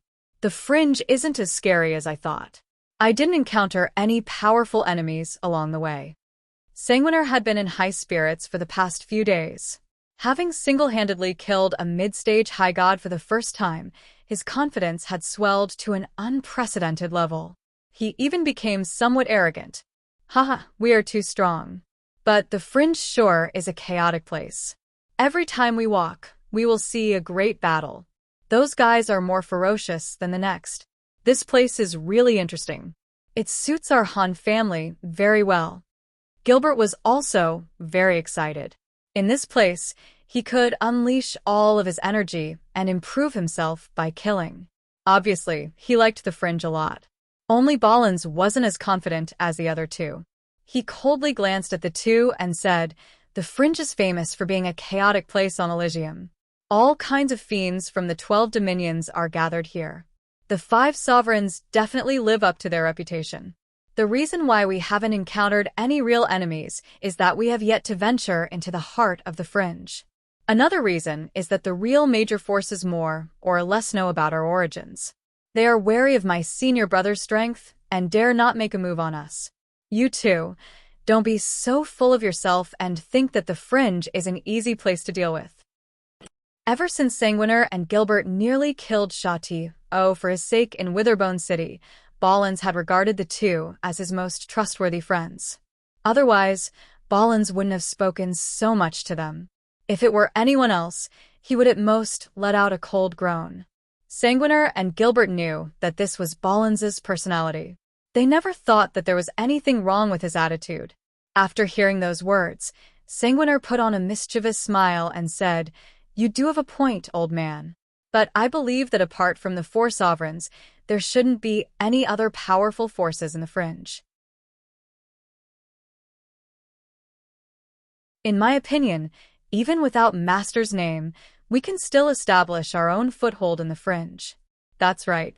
The leaders of the smaller forces are only early-stage high gods. The 3 of us, together with 50 guards, will be able to make a name for ourselves in the fringe.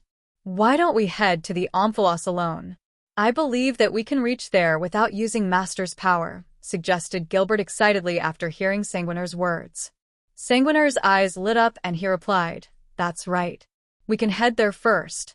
With Master taking care of us, the matriarchs and those old geezers will be fine. No, if anything goes wrong, I won't be able to answer to senior brother."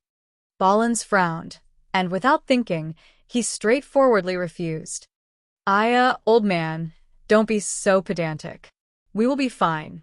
Come on, let's go. We will head to the Omphalos and wait for them. After all, we have already asked them about the general location," laughed Sanguinar and took the lead. He didn't seem to care about the dangers ahead of him. Gilbert snickered and went over to tug at Ballins, saying, "It's all right. Master definitely won't blame us. The fringe isn't that bad after all. Hurry up, don't spoil everyone's mood." As he spoke, he dragged Ballins along, ignoring Ballins' grim expression.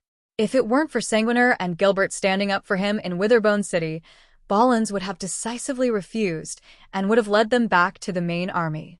But now that Ballins had considered Sanguinar and Gilbert as the most trustworthy people apart from Han Shoa, Ballins didn't want to spoil their fun. After hesitating for a moment, under Gilbert's tugging and tugging, he acquiesced to the duo's decision. But in his heart, he felt that it was inappropriate to do so. Sanguinar, Gilbert, and Ballins, along with 50 Han family guards, left the main army of the Han family and headed towards the Omphalos. In the beginning, the enemies they encountered were small forces led by early-stage and mid-stage high gods. With Sanguis, Ballins, and Gilbert's combined strength, as well as the terrifying strength of the House of Han guards, the three of them were able to rampage their way through. There weren't many forces that could contend against them.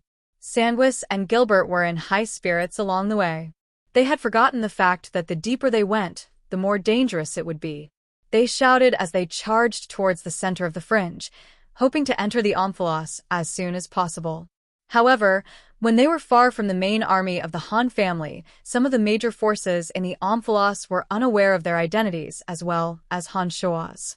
On top of that, they had deliberately cut off their relationship with the Han family and did not intend to make use of Han Shoa's strength.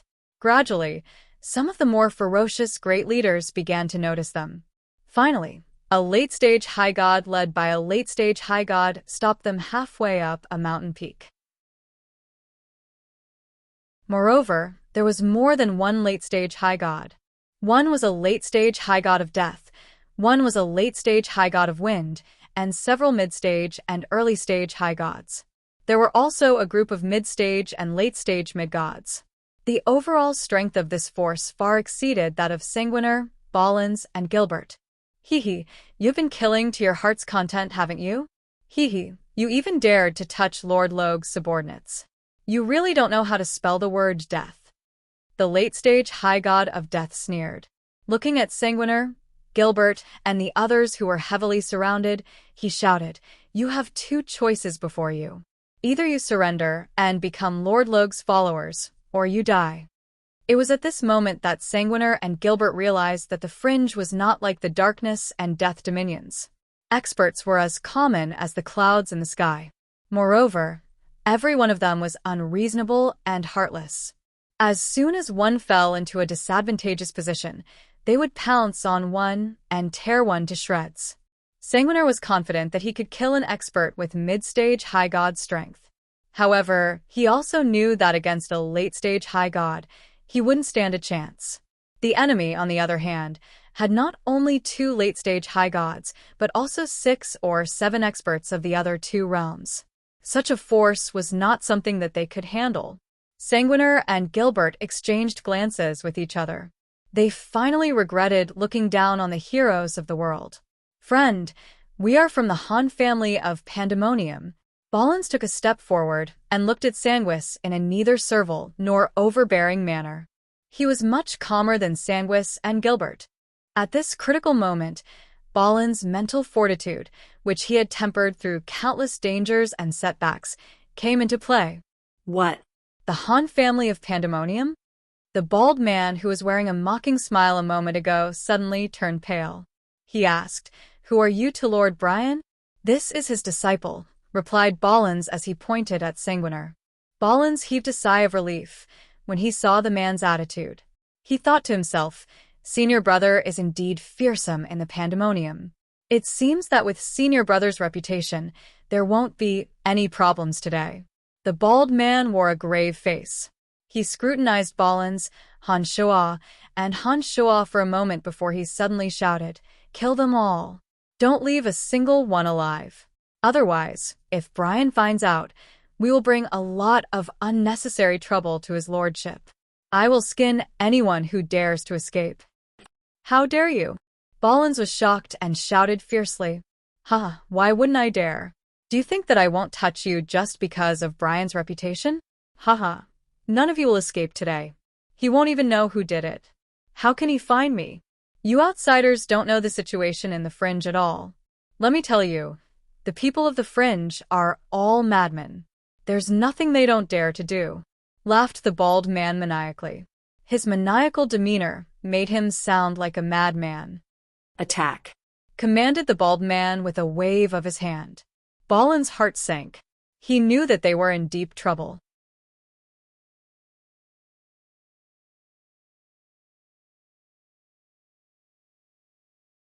Chapter 919. When the bald man saw that their strengths were relatively weak, he intended to kill all of them.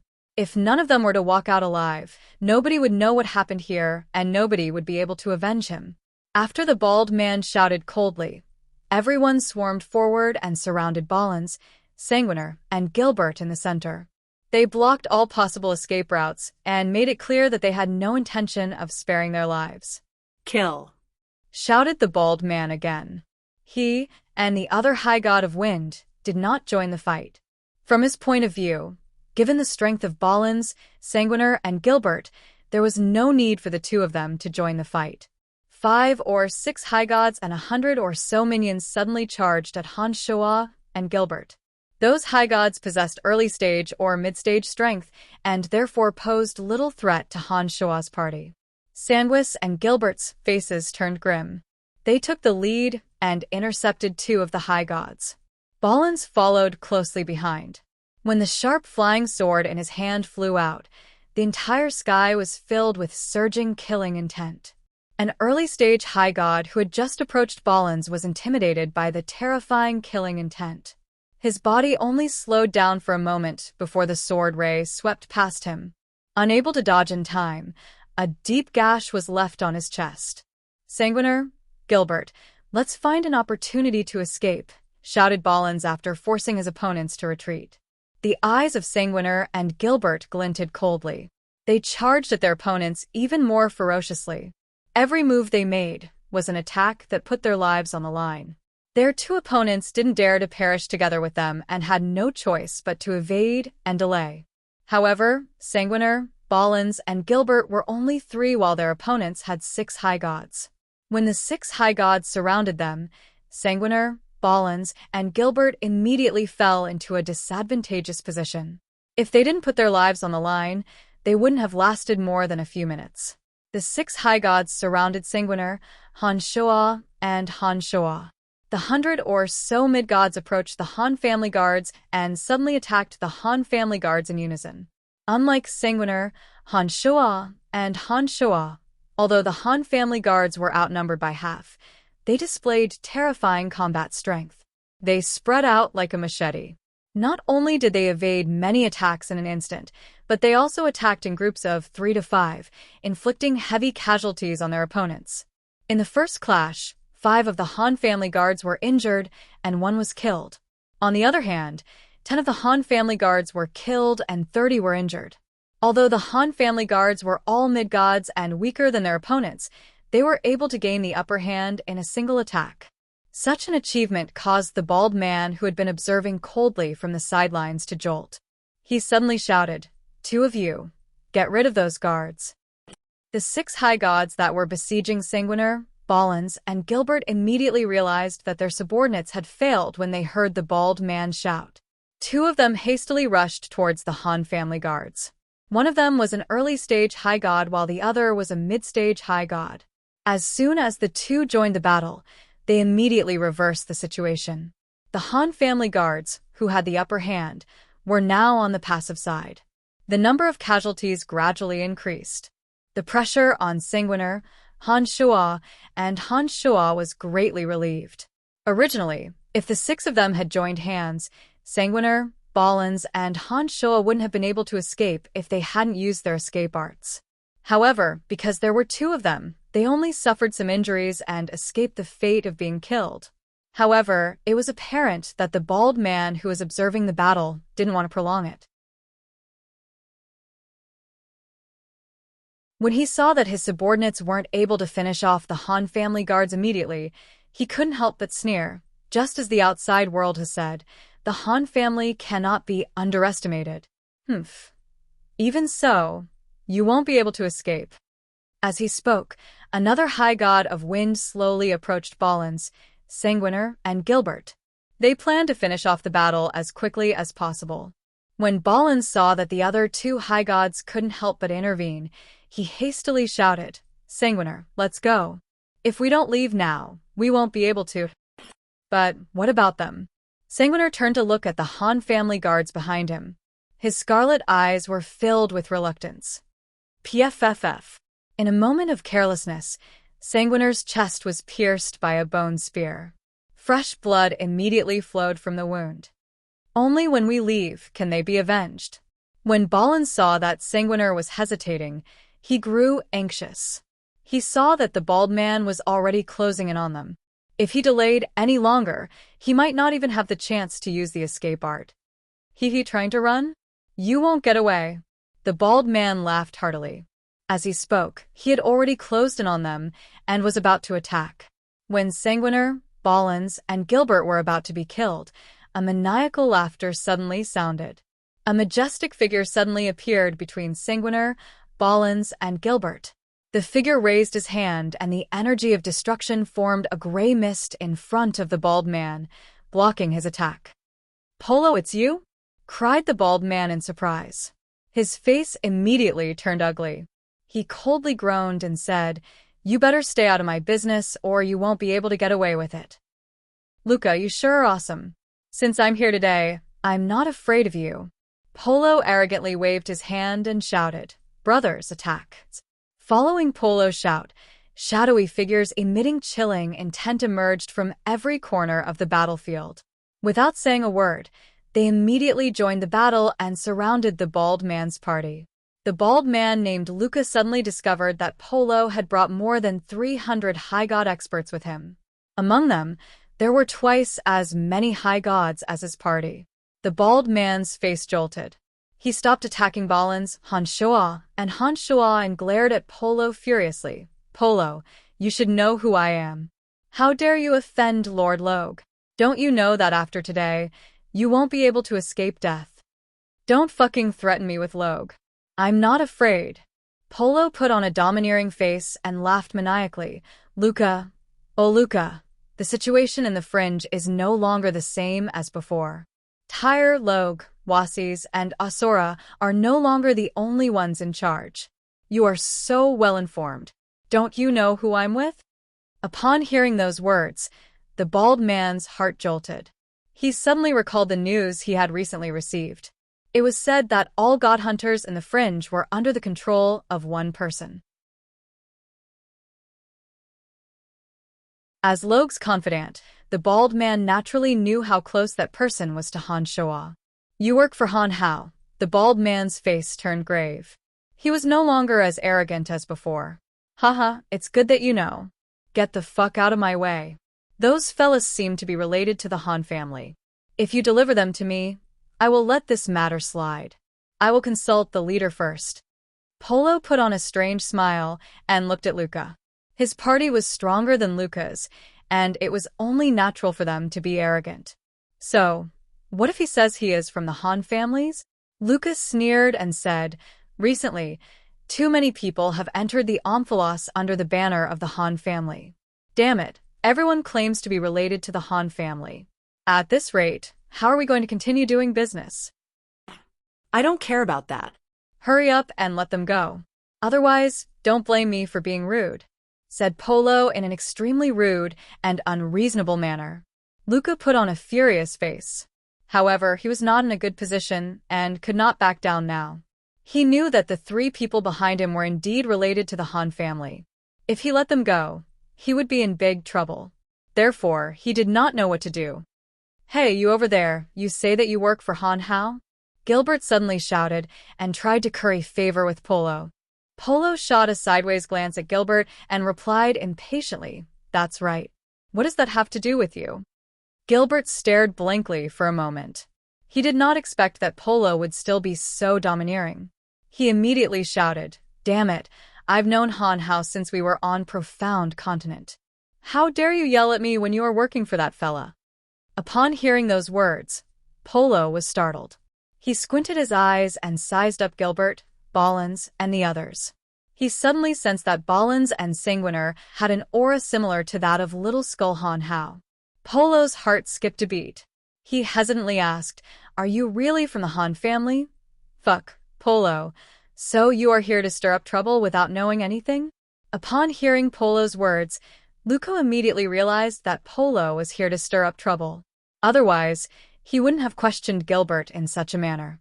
Polo smirked mischievously and somewhat awkwardly replied, "Just as you said, all the outsiders who come to the Omphalos claim to be from the Han family. I can't even tell who is the real one." As he spoke, Polo took out a magical mirror and asked Gilbert, "What's your name?" "Tell me now, I need to report this to the chief." "Just tell him that I'm Dark Dragon Gilbert. That fella will surely remember me." Gilbert laughed heartily. Polo nodded, took a step back, and activated a magical mirror among his subordinates. They were probably going to report to their superiors. The image of Little Skull Han Hao gradually appeared in the magical mirror. After listening to Polo's report, he straightforwardly gave the order. Polo nodded. The smile on his face disappeared, and he walked towards Han Hao in a sinister manner. What? Did I do something wrong?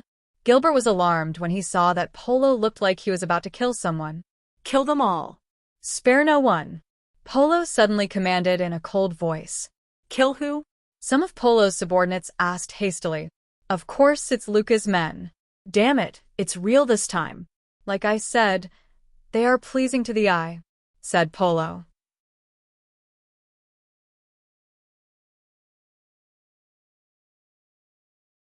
Chapter 920. After hearing Polo's words, the Godhunter subordinates no longer had any doubts. They sneered and charged at Luca and his men. In an instant, they surrounded Luca and his men, blocking every single gap. Luca's heart turned cold. He shouted, "Polo, do you really dare to attack me? I work for Lord Logue. If you touch me, Lord Logue will not let you get away with it." Luca realized that the forces on his side were far inferior to his opponents. He had no choice but to use Logue's name to intimidate Polo. "None of you will be able to escape. Who the hell will know who killed you?" Polo put on a sinister smile and said, "Besides, so what if Logue knows? Hee, do you think our lord is afraid of him? Kill them all. Leave none alive." Luca had previously surrounded Sanguiner, Ballins, and Han Shoa with these words to mock them. Little did he expect that in just a few minutes he would fall into his own trap. Not only did he suffer the same fate, but he was also mocked by Polo with the same words. Luca was so furious that he felt like vomiting blood. He felt that he was at his wit's end against the unreasonable and cruel Polo. Polo did not give Luca any chance to speak. He charged at Luca with a ferocious face and surrounded Luca. Together with another late-stage High God of Thunder, he and another late-stage High God of Thunder attacked Luca. Suddenly, Ballins, Sanguiner, and Gilbert became bystanders. Not a single one of Luca's subordinates had a chance to attack them. They were all stopped by Polo's men. Sanguiner put on a stunned face. He looked at Dark Dragon Gilbert in puzzlement and asked, "Why do you think that Han has such a group of powerful subordinates? From what you have said back on Profound Continent, he didn't seem to be particularly powerful. How did he manage to gather so many powerful subordinates in just a few decades?" "How am I supposed to know?" Gilbert rolled his eyes and said smilingly, "But that guy is really strange. He's been following Master around for a long time, killing and arson. He has been with Master for a much longer time than we have. Hee, weren't you also powerless when you were in the Abyss? Isn't he still able to strut around on Elysium?" That guy has been with Master for so long, and he has a better foundation than you to begin with. It's only natural for him to improve so quickly. That's right. Back when we were developing the Han family in the City of Shadows, he had been accumulating his power in the Ronson Canyon. Before he left the Ronson Canyon, he was the true leader of the Ronson Canyon. After such a long time, it's only natural that he's become even more powerful. Ballins explained. He knew a little about Han Hao and knew a little about him.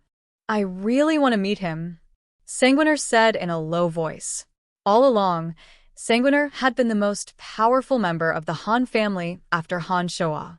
Over the years, he had made rapid progress and gradually gained some arrogance. But now, with the addition of Han Hao, whether it was in terms of strength or prestige, he seemed to be vaguely suppressing him. As they were both youngsters, it was only natural for him to feel a little indignant. It was only natural that he would want to spar with Sanguiner.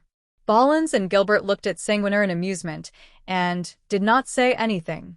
However, they both understood that although Sanguiner had made rapid progress in the Han family, he would have no chance of winning against Little Skull Han Hao. He would be asking for trouble. Just think about it. If even Han Hao's subordinate, Polo, possessed late-stage high god strength, Han Hao himself wouldn't be any weaker than Polo. From this, it could be seen that Sanguiner had no chance of winning against Han Hao at this moment. He would only be asking to be humiliated. While Ballins, Gilbert, and Sanguiner were discussing in low voices, Luca's subordinates were wailing like ghosts and howling like wolves. They were utterly routed by Polo's godhunters.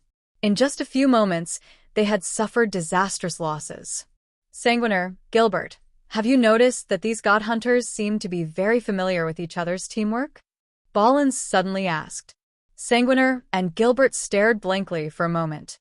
They bunched their brows and carefully observed for a moment before they nodded.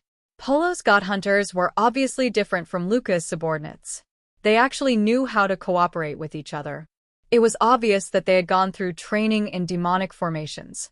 Although they weren't as well coordinated as the Han family guards who had been painstakingly trained in the 8 Desolation and Torment formation for many years, they were at least 10 times better than Luca's subordinates. It seems that this youngster has learned quite a lot from Master. Haha, it's no wonder he can make such a name for himself among the god hunters, said Gilbert smilingly after taking a few glances. He is indeed extraordinary. It seems that Sanguiner has found himself a worthy opponent, said Ballins indifferently after taking a glance at Sanguiner. He knew that Sanguiner had made rapid progress over the years and that his temperament had undergone subtle changes.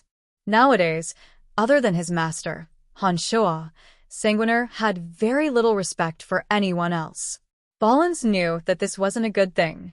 However, it wouldn't be a bad thing if Sanguiner could set a good example for him. Especially since the other party was also a member of the Han family, friendly competition would be the best training for Sanguiner. Let's help out too. Haha, we can't just stand and watch. Gilbert was idle for a while and felt his hands itching again. He immediately suggested excitedly. Before Ballins could voice his opinion, Sanguiner charged forward with blood-red eyes. An intense stench of blood suddenly spread from his body. Under the immense pressure from Little Skull Han Hao, Sanguiner's fighting spirit seemed to have been stimulated, and he seemed to have made some sort of breakthrough in his blood god mantra cultivation. Holy shit, Sanguiner has gone insane. That bloody stench just now was extremely pungent. Don't tell me, he has made another breakthrough? Exclaimed Gilbert in surprise. He was the most familiar with Sanguiner, and the two of them were standing very close to each other. He immediately sensed the even more intense stench of blood coming from Sanguiner's body. Ballins nodded his head in satisfaction.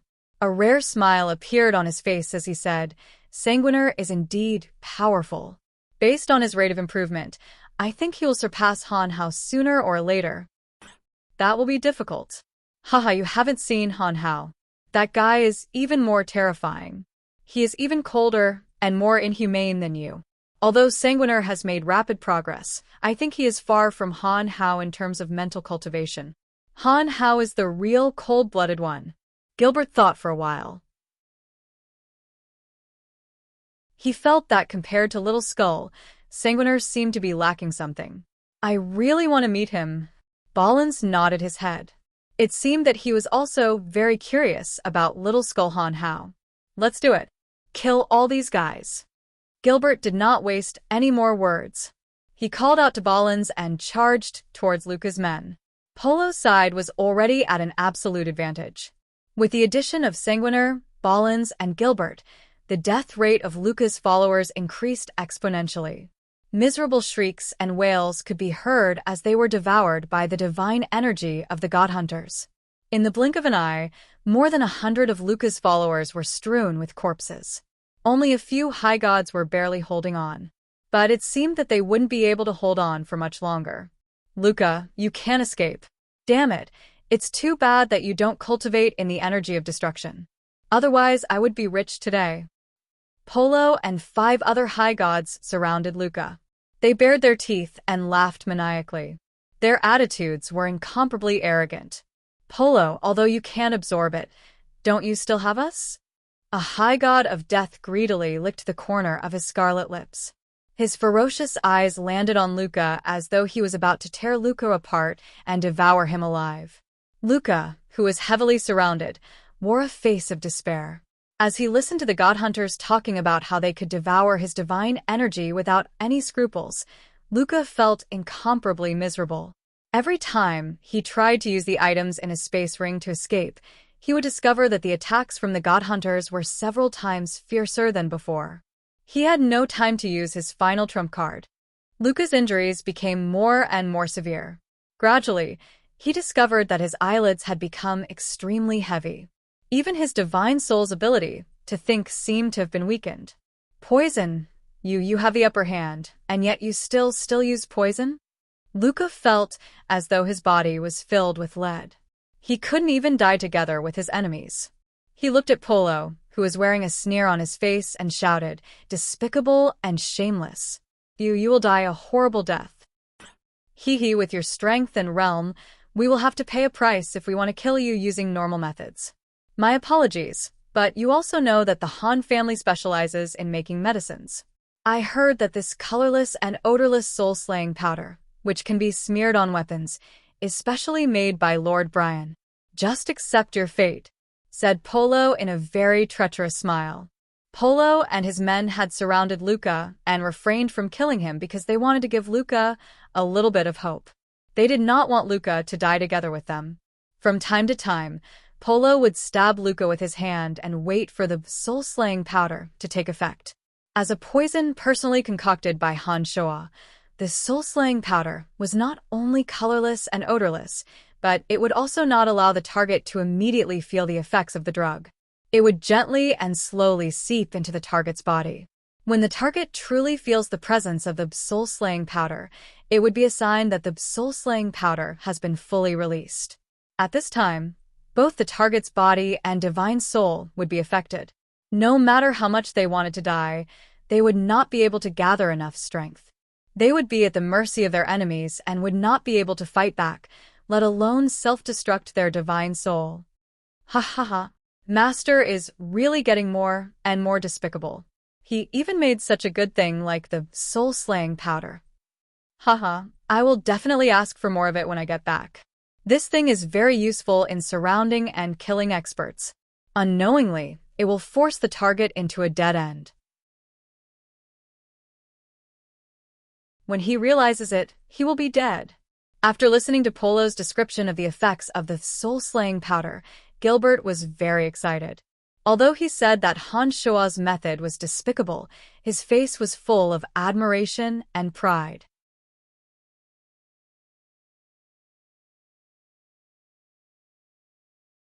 Chapter 9:21. In the end, Luca couldn't escape his misfortune. Under the effect of the spirit-fading powder, he couldn't exert any of his energy. His divine energy was devoured by several high gods of death. Once Luca was dead, the remaining survivors were also killed. Just as Polo had said, not a single one was spared. The God-Slayer powder played a huge role in this battle. Many of Luca's followers were unknowingly infected by the God-Slayer powder. By the time they realized that something was amiss, their fates were already sealed. They were powerless to resist and were devoured by the god hunters one after another. After the battle ended, Polo's god hunter subordinates took out some blue powder and smeared it on the wounds of the dead. In no time at all, the corpses were corroded into puddles of blood, leaving not a single trace behind. Polo was very pleased with himself. He smilingly explained to Gilbert, Han Hao and Han Hao, haha, it's all thanks to the Celestial Pearl Pharmacy's special medicines. Ballins glanced at the corroded corpses, nodded indifferently, and said, we would like to meet Han Hao. Chief isn't in this direction. It won't be convenient for you to meet him for the time being. But since you are going to the Omphalos, you will have the opportunity to meet him. From Little Skull's order, Polo learned that Gilbert and his party were indeed from the Han family. Therefore, Polo appeared very friendly. All right then. Thank you for today's matter. Ballins did not insist and thanked him indifferently. You're welcome. We're all family. Don't stand on ceremony. Polo knew very well the relationship between Han Hao and the Han family. He had subconsciously regarded himself as a peripheral member of the Han family. Therefore, he did not dare to claim credit in front of Ballins, Han Hao, and Han Hao. Anyway, thank you. We will be heading to the Omphalos next. But this time, we will be more careful. There shouldn't be any problems. Ballins thought for a moment, looked at Gilbert and Sanguiner and said, let's continue. Sanguiner and Gilbert responded and led the remaining 30 members of the Han family away from Polo's side. They did not exchange too many pleasantries with Polo. After a long while, Ballins bunched his brows and said, they are god hunters after all. The Han family cannot have too deep of a relationship with the god hunters. Otherwise, it will affect the Han family's business in other dominions. Sanguiner nodded in agreement with Ballins's words. Yes, Master must have noticed this problem as well. That's why he hasn't admitted to his relationship with Han Hao. I think it's to avoid being talked about by others. Sanguiner, Ballins, and Gilbert continued their journey to the Omphalos. Han Shua, however, was still watching over them. For several days, Han Shua noticed that Sanguiner, Han Shua, and Han Hao did not return to the Omphalos, and Han Shua began to worry that they might be in danger. Within a certain range, Han Shua could sense the general location of Sanguiner, Gilbert, and Ballins. But if they were too far away from Han Shua would not be able to sense them.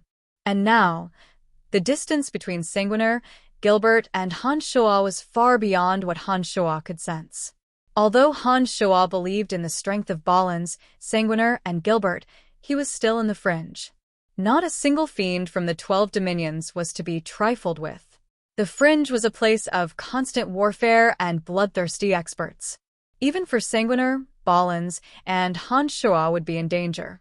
2 days later, when Han Shua discovered that Ballins, Gilbert, and Han Shua had yet to return, he started to feel a little anxious. Just as he was about to do something, he suddenly received a signal. With one thought, a demon general flew out and landed on the northwest side of the army. The demon general assumed the appearance of Han Shua. He looked at a god hunter prostrating on the ground and asked, "What's the matter?" This little skull, Han Hao's confidant, did not say a word. He respectfully took out a scroll and handed it to Han Shua. After reading the scroll, Han Shua immediately understood what had happened to Sanguiner, Gilbert, and Han Shua.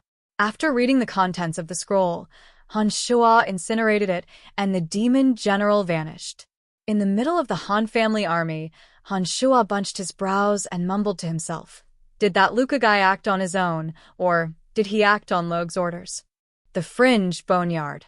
White bones were scattered all over the place. Some wraiths wandered aimlessly around the boneyard. The dense element of death lingered in the boneyard like a faint mist. Those who cultivated in the energy of death would be able to make rapid progress in this place. They would also be able to exert their strength to the fullest. In the boneyard, there was a castle built purely from white bones.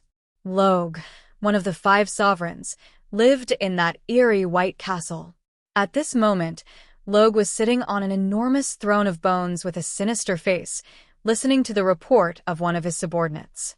Luca has gone missing. There's no news of him at all.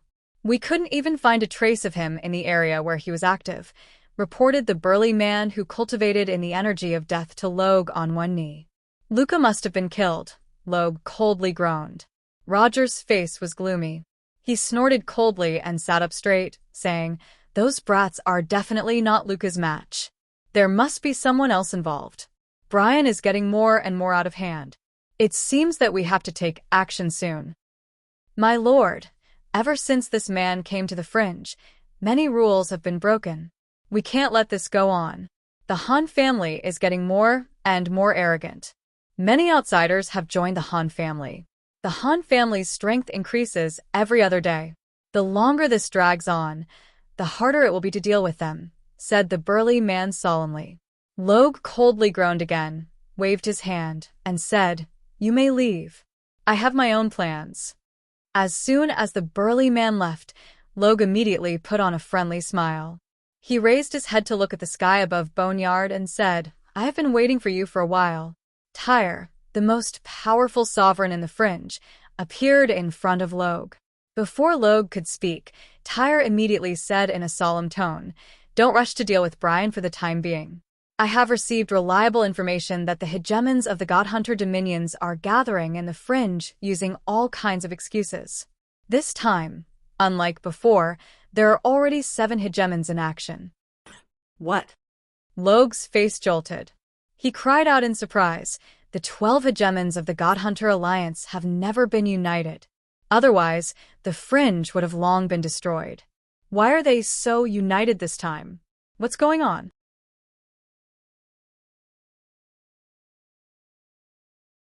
"I heard that Brian has wiped out the strongholds of the Godhunter Alliance in the Darkness and Death Dominions. Those 2 hegemons believe that his existence has seriously threatened the existence of the Godhunter Alliance. They want to eliminate Brian and the Han family at all costs. And it just so happens that the Han family is currently in the fringe." "Everything makes sense now," said Tyre bitterly. "It's him again." Logue was enraged. He abruptly stood up and said, "Ever since this man came to the fringe, he has been causing trouble for us. And now, because of him, the hegemons of the Godhunter Alliance have united. This man is a scourge that must be eliminated as soon as possible. There's no rush for now. Let's think of a way to deal with the Godhunter Alliance first," said Tyre as he shook his head. Tyre shook his head and looked at Logue, who did not conceal his killing intent in the slightest, and said, "I know you want him dead, and so do I. But the timing isn't right. Even if we attack Brian now, even if we kill him, the Godhunter Alliance will not spare the fringe. If we and Brian are both heavily injured, the gains will not make up for the losses." Logue's beady eyes glinted with maliciousness. He rolled his eyes for a while before he suddenly nodded and said smilingly, "I have an idea. We can promote him and let him lead the fight against the Godhunter Alliance. No matter what happens, he will use his strength to fight against the Godhunter Alliance. If he is killed by the Godhunter Alliance, that will be for the best. But if both sides are heavily injured, the 2 of us will join forces to kill him. No matter what, we can't let him live." "That's a good idea." Tyre chuckled mischievously. He rolled his eyes and said, "But do you really think that Brian and his people can deal with the Godhunter Alliance? Don't we still have Wasis and Asura?"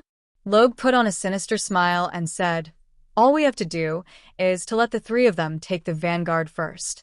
As long as they and the Godhunter Alliance take the lead, we will have plenty of opportunities later on. If all 3 of them are dead, the fringe will be ours to rule." "It seems that my trip here wasn't in vain." Tyre kept silent for a moment before he suddenly laughed heartily. "Let's have a good discussion. With our spies and connections in the fringe, we will surely be able to let the 3 of them take the lead." Logue put on a sinister smile and continued, "Whether it's Brian, Asura, or Wasis, aren't they all trying to replace you? Tyre, as long as the 2 of us handle this operation against the Godhunter Alliance, we'll split the east and west sides of the fringe. Let's have a good discussion." Tyre lowered his voice and discussed some details with Logue in a low voice. A day later, Tyre left Audiobook with a smile on his face. He deployed layers of barriers in the dark and opened a magical mirror. The magical mirror distorted and gradually revealed a face that Han Shua was familiar with, Daka, one of the hegemons of the God Hunter Alliance. Big brother, this is what happened. Tyre's expression relaxed as he recounted the details of his discussion with Logan in front of the magical mirror. Daka nodded repeatedly in the magical mirror. After a while, he smiled and said, "After this battle, I will be in control of the God Hunter Alliance, and you will truly be in control of the Fringe.